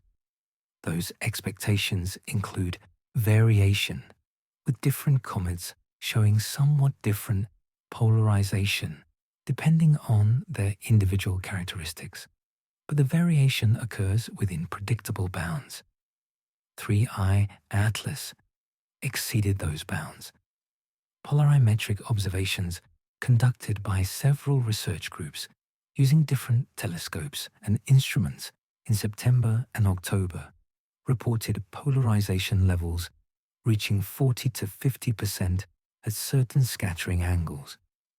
Some measurements suggested values even higher, though uncertainties increased at the extreme ends of the range. These weren't marginal excesses, barely distinguishable from measurement noise. They were clear outliers, polarization signatures far stronger than standard cometry models predicted. The measurements required specialized instruments. Polarimeters are devices that measure the polarization state of light by splitting it into components with different orientations and comparing their intensities. Some polarimeters use rotating wave plates or prisms. Others use fixed analyzers oriented at different angles and capture simultaneous images through each. The technique is well established in astronomy, used for studying not just comets, but also planets, asteroids, circumstellar disks, and other phenomena where polarization provides diagnostic information. For 3I Atlas, the observations targeted the coma at various scattering angles as the comet's position relative to Earth and the Sun changed over time. Different scattering angles probe different aspects of the particle properties. Forward scattering, when looking nearly along the sunlight direction, is sensitive to particle sizes comparable to the wavelength of light. Backward scattering, looking roughly opposite the sunlight, emphasizes surface roughness and composition. Side scattering at intermediate angles provides information about shape and structure. What the extreme polarization implied depended on interpretation. One possibility was that the dust grains in 3I Atlas's coma were unusually small, very small particles with dimensions less than the wavelength of light scatter radiation in ways that produce high polarization. If the comet was releasing predominantly submicron-sized grains rather than the larger particles typical of most comets, that could explain the measurements. But why would 3I Atlas produce smaller dust? Perhaps its composition, low in sticky water ice that normally binds particles together, allowed only tiny fragments to lift off during sublimation. Another possibility involved particle shape. Highly elongated or irregular grains produce different polarization than spherical ones. If the dust from 3I Atlas consisted of needle-like or flake-like particles rather than compact grains, the polarization signatures would differ from standard expectations. Material composition also mattered. Silicate grains polarized differently than carbonaceous ones. If the dust was predominantly carbon compounds with specific optical properties, that could contribute to unusual polarization. Loeb incorporated the polarization measurements into his anomaly list, arguing they supported the artificial hypothesis. He suggested that manufactured materials, perhaps metallic particles or engineered composites, could produce high polarization, unlike natural dust. The specific polarization values measured, he claimed, were more consistent with industrial particles than with cometary grains. Critics responded that many natural materials produce high polarization under appropriate conditions. Volcanic ash, certain minerals, organic polymers all can show strong polarization. The measurements were unusual, but not impossible for natural substances. Laboratory experiments studying light scattering from analog materials provided some context. Researchers have measured polarization from various dust types under controlled conditions, simulating cometary environments. Some materials, particularly certain organic compounds and very small silicate grains, do produce polarization approaching the levels observed for 3I Atlas. The challenge was that multiple material types could fit the observations, making unique identification difficult. Without samples to analyze directly, determining which specific composition produced the measured polarization required assumptions. There's a technical detail about how polarization measurements are calibrated and interpreted. Instruments must be carefully characterized to determine their polarization response. Systematic errors can arise from imperfect optics, misaligned components, or instrumental polarization, where the telescope itself introduces some degree of polarization independent of the target. Correcting for these effects requires observing standard stars with known polarization properties and comparing measured values to expected ones. The 3I Atlas, multiple independent observations using different instruments, helped validate the high polarization finding. When separate teams using different telescopes and polarimeters reported similar results, confidence increased that the measurements were real rather than artifacts. The wavelength dependence of polarization added another dimension. Polarization can vary with color, showing different values at blue, green, and red wavelengths.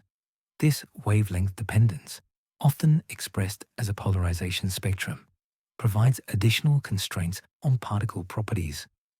For 3I Atlas, limited observations at multiple wavelengths suggested relatively neutral wavelength dependence, meaning the polarization didn't change dramatically from blue to red light. That pattern was somewhat unusual, as many dusty objects show polarization increasing toward shorter wavelengths due to size-dependent scattering effects. Comparing 3I Atlas to other interstellar objects was impossible because detailed polarimetry of Oumuamua and 2I Borisov hadn't been obtained, or at least not published. Oumuamua showed no cometary activity, so polarization measurements would have been difficult and possibly meaningless. 2I Borisov was active but may not have been observed polarimetrically with sufficient precision to detect anomalies. 3I Atlas was the first interstellar comet studied extensively enough to reveal its polarization properties, leaving no baseline for comparison. The Solar System Comet Database, however, was extensive. polarimetric observations of dozens of comets spanning decades established clear patterns. Most showed polarization curves, plots of polarization versus scattering angle, that followed similar shapes with variations in amplitude, but consistent overall structure.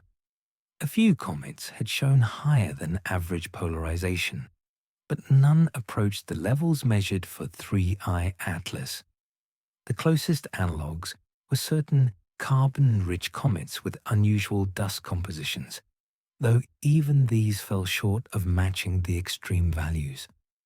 One research group modeling the observations suggested that a bimodal dust distribution could explain the polarization. If the coma contained two distinct populations of particles, one very small, producing high polarization, and one larger producing standard values, the combined signature might match observations. This wasn't a new concept. Comets often show evidence of multiple particle-sized populations released simultaneously. But for 3I Atlas, the model required a higher fraction of small particles than typically observed, again pointing to something compositionally or structurally different about this comet. The timing of polarization observations mattered. Measurements in September, before perihelion, showed certain values. Measurements in November, after perihelion, showed slightly different ones. Whether this evolution reflected changes in the dust being released, changes in viewing geometry, or just measurement uncertainties was debated. Ideally, continuous polarimetric monitoring through the entire apparition would have tracked how polarization evolved with activity level and heliocentric distance. In practice, telescope time constraints and weather limitations meant observations were sporadic, leaving gaps in the temporal coverage. Visualization of polarization data typically uses vector maps or color-coded images showing polarization degree and orientation across the coma. For 3I Atlas, such maps revealed that polarization wasn't uniform. Some regions of the coma showed higher polarization than others, possibly reflecting different dust sources or particle populations in different jets.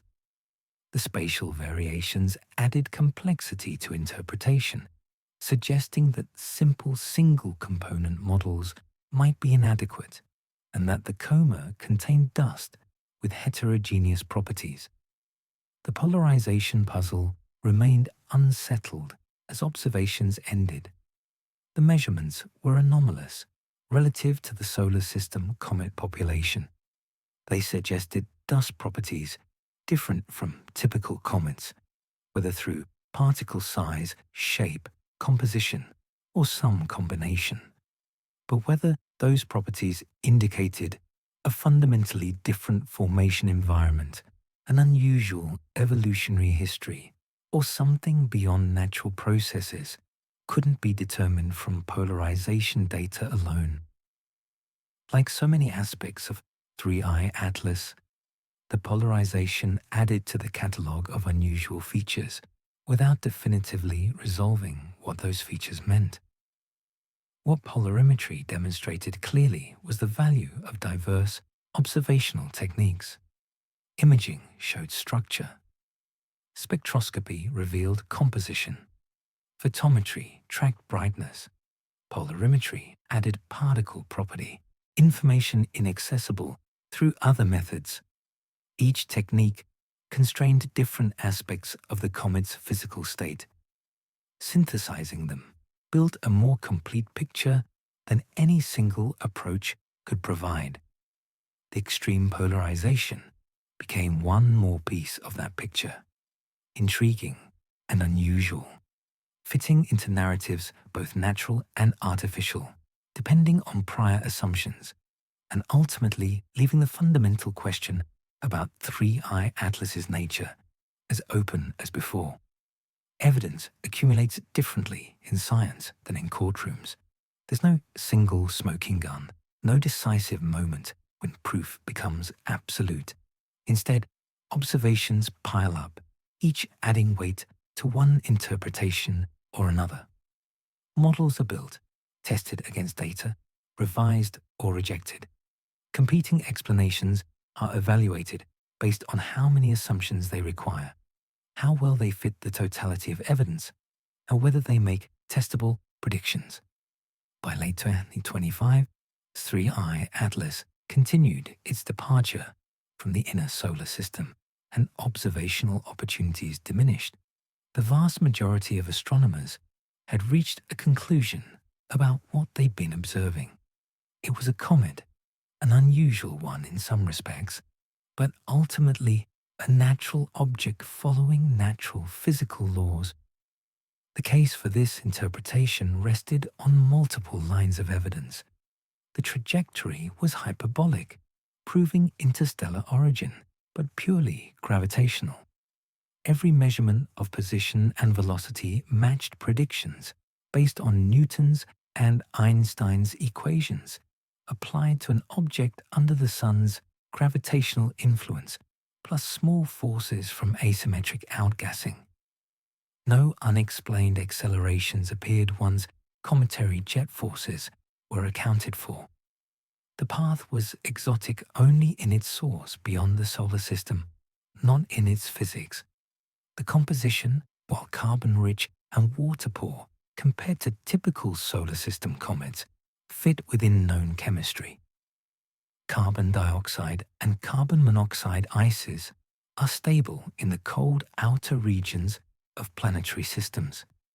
A comet forming far from its parent star, beyond the water ice condensation zone, would naturally incorporate more of these volatile compounds. The low water abundance didn't require explanation beyond formation distance. Planetary systems have diverse architectures. Some might produce predominantly water-ice comets. Others, with different temperature profiles in their formation disks, might produce carbon-ice comets. Finding one of each type among the small sample of interstellar visitors was statistically unsurprising. The unusual nickel-to-iron ratio, initially puzzling, had been addressed through further analysis.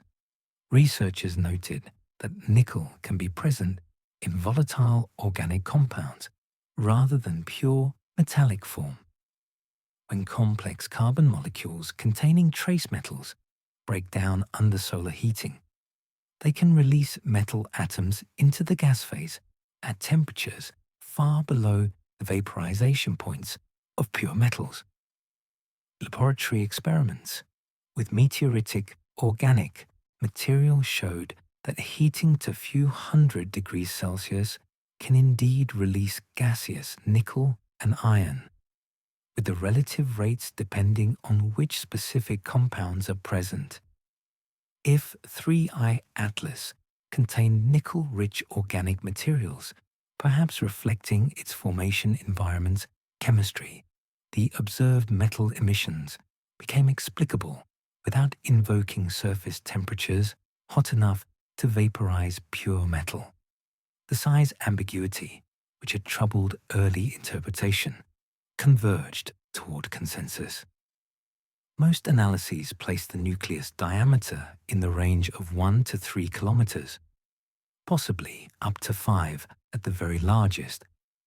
That was smaller than initial brightness-based estimates suggested, but consistent with Hubble's failure to resolve the nucleus and with the amount of gas production observed. The brightness came primarily from the extensive dusty coma, not from a large bare nucleus. This was standard for active comets releasing substantial dust. Nothing about the size required exotic explanations.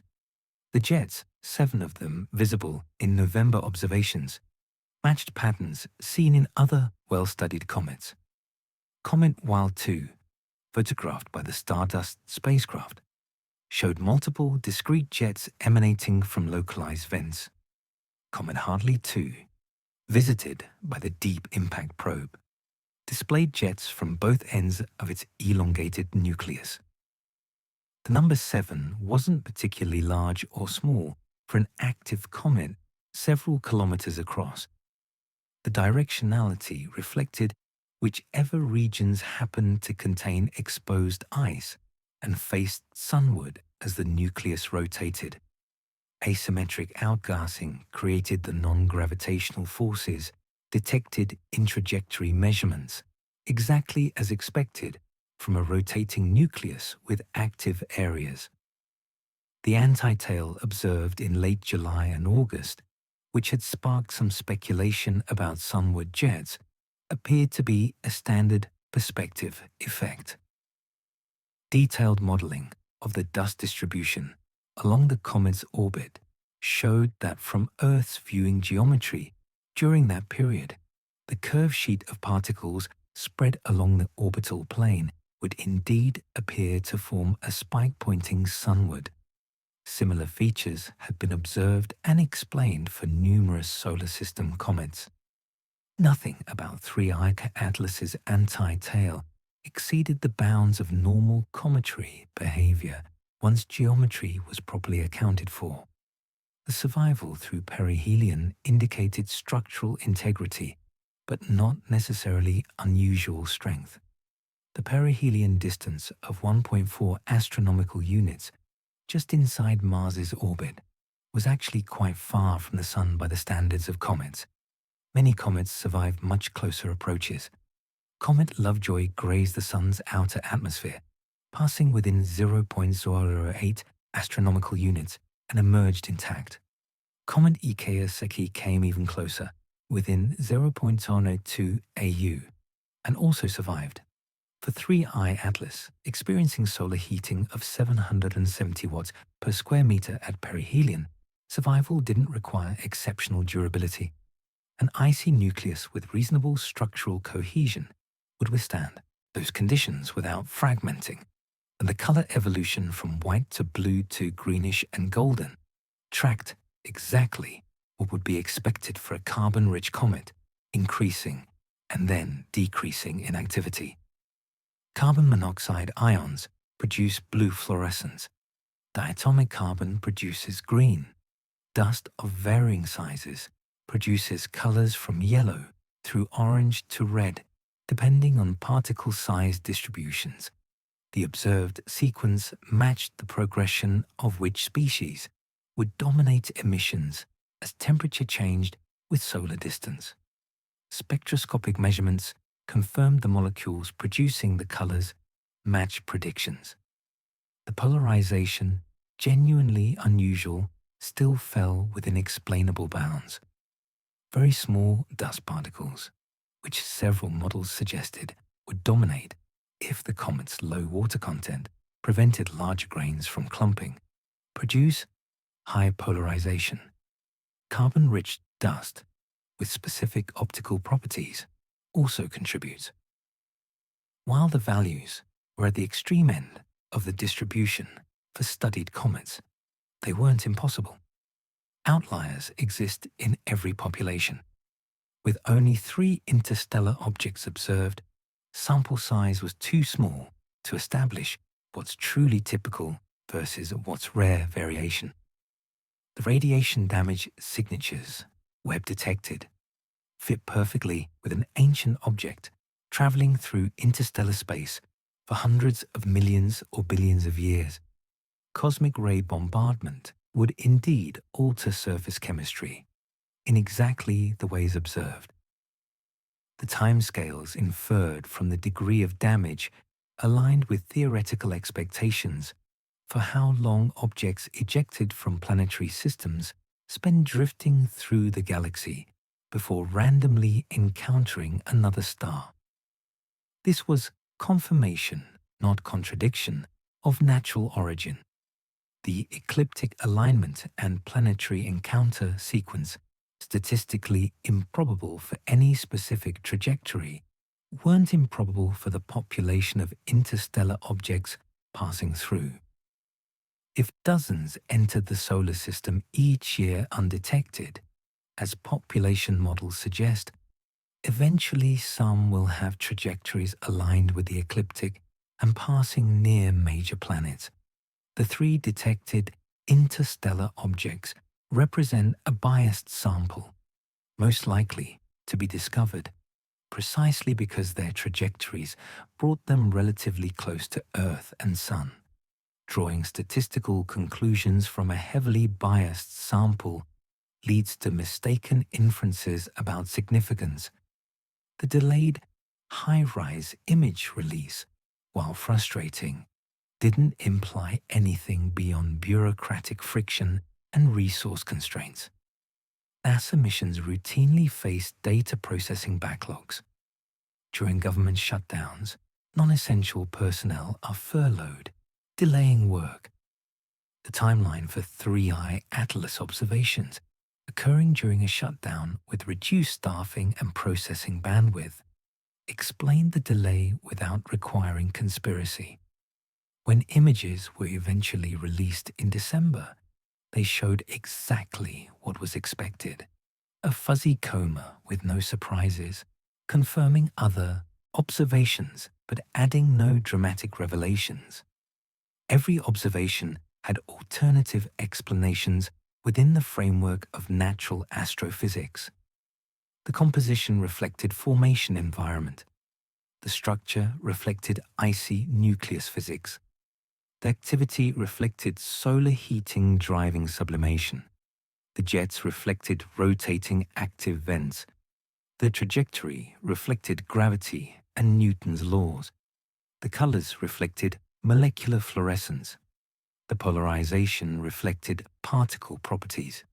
Nothing required abandoning established physics or invoking unprecedented phenomena. The scientific consensus didn't deny unusual features. Astronomers acknowledged the 3I Atlas was compositionally distinct from typical solar system comets. They recognized that some measurements, like the extreme polarization, pushed toward the edges of previously observed ranges. But unusual isn't impossible, and edges of distributions are populated by real objects that happen to differ from the average.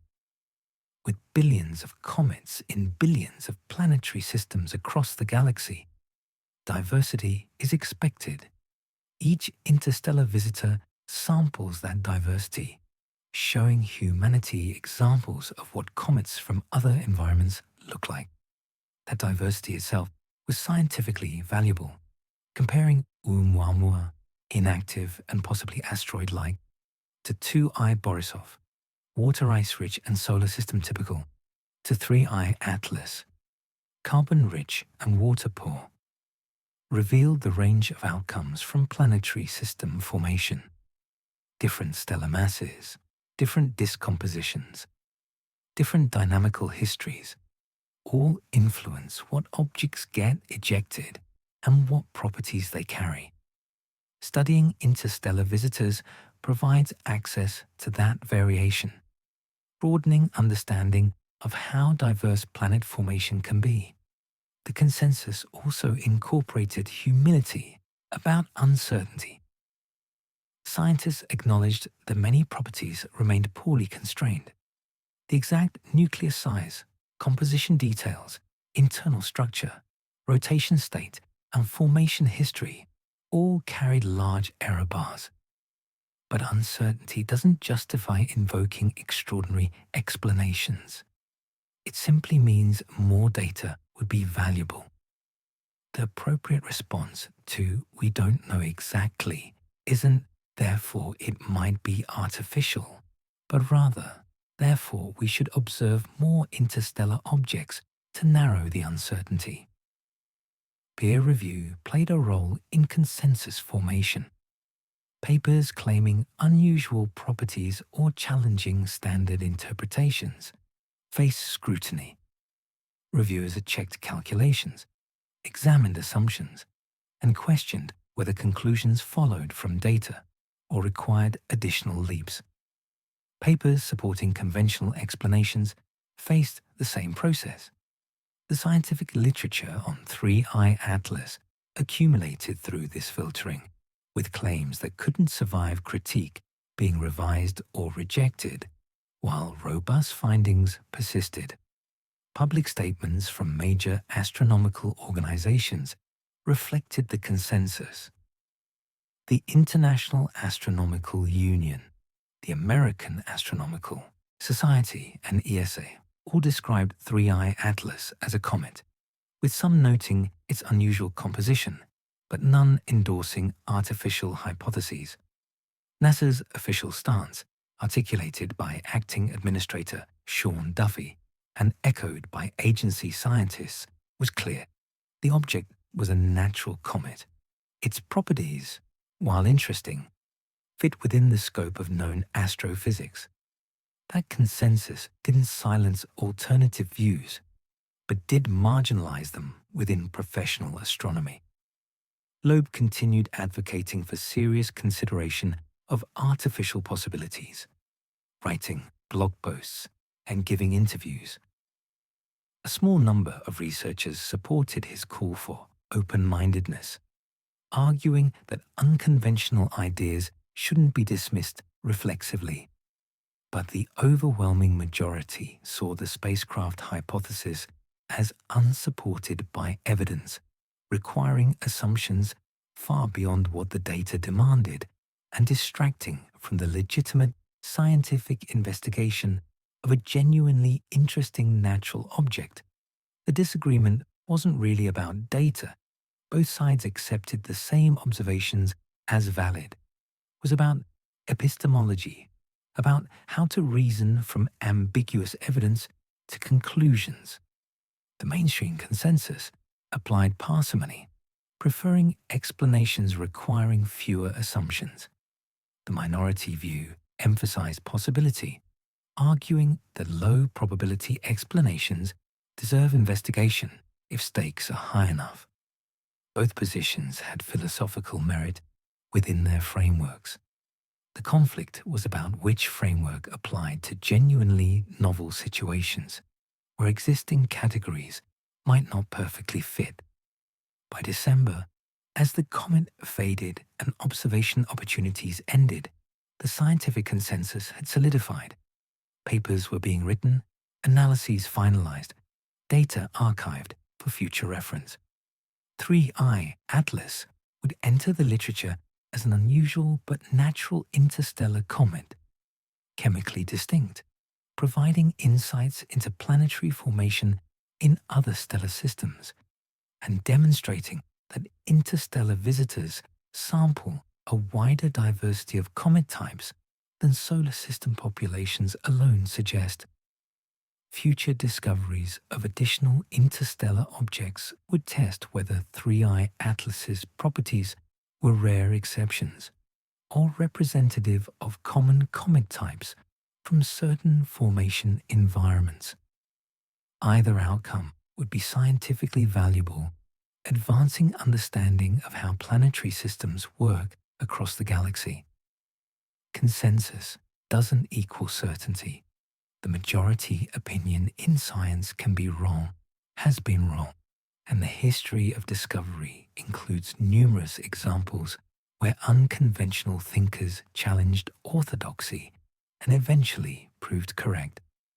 Continental drift was ridiculed for decades before plate tectonics became established geology. The existence of meteorites was denied by scientific authorities who couldn't imagine rocks falling from the sky. Heliocentrism faced fierce resistance, despite mounting evidence.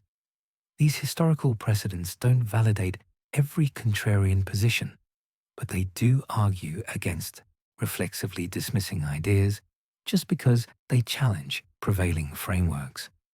Loeb's minority stance on 3I Atlas invoked this history, positioning his willingness to consider artificial origins as scientific courage rather than irresponsible speculation.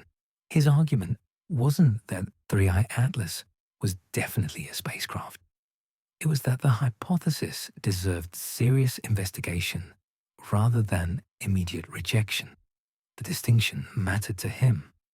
Science, he emphasized repeatedly, should explore possibilities and test them against evidence rather than deciding in advance which explanations are acceptable. If the data ultimately ruled out artificial origin, fine, but ruling it out required actually examining it rigorously, not dismissing it through appeals to improbability or parsimony. The anomaly accumulation was central to his reasoning. Yes, each individual unusual feature could be explained naturally. Carbon-rich composition, different formation environment, extreme polarization, small dust particles, nickel abundance, volatile organics, ecliptic alignment, statistical chance, 7 jets, normal for active comets. But how many anomalies could accumulate before the natural explanation became strained? At what point did the collection of individually explicable oddities suggest something beyond natural variation? Loeb framed it as a Bayesian updating problem. Start with prior probabilities for natural versus artificial. Each observation updates those probabilities based on how well it fits each hypothesis. If most observations slightly favor natural, the natural probability increases. But if several observations favor artificial, or even just don't strongly disfavor it, the artificial probability should also update. The posterior probability depends not on any single observation, but on the cumulative weight of evidence. His contention was that mainstream astronomers weren't genuinely updating, but rather finding natural explanations for everything without fairly weighing whether those explanations were forced or elegant. The ecliptic alignment remained a key pillar. The 0.2% probability for such close alignment couldn't be dismissed as merely low. When combined with the 3 planetary encounters, the retrograde trajectory, and the timing of perihelion behind the Sun, the joint probability became vanishingly small. Yes, improbable things happen. But when multiple improbabilities coincide, either you've witnessed an extraordinary coincidence or something else is occurring. Loeb's position was that extraordinary coincidence is itself an extraordinary claim requiring justification, not the default assumption. He pushed back on the parsimony argument. Parsimony, he noted, assumes all explanations are equally plausible a priori.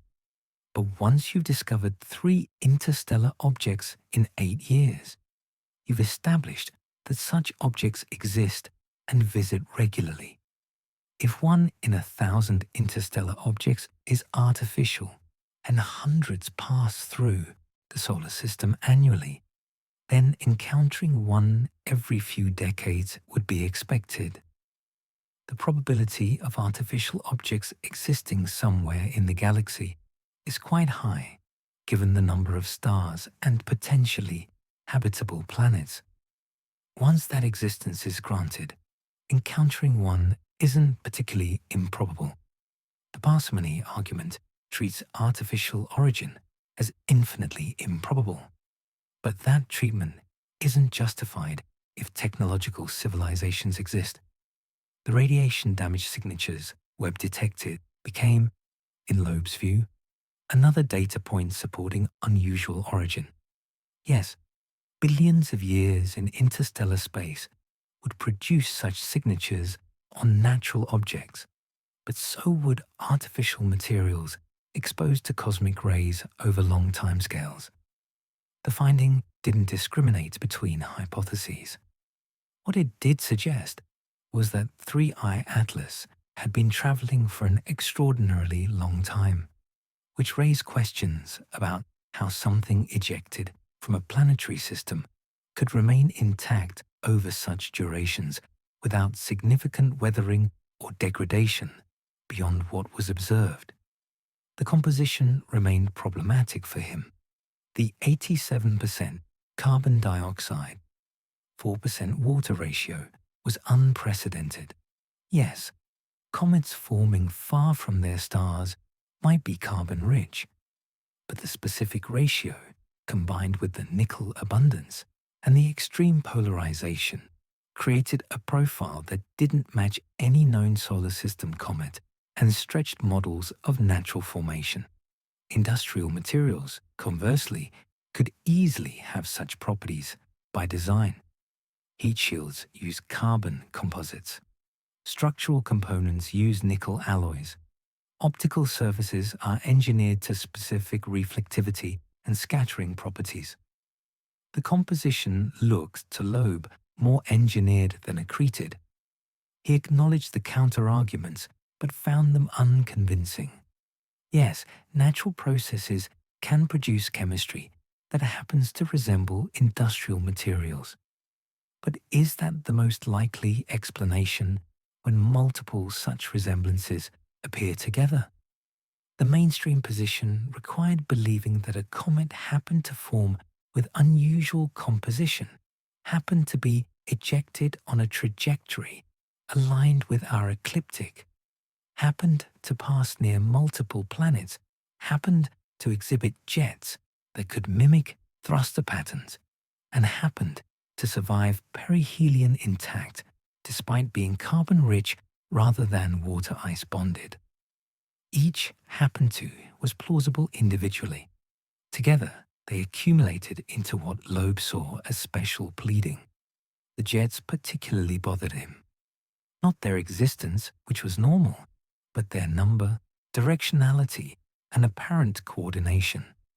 7 discrete structures operating simultaneously required 7 separate active regions on a nucleus only a few kilometers across.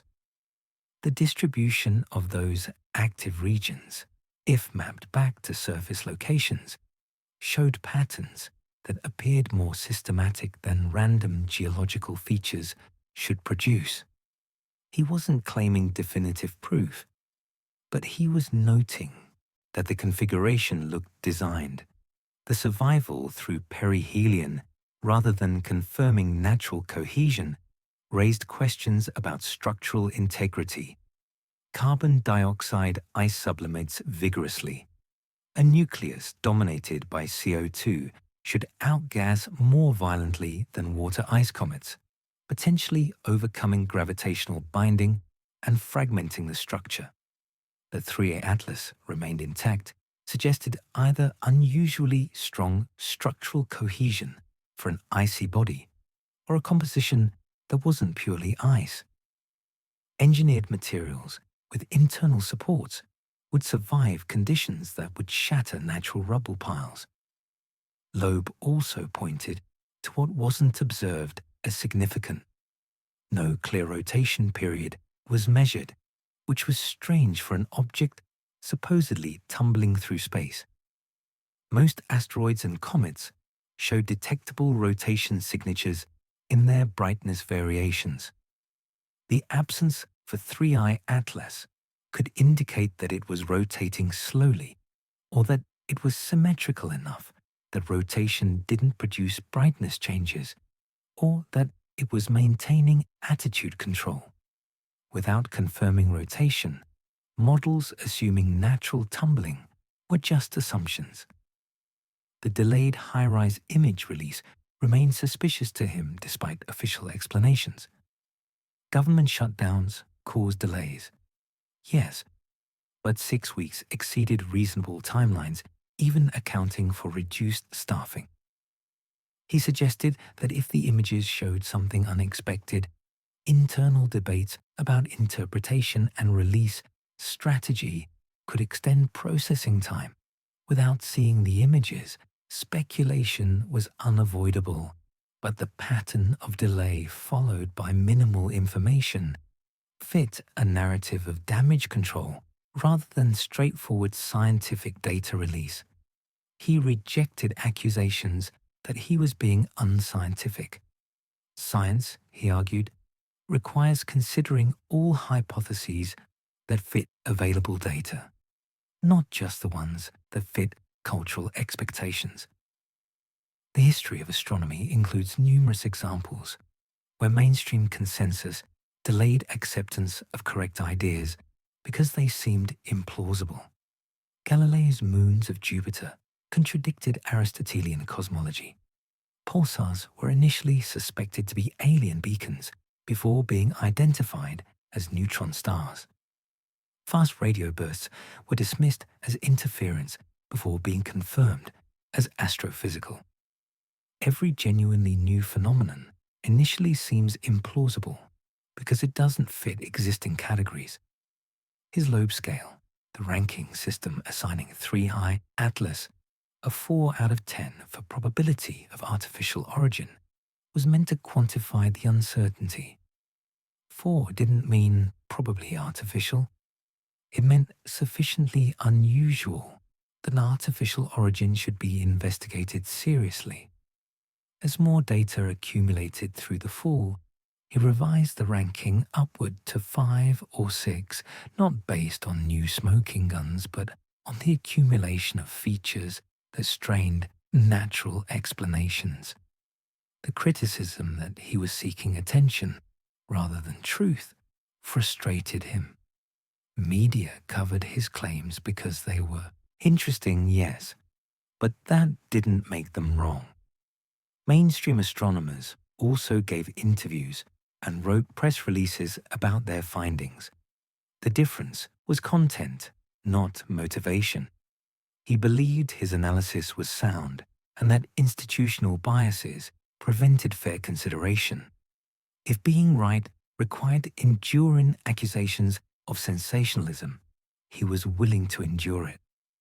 Other researchers, a small minority, supported his call for open investigation even if they didn't endorse his conclusions.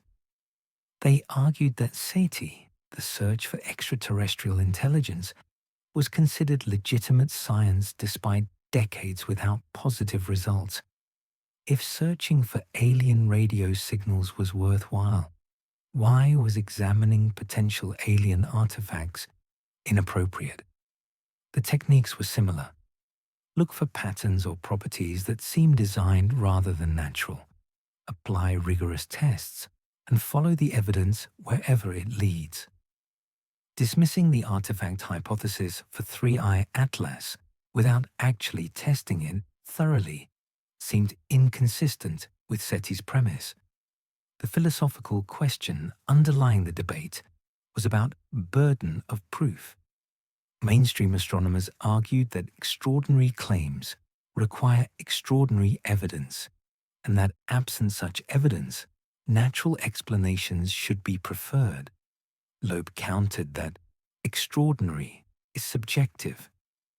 Given the number of technological civilizations likely in the galaxy, encountering their artifacts should be statistically expected over cosmic timescales, making such encounters ordinary rather than extraordinary. The burden of proof, he suggested, was being applied asymmetrically, with natural hypotheses assumed true until proven false, while artificial hypotheses were assumed false until proven true. By late 2025, as the comet faded and observations ended, Loeb's position remained unchanged. He hadn't proven artificial origin, but he maintained that the question remained open. The mainstream consensus had converged on natural comet, but consensus wasn't evidence, just majority opinion. Future observations of additional interstellar objects might vindicate one position or the other, showing whether 3i Atlas's properties were rare anomalies or common features of certain comet types. Until then, both interpretations remained compatible with the data, and choosing between them depended more on philosophical priors about how to reason under uncertainty than on any definitive observational discriminator. The dissenting view wouldn't change the scientific literature, where peer review filtered claims by evidentiary standards. but it would persist in public discourse, in blog posts and interviews, in the ongoing argument about how science should handle genuinely anomalous observations. Whether that persistence represented valuable skepticism, keeping minds open to revolutionary possibilities, or counterproductive contrarianism distracting from productive inquiry, depended on perspective. The debate itself became part of the Three-Eye Atlas story, illustrating how science operates not just through data collection, but through the social processes of interpretation, persuasion, and consensus formation that turn raw observations into accepted knowledge. December brought a milestone. On December 19, 2025, Three-Eye Atlas reached its closest approach to Earth during its entire passage through the solar system. The distance was substantial, about 1.8 astronomical units, or roughly 270 million kilometers, far enough that the comet appeared as little more than a faint smudge, even in large telescopes. But the geometry was optimal for observation. Earth had caught up with the departing visitor, providing the final window when detailed study would be possible before the comet faded beyond the detection limits of all but the most powerful instruments. Observatories, coordinated campaigns to capture the moment, ground-based telescopes in Hawaii, Chile, Arizona, and the Canary Islands all turned toward the coordinates. Space telescopes, including Hubble, scheduled observations. The goal was to document the comet's state 6 weeks after perihelion, far enough past peak activity to see how it was evolving as solar heating declined. The brightness had already dropped noticeably from November levels. The coma had contracted. The tails, once stretching millions of kilometers, had thinned and shortened. Spectroscopic observations showed the gas production declining rapidly. Carbon monoxide emission lines, which had been strong through October and November, were weakening. The rate of change suggested that outgassing would drop below detectable levels within weeks to months. The comet was transitioning back toward dormancy as increasing solar distance reduced temperatures below the sublimation points of even the most volatile ices. By the time Three-Eye Atlas crossed Jupiter's orbit outbound in early 2026, it would likely be completely inactive, a frozen relic carrying the memory of its brief awakening as it returned to the cold dark of interstellar space. Photometry tracked the brightness fade, following a predictable curve.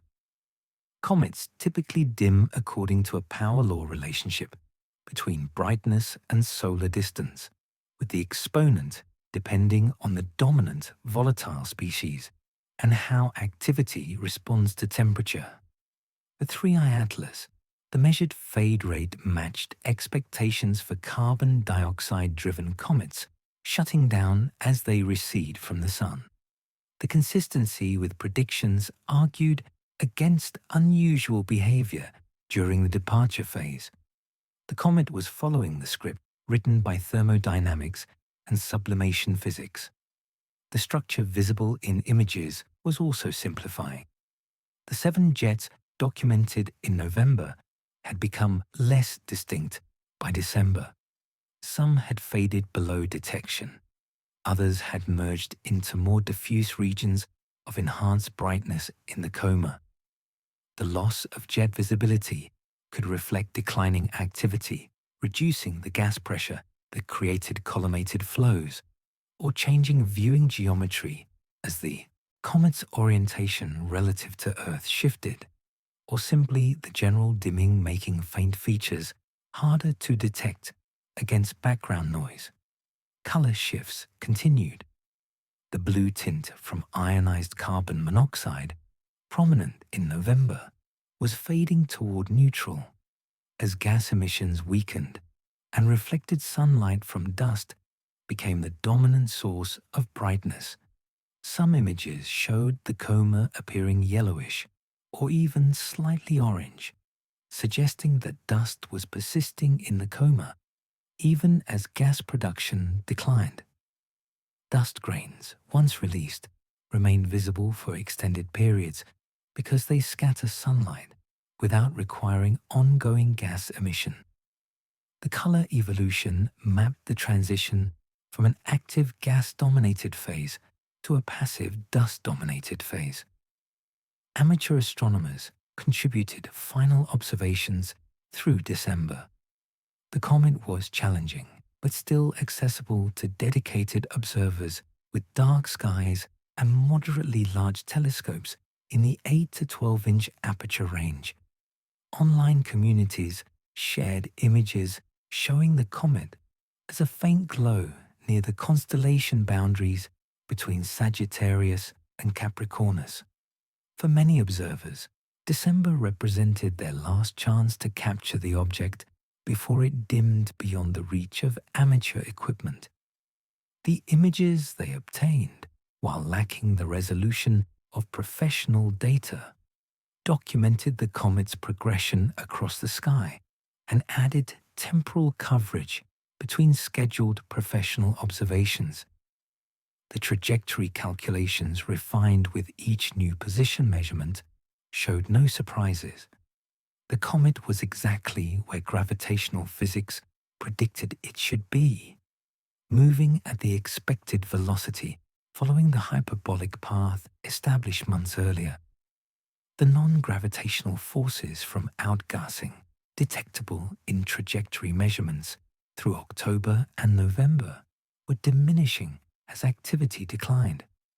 By January 2026, the comet's motion would be purely gravitational, a ballistic trajectory determined entirely by the sun's influence until the object escaped interstellar space. Researchers began analyzing the full dataset accumulated over the 6-month observation period from July through December. Combining data from multiple telescopes, multiple wavelength regimes, and multiple observation techniques allowed constructing comprehensive models of the comet's properties. The nucleus size converged toward estimates of 2 to 3 kilometers in diameter. The rotation period remained poorly constrained, but was likely several hours based on brightness variations and jet patterns. The composition was confirmed as carbon dioxide and carbon monoxide rich, with minimal water and unusual metal abundances. The structure was sufficiently cohesive to survive perihelion intact, but heterogeneous enough to produce multiple discrete jets. These parameters would feed into theoretical models of comets formed in other stellar systems. Comparing 3I Atlas to solar system comets revealed what aspects of composition and structure are universal versus what varies between different formation environments. The dry carbon-rich nature suggested that water ice isn't always the dominant volatile in comets, that planetary systems with different architectures produce different comet populations, and that interstellar visitors provide samples of that diversity. Papers began appearing in preprint archives and moving through peer review. Titles like Spectroscopic Characterization of Interstellar Comet 3I Atlas and Photometric and Dynamical Analysis of the Third Interstellar Object appeared alongside more specialized studies focusing on specific aspects like polarization, thermal properties, or compositional modeling. The pace of publication would extend through 2026 and beyond as research groups completed their analyses and submitted findings to journals. The December close approach also marked a symbolic moment. It was the last time 3I Atlas would be closer to Earth than it had been at discovery. Every subsequent day would see the distance increase. The comet was truly leaving, not just moving past the sun, but departing the inner solar system entirely. Within months, it would cross Mars's orbit outbound. Within a year, it would pass Jupiter's distance. Within a few years, it would reach the outer planets and then continue beyond, fading from view as distance dimmed it below detection thresholds. Astronomers calculated when the comet would truly be lost to observation. Ground-based telescopes would lose it first, probably by February or March 2026, as it dimmed below magnitude 22 or 23. The practical limit for tracking faint moving objects. Hubble might maintain observations longer, potentially into mid-2026. But even Hubble's sensitivity has limits. By late 2026 or early 2027, 3I Atlas would be too faint and too far for any existing instrument to detect. It would continue its journey observed only through the calculations that predicted its position based on earlier measurements, a mathematical ghost rather than an observable object. The departure carried a melancholy quality for those who had followed the comet's passage. This was it. The brief window when humanity could study a visitor from another star system was closing. Whatever questions remained unanswered would stay unanswered. Whatever measurements weren't obtained during the accessible months couldn't be made later. The opportunity was finite, bounded by detection capabilities and the comet's relentless motion along its hyperbolic path. But the departure also carried satisfaction. Compared to Oumuamua, which was recognized as interstellar only after it had already passed perihelion and was receding, 3I Atlas had been discovered early enough for sustained observation. Compared to 2I Borisov, which was well observed but turned out to be similar to solar system comets, 3I Atlas had revealed genuinely new information about diversity in cometary populations. The observational campaign had been largely successful. Data had been collected, instruments had performed. Coordination across the global astronomy community had worked. If future interstellar visitors appeared, the lessons learned from 3I Atlas would improve how they were studied. As December turned to January and the comet continued fading, attention began shifting from observation to analysis, from collecting data to understanding it. The story of 3I Atlas was transitioning from unfolding present to documented past. Final images captured the comet as little more than a diffuse glow, barely distinguishable from background galaxies in the same fields of view. The vibrant blue and green tints from peak activity were gone. The dramatic jets had faded.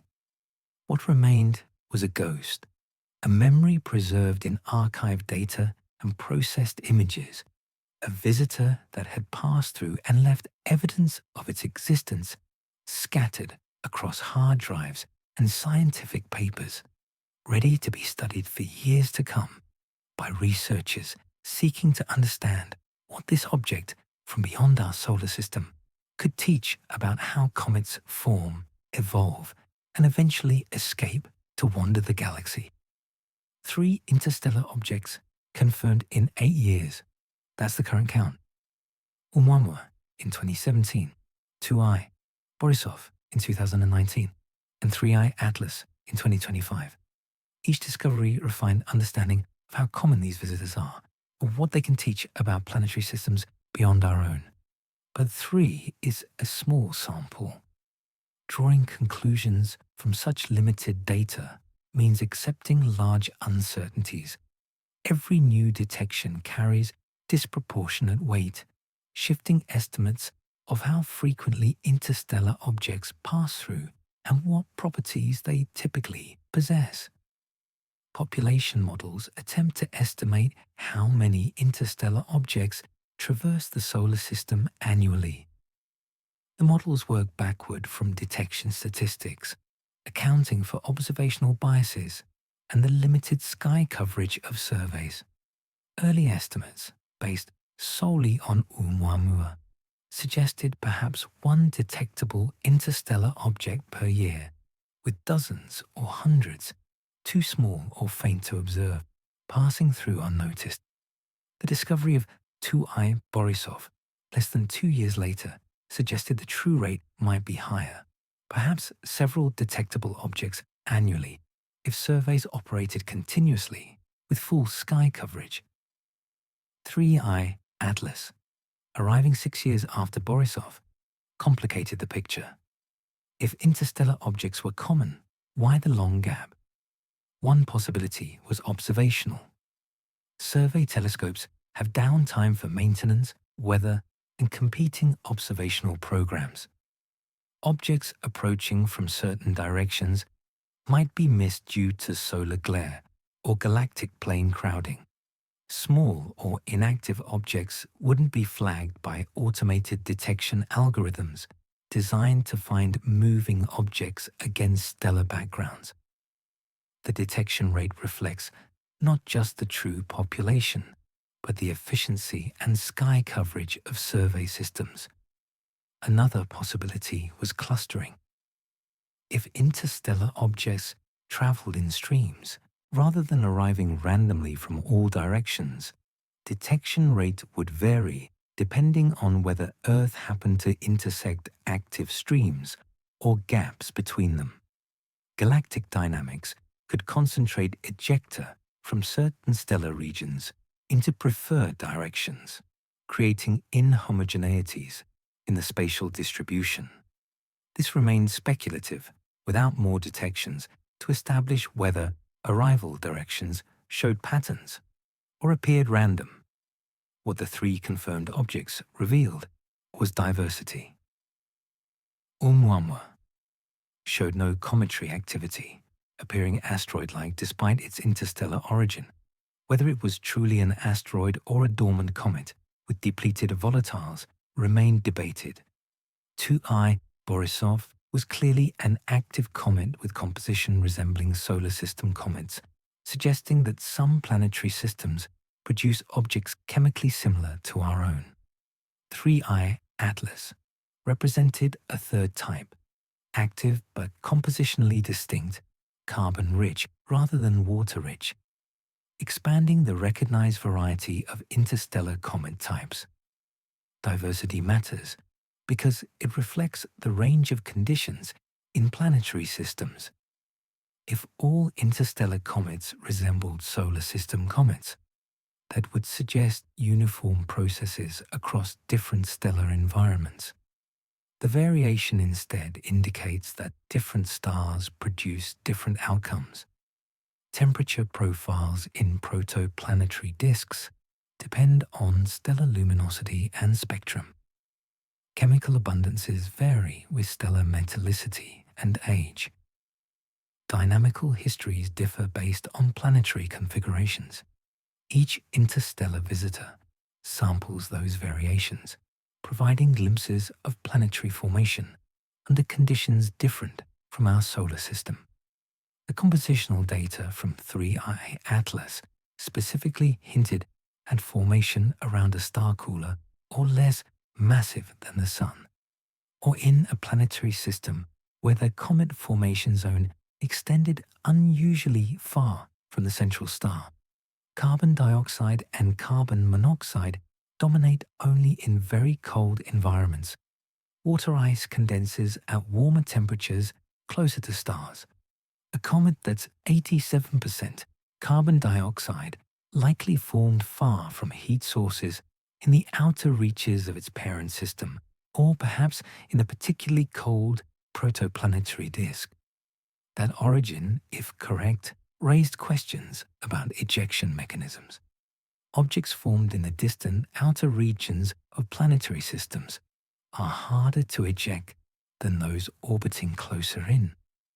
Ejection typically requires gravitational encounters with giant planets, which scatter smaller bodies onto unbound trajectories. But giant planets don't generally form or migrate to the extreme outer edges where 3I Atlas's composition suggests it originated. How did it get kicked out? Perhaps close stellar encounters disrupted the outer reaches of its parent system. Perhaps the system underwent catastrophic events like stellar collisions or supernovae in nearby stars. The ejection mechanism remained uncertain, constrained only by the fact that it happened at least once. The radiation damage signatures added temporal context. If Webb's interpretation was correct, 3I Atlas had been traveling for hundreds of millions to billions of years. That duration exceeded the age of some stellar systems. The comet might have originated around a star that formed early in galactic history, possibly one that no longer exists in recognizable form. Tracing it back to a specific source was impossible. Too much time had passed, too much galactic motion had occurred. The parent system could be anywhere by now, if it still exists. Future observations will test these interpretations.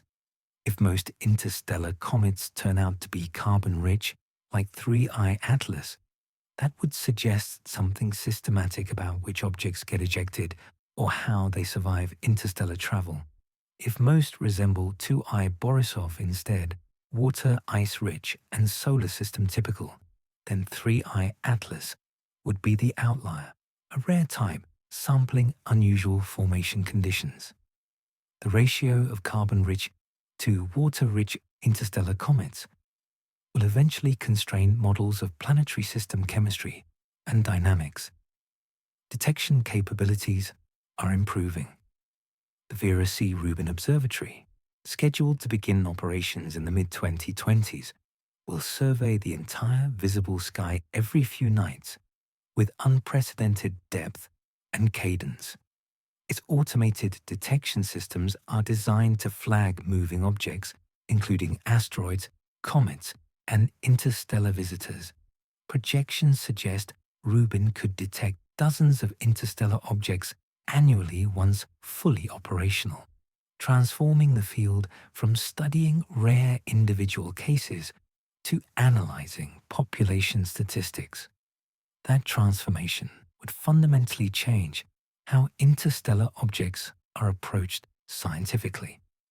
With dozens of examples, researchers could sort them into categories, establish correlations between properties, and test hypotheses about formation and ejection mechanisms, statistically rather than through case studies. Questions about whether 3I Atlas was typical or anomalous would resolve into quantitative statements about what fraction of interstellar objects share its characteristics. Spectroscopic follow-up of future discoveries will benefit from lessons learned.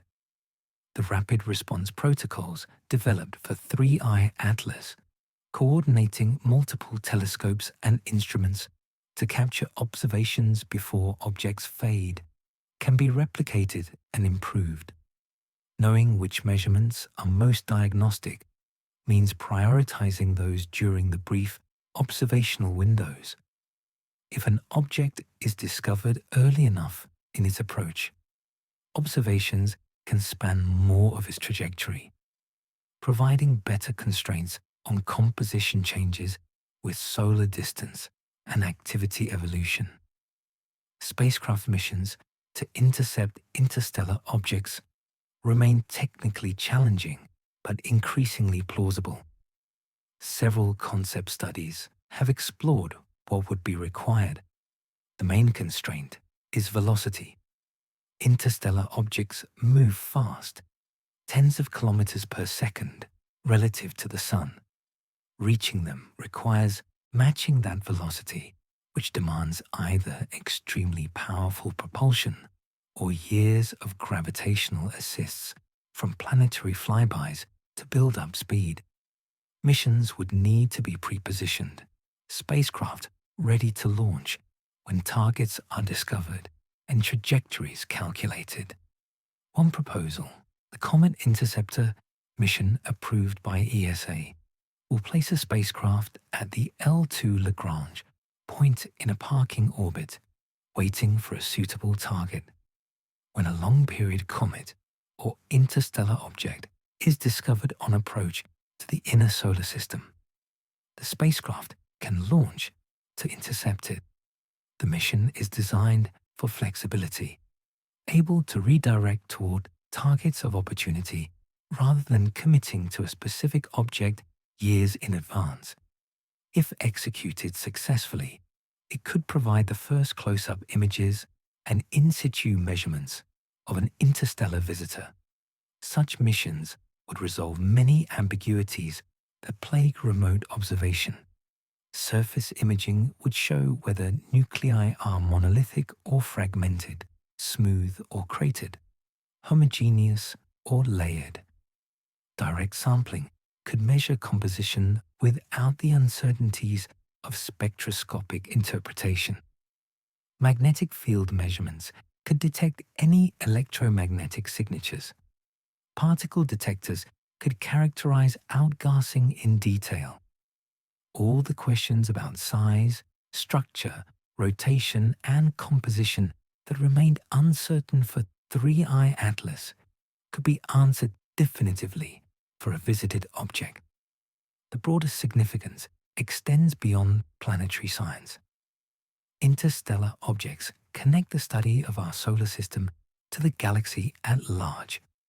For decades, exoplanet research has discovered thousands of planetary systems around other stars, revealing architectures vastly different from our own.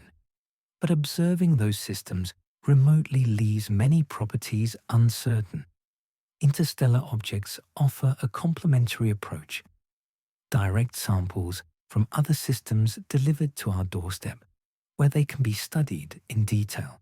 Each interstellar visitor is a probe sent inadvertently by nature, carrying information about its origin. The chemistry reveals formation temperature and pressure. The structure indicates evolutionary history. The dynamics encode ejection mechanisms. Together, these properties build understanding of how planetary systems work across the diversity of galactic environments. It's comparative planetology on a galactic scale, enabled by the random delivery of samples through gravitational interactions and billions of years of travel. The controversy surrounding 3I Atlas also carries lessons. It demonstrated how scientific interpretation operates when data is ambiguous and stakes feel high. Mainstream consensus converged on natural explanations through standard processes of peer review and evidence evaluation. Minority dissent persisted, arguing for keeping alternative possibilities open. Both perspectives served functions within the scientific ecosystem. Consensus provided stable framework for accumulating knowledge, while dissent pushed boundaries and questioned assumptions. Future anomalous discoveries will likely trigger similar dynamics. What remains certain is that 3I Atlas won't be the last interstellar visitor studied. More will come. Detection rates will increase as survey capabilities improve. Each new object will add to understanding, either confirming patterns or revealing new variations. The story of interstellar objects is just beginning. 3I Atlas represents one chapter, notable for its unusual composition and the debates it sparked, but ultimately one example in what will become a growing catalogue of visitors from beyond our solar system, each carrying its own story about distant stars and alien planetary systems. Humanity can study only through these chance encounters with cosmic wanderers passing through our neighborhood on billion-year journeys across the galaxy. Objects pass through our solar system all the time. Most are ordinary, predictable, catalogued. A few arrive from elsewhere, and once every several years, one of those visitors captures global attention because it doesn't fit cleanly into existing categories, because measurements reveal properties that strain familiar explanations, or because someone suggests it might be something more than a wandering chunk of ice and rock. 3i Atlas was that kind of visitor. What made it compelling wasn't any single anomaly. Taken individually, each unusual feature could be explained. Carbon-rich composition, formation environment, extreme polarization, particle properties, nickel abundance, organic chemistry, ecliptic alignment, statistical variation. The accumulation of oddities created the intrigue. How many unusual properties can an object possess before unusual becomes fundamentally different? The answer depends on who's answering and what framework they're using to evaluate evidence. The scientific consensus settled on natural comet, compositionally distinct but ultimately ordinary in its physics. This conclusion rested on applying established principles to new data. When observations matched predictions from standard comet models, that confirmed the framework. When observations diverged, adjustments to the models accommodated the differences without abandoning the underlying physics. Carbon dioxide-rich comets hadn't been extensively studied before, but nothing in physics prevented their existence. The framework stretched to include the new data. The dissenting view questioned whether stretching the framework was the same as validating it. If every anomaly gets explained by adding epicycles to the model, at what point does parsimony become special pleading? If unusual composition explains the chemistry, small particles explain the polarization, volatile organics explain the nickel, and chance explains the trajectory, then yes, everything is explained. But the collection of explanations might be less simple than the collection of observations it's meant to account for. Neither position was unreasonable. Both worked from the same data. Both applied logical reasoning. The difference lay in methodological philosophy, whether to prefer natural explanations until forced to alternatives by overwhelming evidence, or whether to investigate all possibilities that fit available data without prejudging which are more likely. Scientists of good faith disagreed about which approach better served truth-seeking when confronting genuinely novel phenomena. What the 3i Atlas case revealed about the practice of science was how it operates at the boundaries of knowledge. In the well-understood domains, answers are clear and consensus forms easily. At the frontiers, where observations push into new territory, interpretation becomes contested. Data doesn't speak for itself. It requires frameworks for understanding, and when observations don't fit comfortably into existing frameworks, scientists must choose between expanding the frameworks or considering whether something outside them is occurring. The public controversy highlighted another dynamic. Scientific debates usually happen in journals, conferences, and peer review. They're technical, jargon-heavy, and proceed slowly through formal channels. When one participant takes the argument directly to media and public platforms, the debate changes character. It becomes about not just evidence and interpretation, but also about communication, credibility, and whose voice gets heard.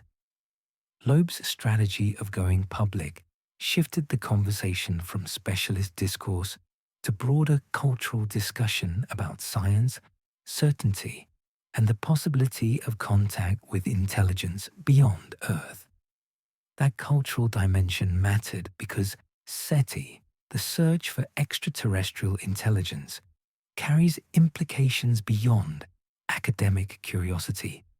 If technological civilizations exist elsewhere in the galaxy, And if their artifacts occasionally pass through our solar system, then detecting one would be among the most significant discoveries in human history. The potential importance justifies serious investigation, even if the probability is low. Dismissing the possibility reflexively, Loeb argued, meant potentially missing something transformative. Most scientists countered that investigating requires evidence, not just possibility, and that 3I Atlas's evidence pointed overwhelmingly toward natural origin. The unanswered questions will remain unanswered. The comet is gone, fading beyond detection, carrying its secrets back into interstellar space. No spacecraft will catch it. No future observations will resolve ambiguities about nuclear structure or exact composition. What's known is what was measured during the 6 months from discovery to final observations, and those measurements permit multiple interpretations depending on prior assumptions. Future interstellar visitors might provide clarity. If most resemble 3I Atlas compositionally, its properties become the norm rather than outliers. If most resemble 2I Borisov instead, 3I Atlas remains unusual, potentially indicating formation around a rare type of star or ejection from an atypical planetary system. Population statistics will eventually contextualize individual cases, showing where they fall on distributions and whether apparent anomalies represent real deviations or just sampling from the tails of normal variation. The story of 3I Atlas is ultimately a story about how humans confront mystery. An object appeared that didn't quite match templates. Some responded by refining the templates, adjusting parameters to accommodate the new data within existing frameworks. Others questioned whether the templates were adequate, suggesting that fundamentally new categories might be required. Both responses reflect valid instincts: the conservative impulse to preserve working frameworks unless evidence demands change, and the exploratory impulse to investigate unconventional possibilities when confronting the genuinely novel. No resolution came. The comet didn't fragment in a way that exposed internal structure.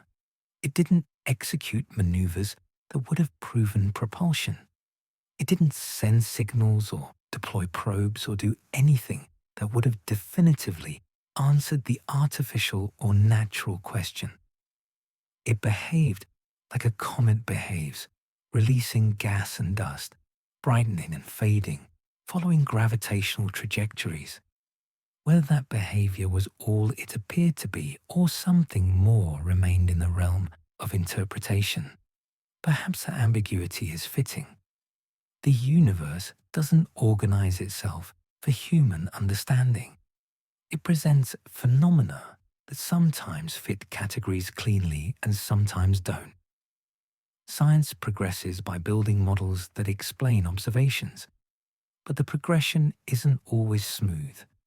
Anomalies appear, debates erupt, consensus forms or doesn't. Knowledge accumulates not through revelations, but through gradual clarification as more data constrains possibilities. 3I Atlas contributed to that process. It added a data point to the small but growing catalogue of interstellar objects. It demonstrated that compositional diversity exists among objects from different stellar systems. It revealed that carbon-rich comets, while rare, or perhaps just rarely observed, do exist and can survive long enough to cross interstellar distances. It sparked discussions about how science handles ambiguity, how evidence gets weighted, and how different epistemological frameworks reach different conclusions from the same observations. For most astronomers, the case is closed. Natural comet, unusual but explicable, now fading into the past as attention shifts to other questions and future discoveries. For a minority, the case remains open, the evidence insufficient to rule out alternatives, the possibility of artificial origin unresolved and deserving continued consideration. Both perspectives will persist in the literature and public discourse, representing different approaches to uncertain knowledge. What's certain is that the summer night sky holds more visitors. They pass through regularly, most undetected, a few captured by telescopes and studied during their brief visibility. Each one is a messenger from elsewhere, carrying information about distant planetary systems encoded in its composition, structure, and motion. Reading those messages requires instruments, observations, analysis, and interpretation. Sometimes the message is clear, sometimes it's ambiguous, and sometimes, as with 3i Atlas, it provokes questions that exceed easy answers, reminding us that the universe remains far stranger and more diverse than our current understanding fully captures. The comet is out there now, somewhere beyond Jupiter, invisible and receding. In a few years, it will pass the orbit of Saturn, then Uranus, then Neptune, and then continue into the outer darkness where no planetary orbits constrain motion and interstellar space begins. It came from that darkness. It will return to it. For a brief moment, it passed through our neighborhood, close enough to observe, strange enough to notice, ambiguous enough to debate. That moment is over. The comet continues its journey, and we're left with the data, the questions, and the reminder that the cosmos contains wonders we're only beginning to understand, mysteries that sometimes yield to investigation and sometimes persist, objects that challenge our categories and force us to confront the limits of what we know and how we know it. 6 months. That's how long 3i Atlas held humanity's attention. From the first detection on July 1st, 2025, to the final observations in December as it faded beyond reach, the comet traced its arc through our solar system, while telescopes tracked, instruments measured, and researchers debated what they were seeing. Now it's gone. The observations have ended. The data sits in archives, and we're left asking what it all meant. In practical terms, 3i Atlas expanded our understanding of cometary diversity. Before its discovery, 2 confirmed interstellar objects provided limited information about what bodies from other stellar systems look like. Oumuamua suggested inert asteroids or dormant comets. 2i Borisov demonstrated active comets resembling our own. 3i Atlas added a third category: carbon-rich comets from cold formation zones, compositionally distinct from the water ice bodies populating our comet reservoirs. That addition matters.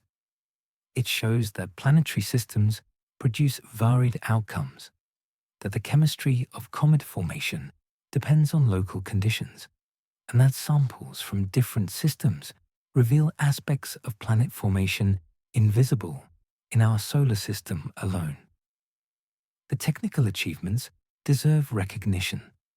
Coordinating observations across dozens of telescopes, capturing data from multiple spacecraft, obtaining spectroscopy from ground and space platforms, processing terabytes of imagery, and synthesizing results into coherent understanding all demonstrated how modern astronomy operates. The rapid response when the object was discovered, the sustained campaign through 6 months of observations, and the collaborative nature of the effort showed the field at its best. Whatever debates arose about interpretation, the observational program itself was exemplary. Those debates will continue. The question of whether 3i Atlas was natural or artificial won't be settled definitively without either consensus acceptance of one position or discovery of new evidence that decisively favors one explanation. Most scientists consider the matter closed, the comet explained by standard physics. A minority maintains the question remains open, the anomalies insufficiently addressed. Both groups will cite 3I Atlas in future papers, using it either as an example of how unusual natural objects can be, or as a case study in how science handles potentially revolutionary discoveries. What we learned extends beyond this specific object. The experience of studying 3I Atlas revealed gaps in preparedness. The delayed high-rise images, whether due to bureaucratic factors or technical challenges, showed that processes for rapidly releasing critical data during time-sensitive observations need improvement. The difficulty in constraining basic properties, like nucleus size and rotation period, demonstrated that even with modern instruments, remote observation of small, distant objects leaves much uncertain. The controversies about interpretation highlighted how ambiguous data can support multiple frameworks depending on assumptions. Future improvements are already being planned. Next-generation survey telescopes will find interstellar objects earlier and more frequently. Better spectroscopic capabilities will constrain composition more precisely. Faster data processing will reduce lag between observation and public availability. Spacecraft missions designed to intercept such objects will provide in-situ measurements that resolve ambiguities. Remote observation cannot. The infrastructure for studying interstellar visitors is advancing, informed by lessons from each detection. The philosophical questions the 3I Atlas raised remain relevant. How should science approach observations that don't fit cleanly into existing categories? When does healthy skepticism shade into closed-mindedness? And when does open-mindedness become credulous? What level of evidence justifies investigating unconventional hypotheses? And how should resources be allocated between mainstream and speculative research? These aren't questions with universal answers. Different scientists operating in good faith will reach different conclusions based on their methodological values and epistemological frameworks. For the public, 3I Atlas offered something else, a reminder that the universe still surprises us. In an age when so much feels explained, catalogued, and understood, an object appeared that sparked genuine mystery.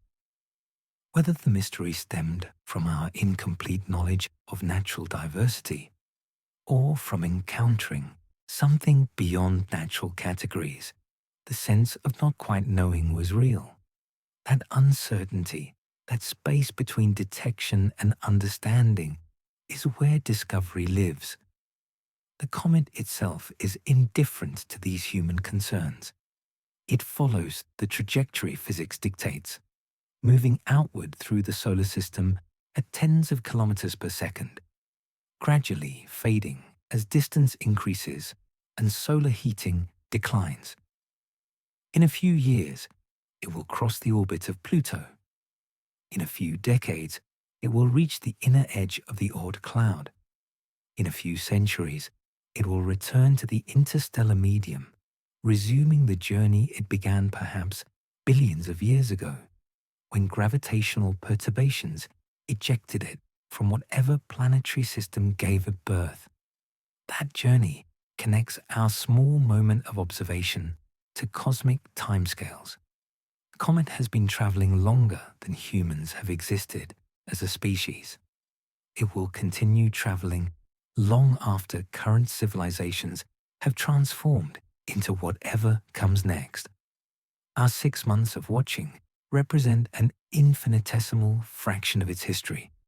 Yet during that fraction, we learned something. We gathered data, tested hypotheses, expanded understanding incrementally. The increment was small, measured against cosmic scales, but it was real.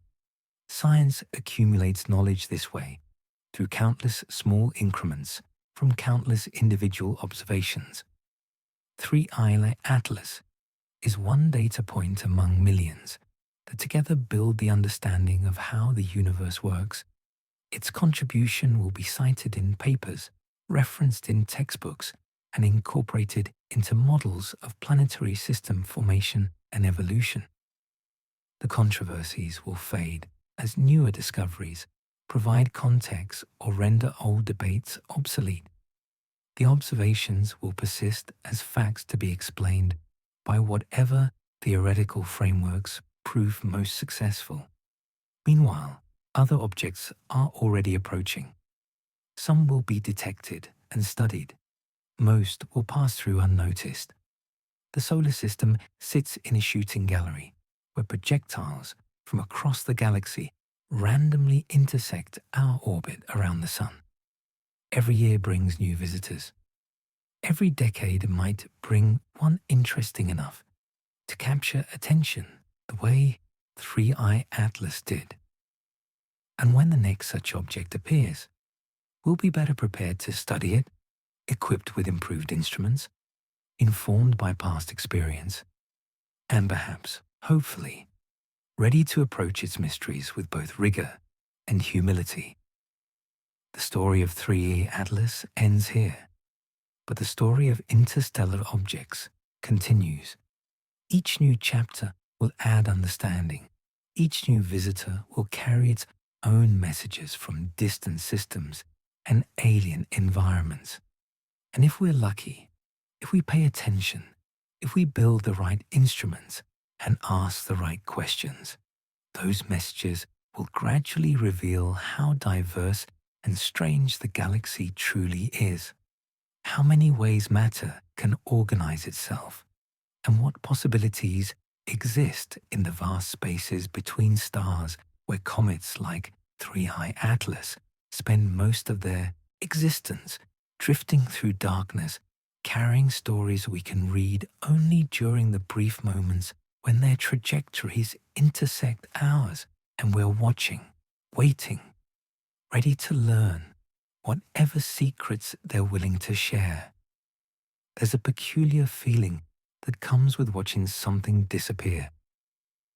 The comet is still out there, still following its path through space, but it's no longer visible. For us, it's gone.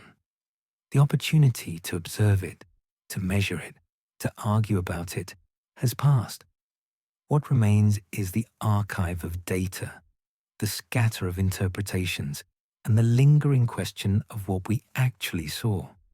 In one sense, the answer is straightforward. We saw an icy body from another stellar system passing through ours, outgassing as it warmed, behaving according to well-understood physical principles. The measurements confirmed it. The models explained it. The scientific consensus formed around it. For most astronomers, that conclusion is satisfying because it expands knowledge without overturning frameworks. We learned that comets can be carbon-rich, that interstellar visitors sample diverse formation environments, and that our instruments can characterize such objects despite the challenges of distance and limited observation time. In another sense, the answer remains unsettled. Too many features clustered at the edges of normal distributions. Too many probabilities multiplied into unlikely combinations. Too much that could be explained naturally, but didn't quite feel natural in aggregate. For those uncomfortable with the consensus, 3i Atlas represents a missed opportunity or perhaps an ongoing question that future observations might eventually resolve, one way or another.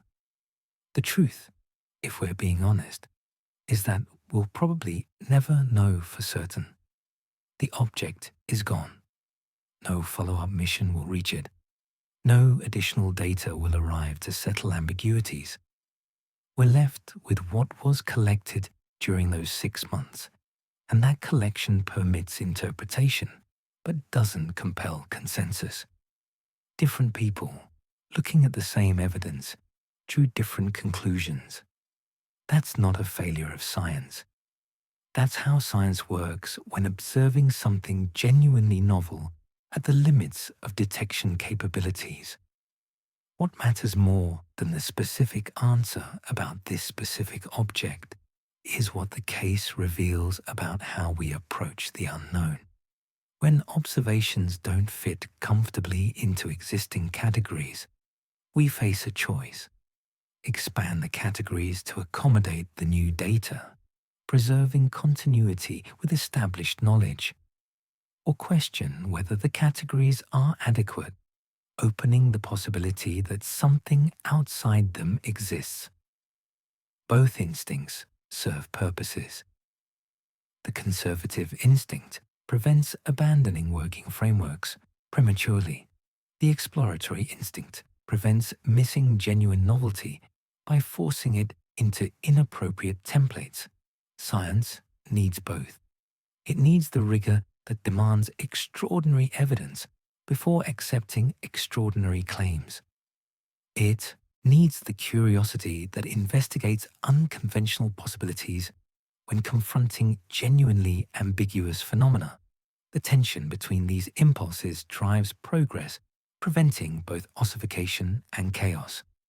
3i Atlas created that tension. The outcome, consensus without unanimity, reflects how science operates in practice rather than in idealized descriptions. Perhaps the most valuable lesson is about humility. 6 months of intensive observation by humanity's best instruments still left fundamental properties uncertain. The nucleus size remained constrained to a range spanning an order of magnitude. The rotation period wasn't definitively measured. The exact formation environment and ejection mechanism remained speculative. The internal structure stayed hidden beneath the coma. Remote observation has limits, and those limits mean many questions about interstellar visitors will remain unanswered unless we develop capabilities to reach them directly. That limitation isn't new, but each encounter with it reinforces how much we're working in the dark. Telescopes extend our reach. Spectroscopy reveals chemical fingerprints. Mathematical models predict behavior. Yet at the core, we're observing faint dots of light millions of kilometers away and inferring properties from that limited information. The inferences are educated, grounded in physics, validated against solar system objects where ground truth is available. But they're still inferences, still dependent on assumptions that might not hold for objects from alien environments. The public fascination with 3i Atlas spoke to something deeper than scientific curiosity. People wanted to know if we'd been visited. That desire to make contact with intelligence beyond Earth runs through human culture. It manifests in SETI programs, in UFO speculation, in science fiction, in the persistent question of whether we're alone. 3i Atlas touched that nerve even though the evidence never strongly supported the alien hypothesis. The possibility alone was enough to generate attention, hope, and debate. Whether that attention helped or hindered scientific investigation is debatable. It brought resources and public interest, which are valuable. It also created pressures and distortions, amplifying minority positions beyond their support in the research community and creating expectations that observations couldn't fulfill. The balance is delicate. Science benefits from public engagement, but suffers when engagement becomes demand for specific answers rather than appreciation of how understanding emerges through gradual refinement. As 3i Atlas fades into history, It joins Oumuamua and Tuhai Borisov in the small catalogue of confirmed interstellar visitors. Future objects will be compared to these three, establishing whether their properties represent typical variation or exceptional outliers. Over time, patterns will emerge. Population statistics will replace case studies. The questions that seemed urgent during 3I Atlas's brief visibility will either resolve or transform into more precise questions informed by larger samples. But for now, in this moment between observation and integration into the broader understanding, 3I how Atlas exists in a space of productive uncertainty. It was something, exactly what remains contested. And that's okay. Not every question needs immediate answers. Some benefit from lingering, from allowing multiple interpretations to coexist until evidence accumulates that favors one decisively. The comet gave us data. It gave us debates. It gave us a reminder that the universe contains things we don't fully understand, and that confronting our incomplete knowledge honestly is more valuable than pretending certainty where none exists. Somewhere beyond Jupiter, moving outward at tens of kilometers per second, a chunk of ice and rock and carbon compounds continues its journey. It doesn't know we observed it. It doesn't care what we concluded. It simply moves, governed by gravity and momentum, carrying whatever story its composition and structure encode. That story intersected ours briefly.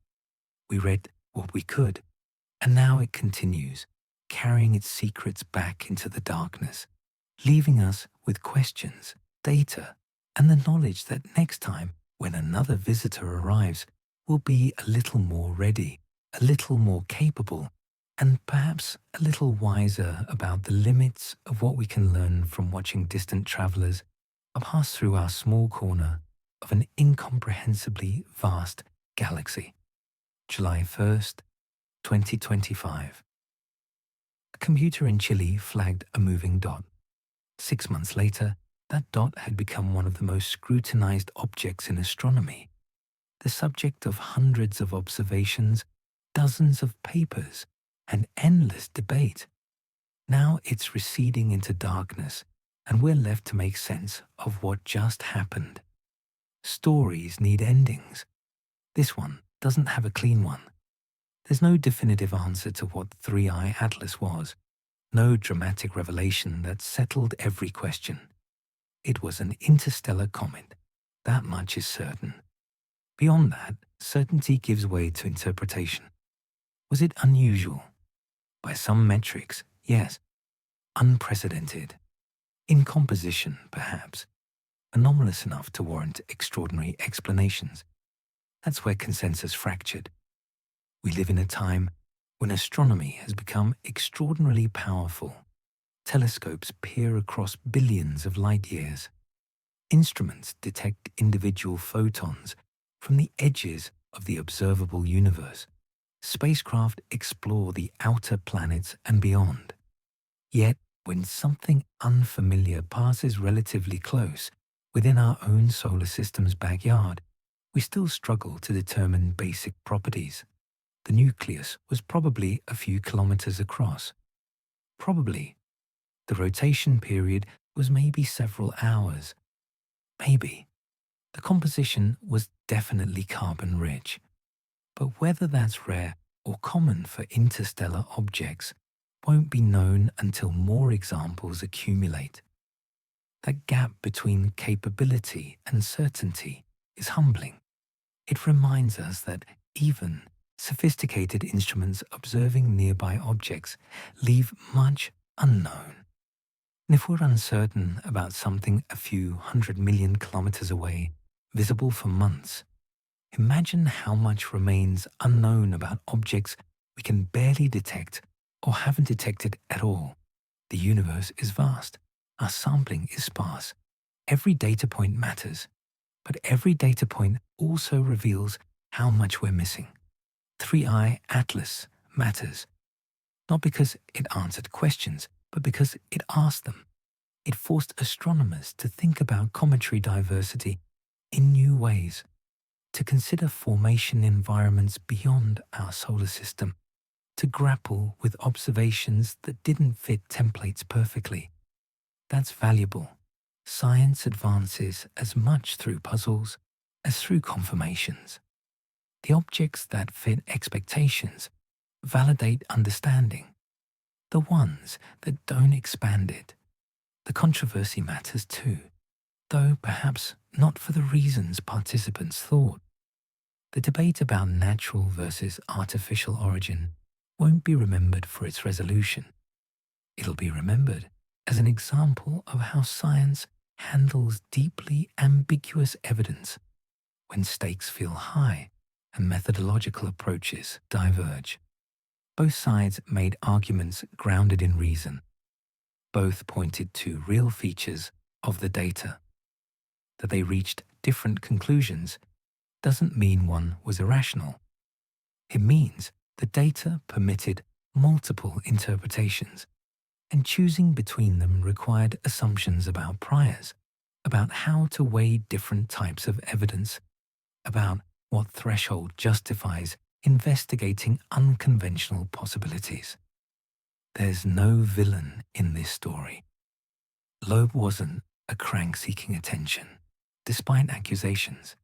He was a credentialed scientist applying a different epistemological framework, one that valued exploration of low probability possibilities when potential payoffs were high. The mainstream wasn't closed-minded, despite his claims.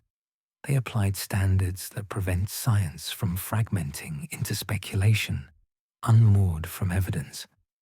Both positions served functions. The tension between them is productive, even when uncomfortable. What we'll remember years from now might not be the specifics of composition or trajectory. It'll be the feeling of watching something from beyond our solar system pass through, close enough to study, strange enough to notice, ambiguous enough the certainty remained elusive.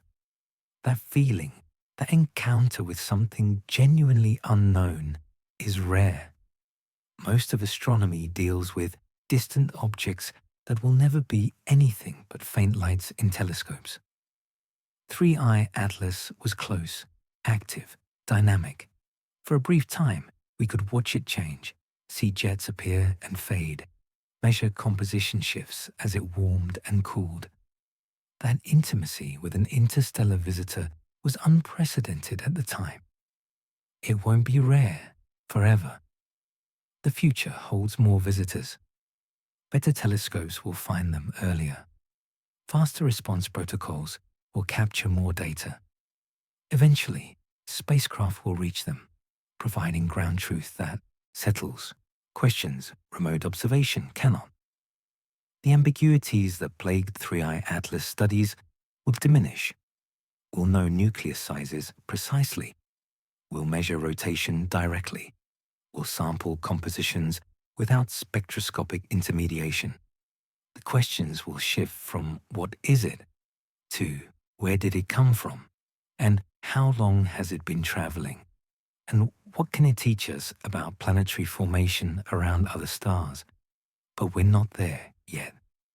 We're in the early phase, when every detection is still an event, when sample sizes are too small for statistics, when each object carries disproportionate weight.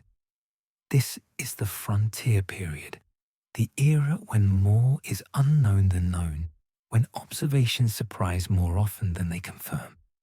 It's exciting and frustrating in equal measure. Exciting because genuine discovery is happening. Frustrating because the tools aren't quite adequate for answering all the questions the discoveries raise. 3i Atlas is gone now. It's crossing the outer solar system, moving through regions where no telescope will ever see it again. The data remains, scattered across servers and archives, waiting for future researchers to reanalyze with better models or new contexts. Some of that data will prove valuable in unexpected ways. Some will become footnotes. All of it is part of the record, the evidence that on July 1st, 2025, humanity detected its third confirmed visitor from interstellar space and spent 6 months trying to understand what it meant. Did we succeed? Partially. We learned composition, trajectory, activity patterns. We established that carbon-rich comets exist and can survive interstellar journeys. We demonstrated that coordinated observation campaigns can capture comprehensive data on fast-moving targets. We expanded the known diversity of small bodies beyond our solar system. Did we fail? Also partially. We didn't determine nucleus size precisely. We didn't measure rotation definitively. We didn't reach consensus on whether the unusual features collectively indicated something beyond normal cometary variation. We didn't answer, to everyone's satisfaction, the question of whether we'd witnessed something natural or encountered something else. Maybe that's the real lesson. Not every encounter yields definitive answers. Sometimes we observe, measure, debate, and ultimately accept that certainty isn't available given current capabilities and the nature of what we're observing. That acceptance isn't defeat. It's honesty about limits. It's acknowledging that the universe doesn't owe us clear answers, that some phenomena exist in spaces where our categories blur and our measurements remain ambiguous. Somewhere in the darkness beyond our solar system, a comet continues moving. It carries frozen compounds formed around a star we'll never identify, ejected by mechanisms we can only infer, traveling for durations we can barely estimate. For a few months, its trajectory intersected ours closely enough for observation. We looked. We learned what we could. And now it's gone, returning to the vast spaces between stars where most objects spend most of their existence, invisible and unknowable, crossing light years in silence, while we wonder what else is out there, what other visitors might come, and whether next time we'll be ready to see not just what we expect, but what's actually there, whatever that turns out to be. The sky continues turning. Telescopes continue scanning. Somewhere, perhaps already, another interstellar object is approaching, undetected and unannounced, carrying its own story from regions we can only imagine. When it arrives, we'll point our instruments toward it, capture what light we can, and begin again the process of trying to understand a universe that's endlessly stranger, more diverse, and more wonderful than any framework we've built to contain it. That's the work. That's the journey. And 3i Atlas, whatever it was, reminded us why it matters. We began with a simple question. On the night of July 1st, 2025, when an algorithm in Chile flagged an unusual object moving through Telescopium, the question was straightforward. What is it? 6 months later, after thousands of hours of observation time, data from dozens of instruments, and analysis by hundreds of researchers, the question remains, what was it, really? The factual answer is complete enough. An icy body, roughly 2 to 3 kilometers across, composed primarily of carbon dioxide and carbon monoxide with minimal water, ejected from a planetary system around an unknown star at an unknown time, possibly billions of years ago, traveling through interstellar space until its random trajectory intersected our solar system, detected early enough for sustained observation, active enough to reveal composition through spectroscopy, strange enough to provoke debate about whether natural processes alone could account for what was measured.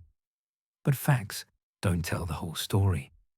The meaning of 3I Atlas lies not in its chemical composition or orbital parameters, but in what it revealed about how we approach the unknown. It exposed our assumptions about what comets should look like, how they should behave, what range of properties counts as normal variation versus genuine anomaly. It tested our instruments and found them powerful but limited. It demonstrated that even in an age of extraordinary technological capability, observing something a few 100 million kilometers away for only 6 months leaves fundamental questions unanswered. The debates won't be resolved by declarations. Loeb will continue arguing that artificial origin deserves serious investigation rather than reflexive dismissal. Mainstream astronomers will continue pointing to natural explanations that fit all observations without requiring unprecedented assumptions. Both positions are internally coherent. Both can cite the same data in support. The difference isn't in the facts, but in how those facts are weighted, which assumptions are considered reasonable, and what level of anomaly justifies expanding search space beyond conventional categories. This isn't a flaw in science. This is science operating at its boundaries, where observations push into new territory, and established frameworks must stretch to accommodate them. Consensus will eventually form not through decisive proof, but through accumulation of context as more interstellar objects are detected and characterized. If future visitors all show similar compositional patterns, 3I Atlas becomes typical. If they're all water-rich, like 2I, Borisov, 3I Atlas becomes the outlier. Population statistics will provide what individual cases cannot, clarity about what's normal and what's exceptional. Until then, ambiguity persists, and that's appropriate. The universe doesn't arrange itself for our epistemological convenience. It presents phenomena that sometimes fit categories cleanly and sometimes occupy uncomfortable spaces between them. 3I Atlas was one of those in-between cases, clear enough to study, strange enough to notice, ambiguous enough that interpretation depended on priors as much as measurements. Years from now, when the catalogue of interstellar objects numbers in the hundreds and spacecraft have visited several for close-up study, 3I Atlas will be a historical footnote. The third confirmed interstellar visitor, notable for its carbon-rich composition and the controversy it sparked, a stepping stone in the progression from discovering that such objects exist to understanding what they can teach us about planetary formation across diverse stellar environments. But for those who followed its passage in 2025, it will be more than a footnote. It will be the comet that appeared during that strange summer, the one that might have been something more, the visitor that reminded us how much we still don't know and how thrilling it is to confront genuine mystery. There's a reason humans look at the sky and wonder. It's because up there, beyond the atmosphere and the familiar planets and the comfortable categories we use to organize reality, things exist that challenge our understanding, things that force us to question whether we're seeing clearly or just seeing what we expect. 3I Atlas is somewhere beyond Jupiter now, frozen and dormant, following the hyperbolic path that will carry it back into interstellar space. In a few decades, it will pass beyond the heliosphere, the bubble of solar wind that marks where our sun's influence fades into the galactic background. In a few centuries, it will be light years away, unreachable even in principle, by any spacecrafts we could launch with current technology. And in a few millennia, it will have crossed distances so vast that Earth will be undetectable from its position, our solar system, just another point of light among hundreds of billions in the galactic disk. It came from that immensity. It returns to it. And we, standing on a small planet, orbiting an ordinary star in an unremarkable region of the galaxy, were fortunate enough to observe it during the brief window when it passed close enough to see. That intersection of trajectories, that cosmic coincidence that brought an object from light years away into range of our telescopes for a handful of months, won't happen again with this particular visitor.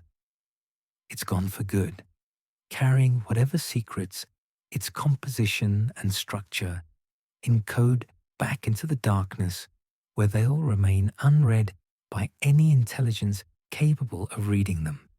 Unless, of course, we follow.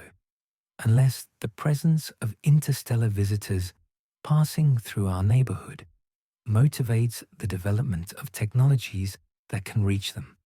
Unless the questions 3i Atlas raised prove compelling enough that future generations decide remote observation isn't sufficient, that genuine understanding requires proximity, sampling, detailed investigation, impossible from millions of kilometers away. The infrastructure doesn't exist yet. But it could. And if it does, the ambiguities that surrounded 3i Atlas will seem quaint, artifacts of an early era when humanity was just beginning to study interstellar objects, and doing so with tools barely adequate to the task. We're at the beginning of something. The detection of interstellar visitors is transitioning from rare events to expected occurrences. Each new object adds to the catalogue, builds the dataset, constrains the models.